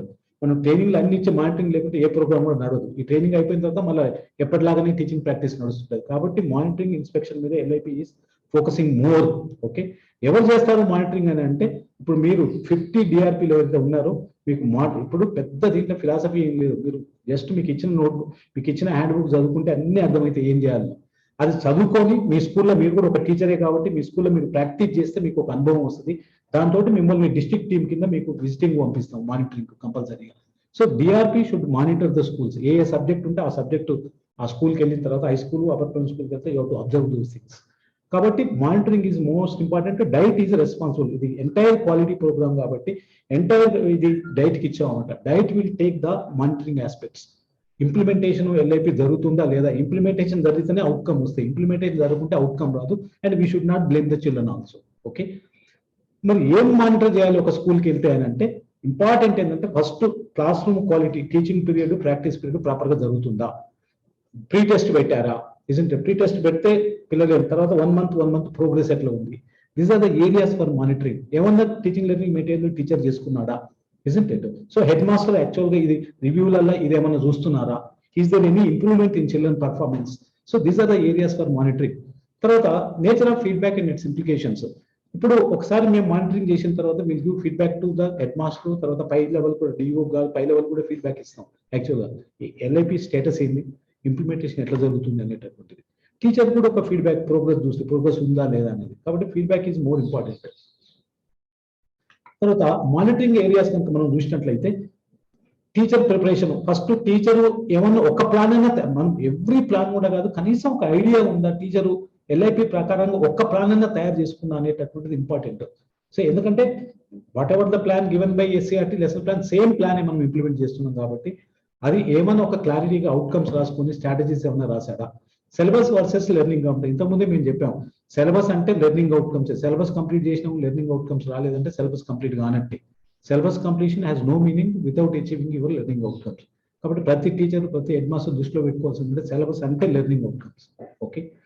Quality of class room ఏం observe చేయాలంటే class room లో పిల్లలు ఎంగేజ్ అవుతున్నారా, లేకుంటే వన్ వే ఆఫ్ టీచింగ్ ఉందా. అసలు వన్ వే టీచింగ్ అంటే చిల్డ్రన్ ఎంగేజ్ కాలేదు, పిల్లలకి ఏం రాదు కూడా. కాబట్టి హౌ యూ ఎంగేజ్, లేదా క్వశ్చన్ ఆన్సర్సా, ఏమైనా యాక్టివిటా, గ్రూప్ వర్కా, ఇండివిజువల్ వర్కా. గ్రూప్ వర్క్ ఇండివిజువల్ జరిగేటప్పుడు టీచర్ క్లాస్ రూమ్ లోకి వెళ్ళి చూస్తుండా. This is all engagement. అసలు యాక్చువల్గా ఈ ఎంగేజ్మెంట్ ఉందా లేదా అనేది మీరు చూసుకోవాలి. ఈ మానిటరింగ్ లో చూస్తారు కంపల్సరీగా. యూటిలైజేషన్ ఆఫ్ అవైలబుల్ మెటీరియల్, తర్వాత టీచింగ్ లెర్నింగ్ ప్రాసెస్ లో ఏమన్నా స్కూల్లో ఏమైనా మెటీరియల్ చాలా వరకు ఇప్పటిదాకా చాలా సప్లై చేశారు, అది బయటికి తీసారా లేదా ఆ యూనిట్ కు సంబంధించి. అసలు జనరల్ అయితే ప్రతి టీచర్ ఏం చేయాలంటే తన సబ్జెక్ట్ సంబంధించి మెటీరియల్ ఉంటే ఐడెంటిఫై చేసుకుని లిస్ట్ రాసుకోవాలి. ఏ యూనిట్ కి ఏది ఉపయోగపడుతుందో ఒక నోట్బుక్ లో రాసుకోవాలి, లెసన్ ప్లాన్ నోట్బుక్ లో. అది ఉందా లేదా అనేది కూడా ఇంపార్టెంట్ అసలు. ఎందుకంటే this no meaning in supplying the material but not using. Children performance in terms of expected learning outcomes. వచ్చిన మానిటరింగ్ టీము మీ క్లాస్ రూమ్ లో ఎట్లా చెప్తుందనే కాకుండా చిల్డ్రన్ పర్ఫార్మెన్స్ ఏమైనా ఇంప్రూవ్ అయిందా బేస్ లైన్ తోటి కంపేర్ చేసుకుంటే. ఒక 1 month అయినా బేస్ లైన్ ఇంట్లో ఉంటే 1 month లో వాట్ ఈస్ ద ప్రోగ్రెస్ అనేది కూడా he will check as a monitoring team. Assessment of children progress over baseline. అది బేస్ లైన్ మీద ఫస్ట్ మంత్, సెకండ్ మంత్, 3 నెలలు అయిపోయిన తర్వాత వాట్ ఈస్ ద ప్రోగ్రెస్ అనేది కూడా చూస్తారు. ఎందుకంటే ప్రోగ్రెస్ లేకుంటే మీనింగ్ లెస్ కదా. కాబట్టి we should aim at progress. తర్వాత ఇంకోటి కూడా ఏంది, అబ్జర్వేషన్ చూసేవాళ్ళు హెడ్ మాస్టర్ సూపర్వైజన్ ఎట్లా ఉంది అసలు. యాక్చువల్గా ఏమన్నా మంత్లీ మీకు ఏమన్నా రివ్యూ అయితే ఆ స్టాఫ్ రివ్యూలా ఇదేమన్నా డిస్కషన్కి వస్తుందా ప్రోగ్రెస్. ఏదో సిలబస్ కంప్లీషన్ ఒకటే చూస్తుందా, అవుట్కమ్ కూడా చూస్తుందా అనేటటువంటిది. హెడ్ మాస్టర్ కూడా క్లాస్ రూమ్ అబ్జర్వ్ చేయమని ఎన్నోసార్లు మనం హెడ్ మాస్టర్ ట్రైనింగ్ కూడా చెప్పాం. But I don't know to what extent this is happening. The role of school complexes in monitoring the implementation of LIP in the class room. ఇంకోటి important ఏంటంటే ఎల్ఐపిలో we're now activating subject complexes, isn't it. So ఇంతకుముందు ప్రైమరీకి ఒక complex ఉండే, high school కు subject complexes ఉండే. అవి యాక్టివేట్ చేస్తే ఒక్కొక్క 3 మండలాలకు కలిసి ఒక తెలుగు కాంప్లెక్స్, ఒక ఇంగ్లీష్ కాంప్లెక్స్, ఒక సైన్స్, సోషల్, మ్యాథ్స్ కాంప్లెక్స్ ఉంటాయి. కాబట్టి ఒక 30 మంది టీచర్లు ఉంటారు. మంత్లీ మీటింగ్ లో కనీసం ఈ ఇంప్లిమెంటేషన్ ఆస్పెక్ట్ లో డిస్కషన్ కానీ, లేకుంటే మీ స్కూల్ కాంప్లెక్స్ చైర్మన్ స్కూల్ తిరుగుతాడు కాబట్టి అక్కడ ఏం మంచిగా ఎక్కడ జరుగుతుంది, ఏ టీచర్లు బాగా చేస్తుండ్రు, ఎక్కడ జరగట్లేదు కూడా షేర్ చేసుకుంటారు. కాబట్టి school complex is really one of the hub అనమాట, where they will review the progress and give some sort. అక్కడ ఒక డెమాన్స్ట్రేషన్ కావచ్చు, ఒక టీచింగ్ లెర్నింగ్ మెటీరియల్ తయారు చేయడానికి ఎజెండా కూడా ఇవ్వడం జరుగుతుంది. కాబట్టి we have to activate school complexes to review this implementation aspects of LIP. ఇది రెండోది. తర్వాత ఎజెండా కూడా తయారు చేసి ఇస్తాం స్కూల్ కాంప్లెక్స్ కి. The role of school complexes HM and subject. ఇంకోటి ఏంటంటే subject resource person is more important person. ఇప్పుడు హెచ్ఎం ఎట్లా ఉంటాడు, చాలా పనులు కూడా ఉంటాయి కాబట్టి ఒక్కొక్క సబ్జెక్ట్ ఇప్పుడు 30 మంది సైన్స్ టీచర్లు ఫస్ట్ కాంప్లెక్స్ అటెండ్ అయినప్పుడు దాంట్లో ఒక కమిటెడ్, కొంచెం యాక్టివ్ ఉన్న అతని కాంప్లెక్స్ రిసోర్స్ పర్సన్ మీరు ఎన్నుకోవాల్సి ఉంటుంది అనమాట. ఆయన హీ విల్ కండక్ట్. కావాలంటే ఇంకా నెక్స్ట్ లెవెల్ ట్రైనింగ్ కూడా స్కూల్ కాంప్లెక్స్ రిసోర్స్ పర్సన్స్ ఇవ్వడానికి కూడా మేము ప్రయత్నం చేస్తాం. కాబట్టి కాంప్లెక్స్ రిసోర్స్ పర్సన్ అనే అతను కొంచెం కమిటెడ్, కొంచెం ఎంతూజియాస్టిక్ ఉండి, కొంచెం వర్క్ చేసే యాటిట్యూడ్ పెట్టుకోవాలి. కాబట్టి he will conduct that school complex meeting agenda ప్రకారంగా. Selection of subject resource persons. తర్వాత సబ్జెక్ట్ రిసోర్స్ పర్సన్ కూడా ఏ రకంగా, ఇప్పుడు డిఆర్పీలు అంటే మోర్ సబ్జెక్ట్ రిసోర్స్ పర్సన్ కాబట్టి కమిటెడ్ గా చేయమన్నాం. మీరు అందరూ కూడా కమిటెడ్ రిసోర్స్ పర్సన్స్. ఓకే. ఇప్పుడు ఒక ఫార్మాట్, ఎవరైనా మానిటరింగ్ టీం పోతే every monitoring should take a format. ఆ ఫార్మాట్ లో ఏముంటాయి చౌట వినండి. దీంట్లో పెద్ద నేమ్ ఆఫ్ ద పోతాము నింపుకోవాలి. నేమ్ ఆఫ్ ద స్కూల్ రాస్తారు, అబ్జర్వర్ పేరు రాస్తారు. ఓకే, అబ్జర్వర్ పేరు రాస్తారు, mandal district, designation, date of visit, time రాస్తారు. Okay, next comes to class room observation లో ఏమేం చేయాలి ఆయన, ఏ క్లాస్ అబ్జర్వ్ చేసిండో ఆ క్లాస్ పేరు రాస్తారు, సబ్జెక్టు అది సైన్సా మ్యాథ్సా ఏ క్లాస్ అది, ఆ టీచర్ పేరు ఏంది, ఎల్ఐపి ట్రైనింగ్ అటెండ్ అయిందా లేదా, ఎస్నో, ఎల్ఐపి ప్రీ టెస్ట్ స్కూళ్ళలో ప్రీ టెస్ట్ పెట్టమని చెప్పినాం. ఎందుకంటే ఎఫ్ఎల్ఎల్లో ఆల్రెడీ ప్రధానం పెట్టింది, బట్ మీ సబ్జెక్ట్లో 6వ తరగతిలో మ్యాథ్స్లో సైన్స్లో కానీ 7లో కానీ ఒక కామన్ ప్రీ టెస్ట్ పెడితే సబ్జెక్ట్లో కూడా ఎక్కడ ఉందో తెలుస్తుంది. కాబట్టి అది కండక్ట్ చేసిందా లేదా, that is the base line అనమాట. Next observation. అబ్జర్వేషన్ మనం పీరియడ్లో 2 రకాలు అనుకున్నాం కదా, ఒకటి టీచింగ్ పీరియడ్ అనుకున్నాం, ఒక ప్రాక్టీస్ పీరియడ్. ఒకవేళ అబ్జర్వర్ టీచింగ్ పీరియడ్కి వస్తే దానికి సపరేట్ ఫార్మాట్, ఒకవేళ అబ్జర్వర్ ప్రాక్టీస్ పీరియడ్కి వస్తే there is a separate format. Teaching పీరియడ్లో ఏముందో చూడండి. First okay, prepare the lesson plan as per the LIP steps and strategies. ఎట్లా మీరు లెసన్ ప్లాన్ చేస్తుంది కాబట్టి ఈ స్టెప్స్ ప్రకారంగా చేసిందా లేదా. దీంట్లో బాగా చేస్తే గుడ్, ఓతీరుగా ఉంటే యావరేజ్, పూర్ ఉంటే అది ఎక్కడంటే అక్కడ టిక్ చేయాలి అంతే, మనం ఏం పెద్ద రాయాల్సిన పని లేదు ఇక్కడ. Next teacher wrote the unit lesson name on the board and conducted mind mapping through whole class discussion. Every unit should start with, every lesson should start with mind mapping అన్నాం కాబట్టి టీచర్ అది చేసిందా లేదా. రెండోది writing the prerequisites competencies on the green board, reads and discussion on each item. ఎందుకంటే every unit కు prerequisites identify చేయాలను, ఎందుకంటే ఆ పోయిన తరగతి కింద తరగతి కాన్సెప్ట్స్ కనుక రాకుంటే ఈ తరగతి కాన్సెప్ట్స్ అర్థం కావు. కాబట్టి వాటి మీద is there any discussion is there అది. నెక్స్ట్ కాన్సెప్ట్ మ్యాపింగ్, ఒక ఫ్లో చార్ట్ తయారు చేశారా. ఎప్పుడైనా మీరు యూనిట్ స్టార్ట్ చేసేటప్పుడు ఒక flow chart you have to prepare, whatever the sub concepts in that board మీద ఒక చార్ట్ రూపంలో రాయాలి. కాబట్టి పిల్లలకు అర్థమైంది ఈ యూనిట్ కంప్లీట్ అయిపోయి వీటి మీద మనం డిస్కస్ చేస్తూ ఉన్నాయి, మీకు క్లారిటీ వస్తుంది, పిల్లలకు కూడా ఒక క్లారిటీ వస్తుంది. తర్వాత అది అయిపోయిన తర్వాత లెసన్లోకి వచ్చిన తర్వాత lesson reading allowed with proper. పొద్దున రమేష్ కూడా అన్నాడు, నువ్వు ఏ పాఠం చెప్పినా కూడా జస్ట్ ఒక మోడల్ రీడింగ్ అనేది లౌడ్ రీడింగ్ టీచర్. ఎందుకంటే ఇప్పుడు ఇంగ్లీష్ మీడియం కూడా చాలా స్కూల్స్, మరి ఇంగ్లీష్ మీడియంలో వాడు కనీసం రీడింగ్ ఎక్స్పోజ్ కావాలి కదా. రీడింగ్ ఎక్స్పోజ్ కావాలంటే టీచర్ కంపల్సరీగా ప్రాపర్ మాడ్యులేషన్ తోటి రీడింగ్ చేయాలి. తర్వాత రీడింగ్ అయిపోయిన తర్వాత పిల్లలకు అంటాం, మీరు కూడా ఒకసారి చదువుకొని స్లోగా ఎక్కడెక్కడ మీకు అర్థం కాలేదో వర్డ్స్ అండర్లైన్ చేయండి అనేది. కాబట్టి keyword identification from the lesson by the students. Keywords writing on the green board, సెలబ్రికల్లీ whole class discussion on keywords for its meaning. Keywords పిల్లలు ఐడెంటిఫై చేస్తే టీచర్ అడుగుకుంటూ కీవర్డ్స్ బోర్డు మీద రాస్తారు. ఒక్కొక్క దాని మీటింగ్ హోల్ క్లాస్ లో డిస్కస్ చేయాలి. పిల్లలతో మొదలు అడుగుతాం, తెలుసో కీవర్డ్ మీనింగ్ తెలిస్తే చెప్తారు, లేకుంటే మనం చెప్పాలి.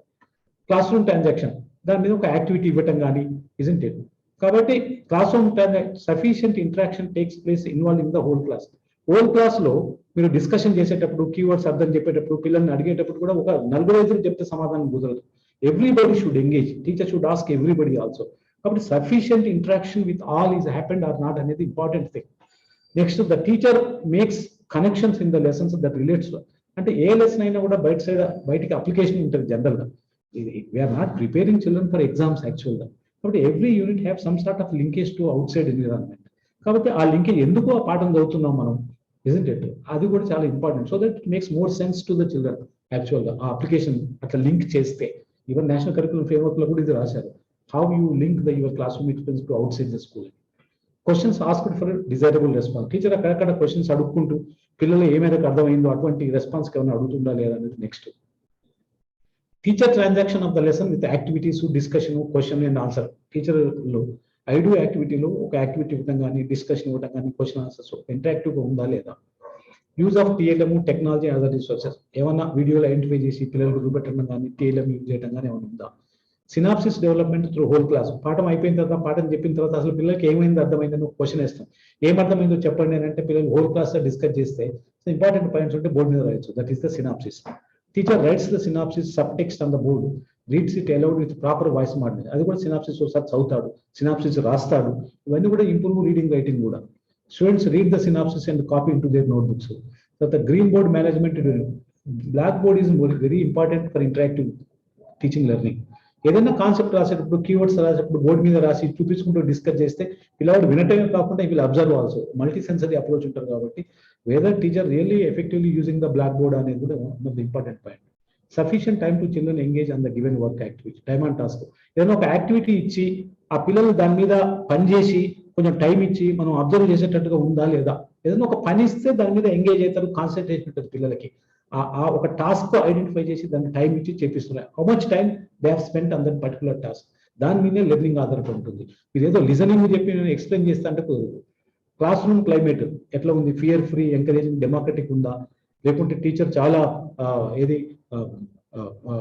పవర్ఫుల్ గా వేరే హైరార్కియల్ గా ఉందా అనేటువంటి ఒక డెమోక్రటిక్ క్లైమేట్ పిల్లలకు అర్థం కాకుండా లేసి చదివేటట్టుగా అట్లా ఒక ఆ climate is more important. Freedom ఉండాలి, పిల్లలకు టీచర్ క్లోజ్నెస్ ఉండాలి, ఇజంట్ ఇట్. భయరహిత వాతావరణం ఉన్నప్పుడు మాత్రమే పిల్లవాడు అడగగలరు. కాబట్టి we have to more friendly in the nature. The teacher arbitrates the objectives of the lesson in class room. అంటే క్లాస్ రూమ్ లో లెర్నింగ్ అవుట్కమ్స్ రాసుకుంటాడు, ఇజంట్ ఇట్. క్లాస్ రూమ్ లో జరిగేదానికి లెర్నింగ్ అవుట్కమ్స్ ఏమైనా లింక్ ఉందా లేదా, ఆ ఫోకస్ ఉందా లేదా టీచింగ్ లెర్నింగ్ లో అనేది. Okay, assessment, teacher uses questions to determine child understanding and clarify doubts, అదొకటి కూడా. Whether the teaching learning strategies and steps showed in the lesson plan. ఒకసారి లెసన్ ప్లాన్ లో కొన్ని స్టెప్స్ అవన్నీ రాస్తాడు, but lesson plan but never implemented in the class room. అది కూడా ఒకసారి చూడాల్సిన అవసరం ఉంది. అది ఓన్లీ టీచింగ్ కి. Every teaching period must follow by practice అనుకుంటే, ప్రాక్టీస్ ఒకవేళ మీరు అబ్జర్వ్ అయినప్పుడు అది ప్రాక్టీస్ పీరియడ్ అయితే ఏం అబ్జర్వ్ చేయాలి, ఇది సపరేట్. ఏదైనా ఒకటే ఫిల్అప్ చేస్తారు, whether teaching or practice, mostly DRPs. Whether practice period ఉందా లేదా అసలు యాక్చువల్గా. ఫార్మేషన్ ఆఫ్ హెట్రోజీనియస్ గ్రూప్స్, ఒక గ్రూప్ లో బాగా చదువుకున్న వాళ్ళు యావరేజ్ బిలో యావరేజ్ ఉన్నారా, లేదా groups are heterogeneous. Group work for peer to peer learning, reading the text. అంటే గ్రూప్లలో అసలు reading first every group work start with reading, అది జరిగిందా లేదా.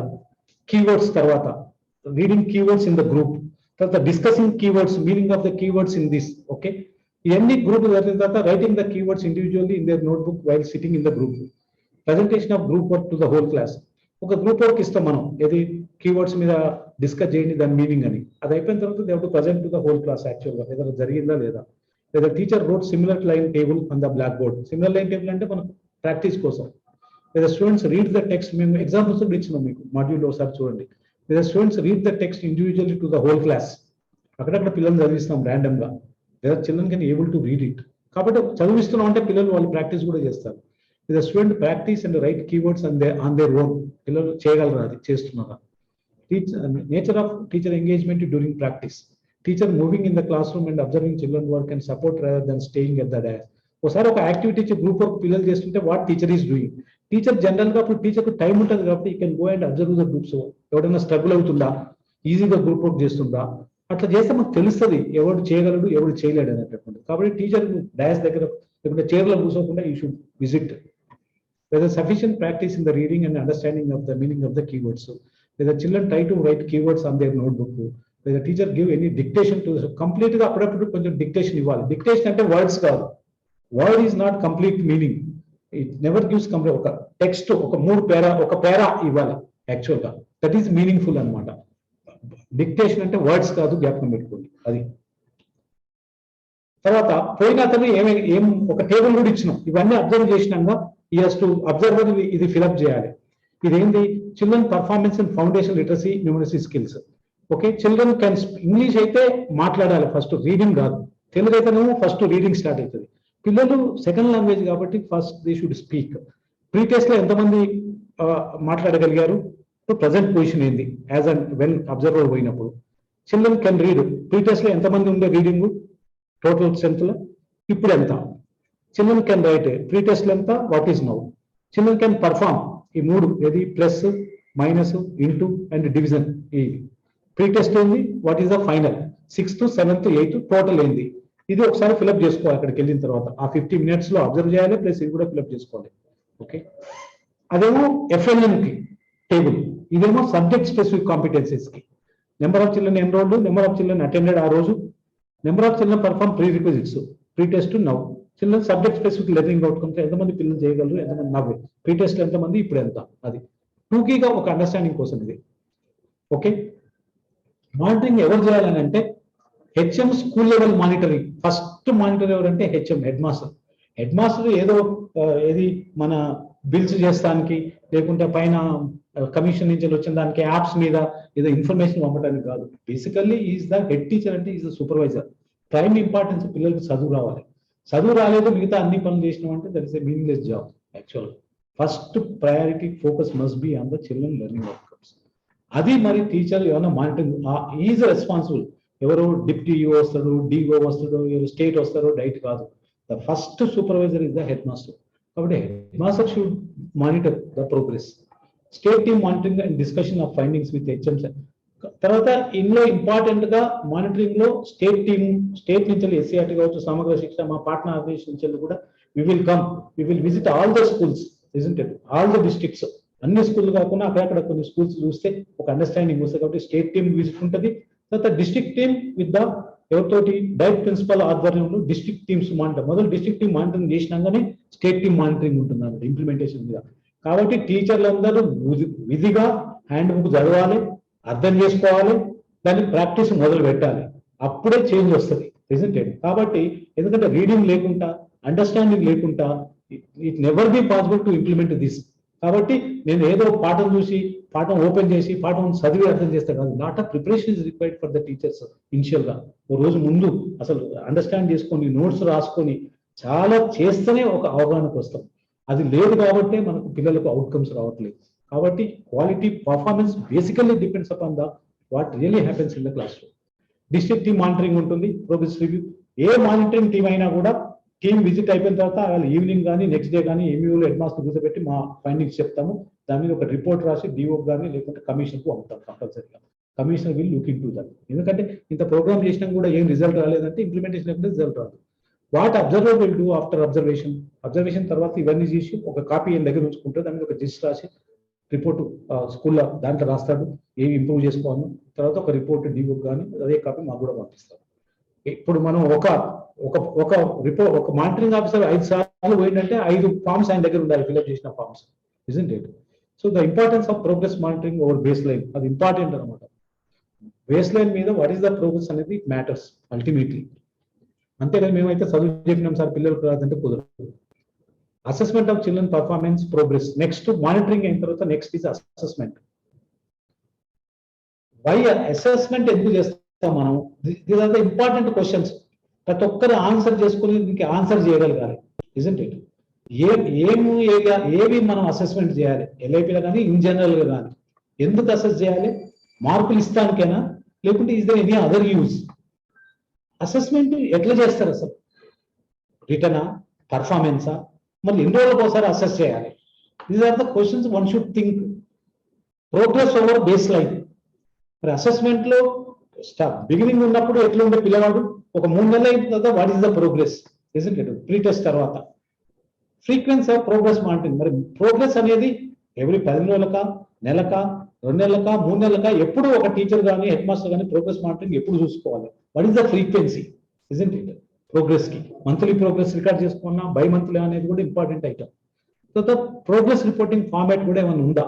ఒక్కొక్క పిల్లవాడు బేస్ లైన్ లో స్టార్టింగ్ ఎట్లా ఉండే, మధ్యలో ఎట్లా ఉన్నాడు, చివరిలో ఎట్లా ఉండని ఒక రిపోర్టింగ్ ఫార్మాట్ ఏమైనా మన దగ్గర ఉందా? ఎవరైనా మీ స్కూల్కి వచ్చినప్పుడు ఒకసారి అది చూస్తే what is the present states ఏంది, ప్రజెంట్ ఇప్పుడు ఏంది అనేటటువంటి తెలుస్తట్టే ఏమైనా ఉందా అనేది. These are the basic fundamental questions one should think on this.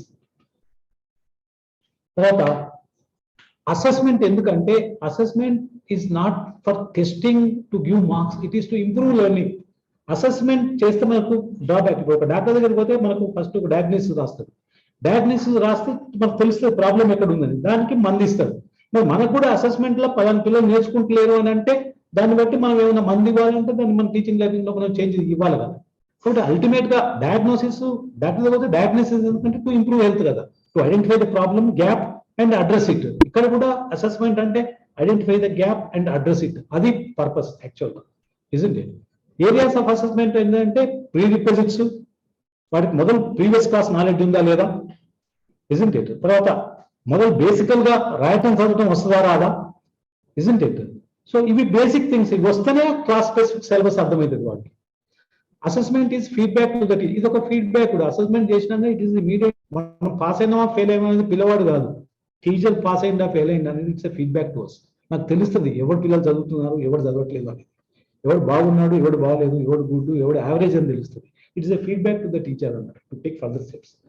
Next focus on formative assessment, isn't it? ఇప్పుడు ఈవెన్ పోయినసారి సిసిలో కూడా ఇక్కడ కూడా మనం చెప్పేది అంటే ఫార్మేటివ్ అసెస్మెంట్ మీద ఫోకస్ ఇవ్వాలి. ఫార్మేటివ్ అంటే ఏంటంటే చిల్డ్రన్ నోట్ బుక్స్, మనం ఇచ్చిన యాక్టివిటీ ఏ రకంగా చేశారు, పిల్లలు చదవగలుగుతున్నాడా, రాయగలుగుతుందా, ఎప్పటికప్పుడు చూసుకొని క్వశ్చన్స్ వేస్తే సమాధానం ఎంతమంది చెప్పగలుగుతుంది. This is the formative. Summative అంటే SA1, SA2 అవి సమ్మేటివ్ అన్నమాట. 6 నెలలు అయిన తర్వాత మనం ఏం చేయలేం వాడికి రాలేదంటే ఫస్ట్ నెలనే ఫస్ట్ యూనిట్ దగ్గరే మనం వాళ్ళకి గ్యాప్ అడ్రస్ చేయాలి. కాబట్టి ఫార్మేటివ్ అసెస్మెంట్ అంటే then and there while teaching learning process only you have to assess. Notebooks చూస్తే మీరు ఒక యాక్టివిటీ ఇచ్చి ఒక టాస్క్ ఇచ్చి పిల్లల పర్ఫార్మెన్స్ నోట్బుక్ లో చూస్తే మనకు తెలుస్తుంది. That itself is a formative assessment. You need not conduct half yearly quarterly exams అక్కర్లేదు. Group work, individual work as tools of progress monitoring. Okay, progress group work ఇచ్చిన group work బాగా ఎట్లా present చేస్తున్నారు? Individual group work అయినా పిల్లలు individual work చేసిండ్రా? రాయటం కానీ, చదవటం కానీ, మీనింగ్ కానీ, సినాప్సిస్ రైటింగ్ కానీ it self is day to day మనకు తెలిసిపోతుంది. That itself is a formative way of assessment అంట ప్రోగ్రెస్ మానిటరింగ్. నువ్వు పెద్ద టెస్ట్ పెట్టాల్సిన పనిలే. తర్వాత సపోర్ట్ ప్రాక్టీస్ పీరియడ్ లో ముఖ్యంగా పిల్లలు ఒక పిల్లవాడు మనకంటే టీచర్ కంటే ఎక్కువ he will learn more from their peers. యాక్చువల్గా ఏమైనా క్వశ్చన్ ఉన్నా వాళ్ళని అడగగలడు, నేర్చుకోగలరు. So learning from peer to peer is very easy that learning from the teacher. Teacher ఒకసారి పాసిబుల్ కాదు, అంతమందికి సపోర్ట్ చేయాలి. కాబట్టి గ్రూప్ వర్క్ లో they will take this assistance. Monthly progress monitoring and recording.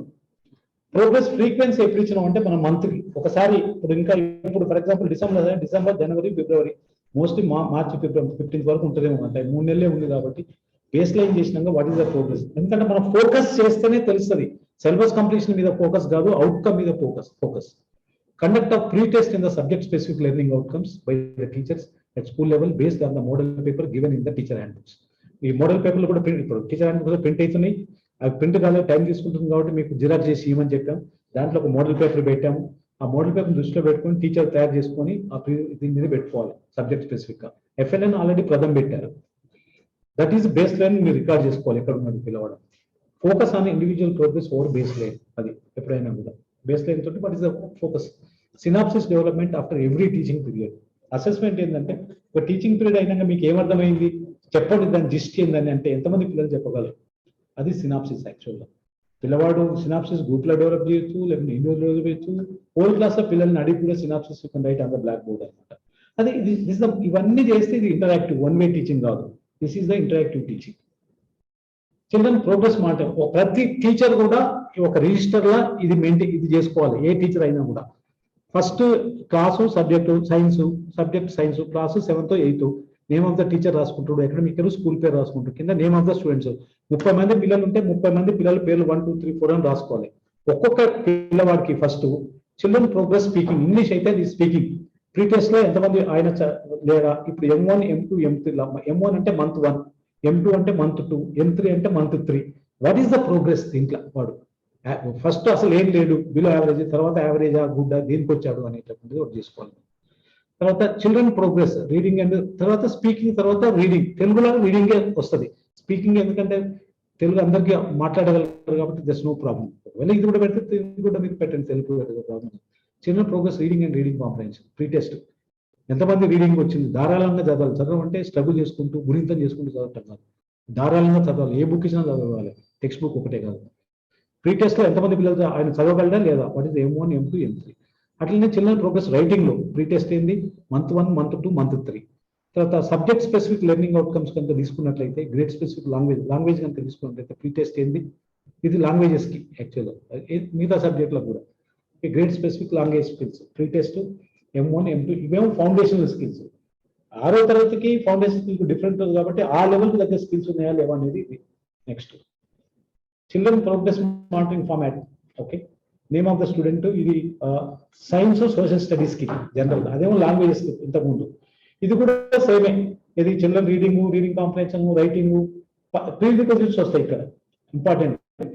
ఇది FLN తర్వాత ఆ ఫస్ట్ 2 రీడింగ్ అండ్ రైటింగ్, థర్డ్ది పర్ఫార్మెన్స్. ప్రీ టెస్ట్ లో ఆ ప్రీ టెస్ట్ లో ఓకేనా పిల్లవాడు లేదా, M1 M2 M3. Next subject specific learning outcomes లో వాట్ ఈస్ ఇట్ అనేది. ఓకే, ఒకసారి మీరు మీ దాంట్లో ఇచ్చినాం కాబట్టి ఒకసారి నిదానంగా కూర్చొని ఇంటికి పోయిన తర్వాత ఇలా సాయంత్రం ఒకసారి ఇవన్నీ చూస్తే యూ కెన్ అండర్స్టాండ్ ఇట్. దీంట్లో పెద్ద బ్రహ్మ విద్య, అర్థం కాని గ్రామర్ ఏం లేదు దీంట్లో. It's very easy. కాకపోతే ఒక డైరెక్షన్, ఒక సీరియస్నెస్ ఉంటుంది. We're conducting the training program. Okay, maths లో కొంచెం డిఫరెంట్ ఉంటుంది. ఓకే, చిల్డ్రన్ ప్రోగ్రెస్ వాళ్ళు కూడా రీడింగ్ అందరు, మ్యాథ్స్ కూడా ఎవ్రీబడి లాంగ్వేజ్ అక్రాస్ కరికులం అని అంటున్నాం మనం. ఎవ్రీ టీచర్ కూడా లాంగ్వేజ్ ఫోకస్ చేయాల్సిందే. రైటింగ్, తర్వాత ప్రీ రిక్విజిట్స్, తర్వాత సబ్జెక్ట్ స్పెసిఫిక్ లెర్నింగ్ ఉంటుంది. మ్యాథ్స్ కూడా, మ్యాథ్స్ ఇంకోటి సపరేట్ గా పెట్టాము దీంట్లో. ఏంటంటే 4 కాంపిటెన్స్లు ఉంటాయి మ్యాథ్స్ టీచర్కి. ఒకటి అడిషన్, ప్రీ టెస్ట్లో ఎంతమంది చేసిండు ఆ పిల్లవాడు, ఎంఓనియం, సబ్ట్రాక్షన్, మల్టిప్లికేషన్, డివిజన్, 4 కాంపిటెన్స్లు ఉన్నాయి. కాబట్టి మ్యాథ్స్ టీచర్కి ఇది సపరేట్గా ఇది చేసుకోవాల్సిన అవసరం ఉంది. Okay, so these are the some of the things. ఎగ్జాక్ట్గా 1:30 అయింది ఇప్పుడు. సో ఇవి చెప్పినవన్నీ కూడా మేము ఏదో బయట నుంచి చెప్పట్లేదు, ఇవన్నీ కూడా మీకు హ్యాండ్ బుక్ లో ఇచ్చాం. మానిటరింగ్ చాప్టర్ ఉంది, అసెస్మెంట్ చాప్టర్ ఉన్నాయి, దాంట్లో ఇవన్నీ కూడా పెట్టాం మేము బేసికల్ గా. ఇది టోటల్ గా ఈ ఫార్మాట్స్ అన్ని ఉన్నాయి, అబ్జర్వేషన్ ఫార్మాట్ కూడా ఇవన్నీ కూడా ఉన్నాయి. కాకపోతే ఫస్ట్ అండర్స్టాండ్ లెర్నింగ్ లో లెసన్ ప్లాన్ లో వాట్ ఆర్ ద స్టెప్స్, ఒక టీచర్ టీచింగ్ పీరియడ్ లో స్టార్ట్ చేసిందంటే వాట్ ఆర్ ద స్టెప్స్, తర్వాత ఒక టీచర్ ప్రాక్టీస్ పీరియడ్ ఉంటే వాట్ ఆర్ ద స్టెప్స్, ఐడూలో ఏం చేయాలి, వీడూలో ఏం చేయాలి, యూడూలో ఏం చేయాలని చాలా క్లారిటీ మనం టీచింగ్ లో ఇచ్చాం. దాంట్లో మనం లెసన్ వర్క్ లో ఇచ్చాం, స్ట్రాటజీ ఇచ్చారు. లెసన్ ప్లాన్స్ కూడా ఒక 3 లెసన్ ప్లాన్లు పెట్టారు దాంట్లో, మోడల్ లెసన్ ప్లాన్స్, ఒక్కొక్క యూనిట్ కి ఒక్కొక్క లెసన్ ప్లాన్ చొప్పున. ఇవి థియరీ చదివి ఆ లెసన్ ప్లాన్ చదివితే కూడా మీకు క్లియర్ గా అండర్స్టాండ్ అవుతుంది. ఓకే, ద బేసిక్ థింగ్ ఏంటి అంటే lesson by para by para, page by page DRP చదువుకొని ఒక నోట్బుక్ పెట్టుకొని దాంట్లో నోట్స్ రాసుకొని, ఎందుకంటే డిఆర్పి అంటే you have to implement in the school and you have to go for monitoring also. రెండు ఉంటాయి కాబట్టి ఒక thorough understanding is required on your part. Without understanding you cannot actually help the teachers and you cannot implement also. కాబట్టి basic గా ఒక reading habit ఉండాలి మనకి. ఇది ఒకటే బేసిక్ కాదు, దీంతో పాటు ఇంకా ఇంటర్నెట్ పోవటం కానీ, ఈ స్ట్రాటజీస్ మీద ఇంకా knowing more about mind mapping, more about brainstorming, more about learning tasks ఈ సబ్జెక్ట్ లో, more about videos. These are all professional work. Actual గా టెక్స్ట్ బుక్ బేస్ చేసుకుని అదే 100% అని దాంట్లో ఉన్నదే చెప్తే కాదు అసలు. యాక్చువల్గా teacher is more than the textbook. Okay, so that the philosophy one should know actually.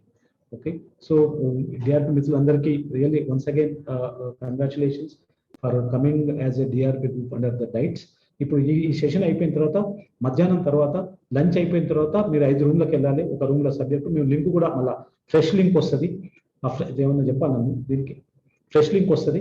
ఆ ఫ్రెష్ లింక్ లో మీరు అక్కడ యాడ్ కావాలి. ఒకటే ఏంటంటే ఈచ్ సబ్జెక్ట్ గ్రూప్ లో సైన్స్ ఉందనుకోండి, ఒక ఈ కంప్యూటర్ తెలిసి జూమ్ లింక్ తెలిసిన ఒక ఇన్ఛార్జ్ పెట్టండి. అక్కడ ఒక మీరు పేరు టైప్ చేసుకోవాల్సి ఉంటుంది అక్కడ యాక్చువల్గా ఓపెన్ చేసి. ఏమైనా ప్రాబ్లం ఉంటే మాతోటి. కాబట్టి ఎవ్రీ రూమ్ లో ఒక కంప్యూటర్ తెలిసిన డిఆర్పిని, ఈ సిస్టమ్ తెలిసి జూమ్ ఆపరేట్ చేసే డిఆర్పిని ఒకరిని పెట్టుకోండి అక్కడ. ఏమైనా ప్రాబ్లం వస్తే మాతోటి మాట్లాడతాడు, మేము ఆయనతో చెప్తే ఈ విల్ రెక్టిఫై ఇట్. కాబట్టి 5 రూమ్లోకి వెళ్ళిన తర్వాత ఈవినింగ్ టీచింగ్ పీరియడ్ మీద, ప్రాక్టీస్ పీరియడ్ మీద వాళ్ళు వీడియోలు కూడా డెవలప్ చేశారు. ఇంకా మోర్ క్లారిటీ వస్తుంది అనమాట. ఈ 2 పీరియడ్లు అయిపోయినాక ఒక్కొక్క గంట ఒక్కొక్క సెషన్ ఉంటుంది.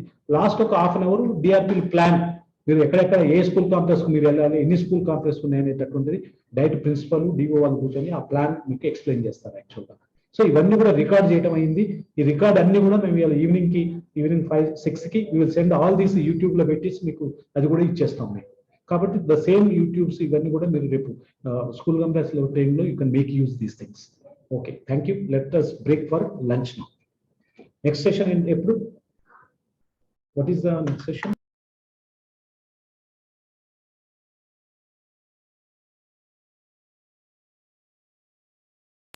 నెక్స్ట్ 2:15 లంచ్ బ్రేక్ అయిపోయిన తర్వాత 2:15 విల్ రీఅసెంబుల్. ఎగ్జాక్ట్ తొందరగా లంచ్ చేయండి, మనకి ఎక్కువ టైం లేదు. 2:15 is next. You have to reassemble in 5 subject rooms.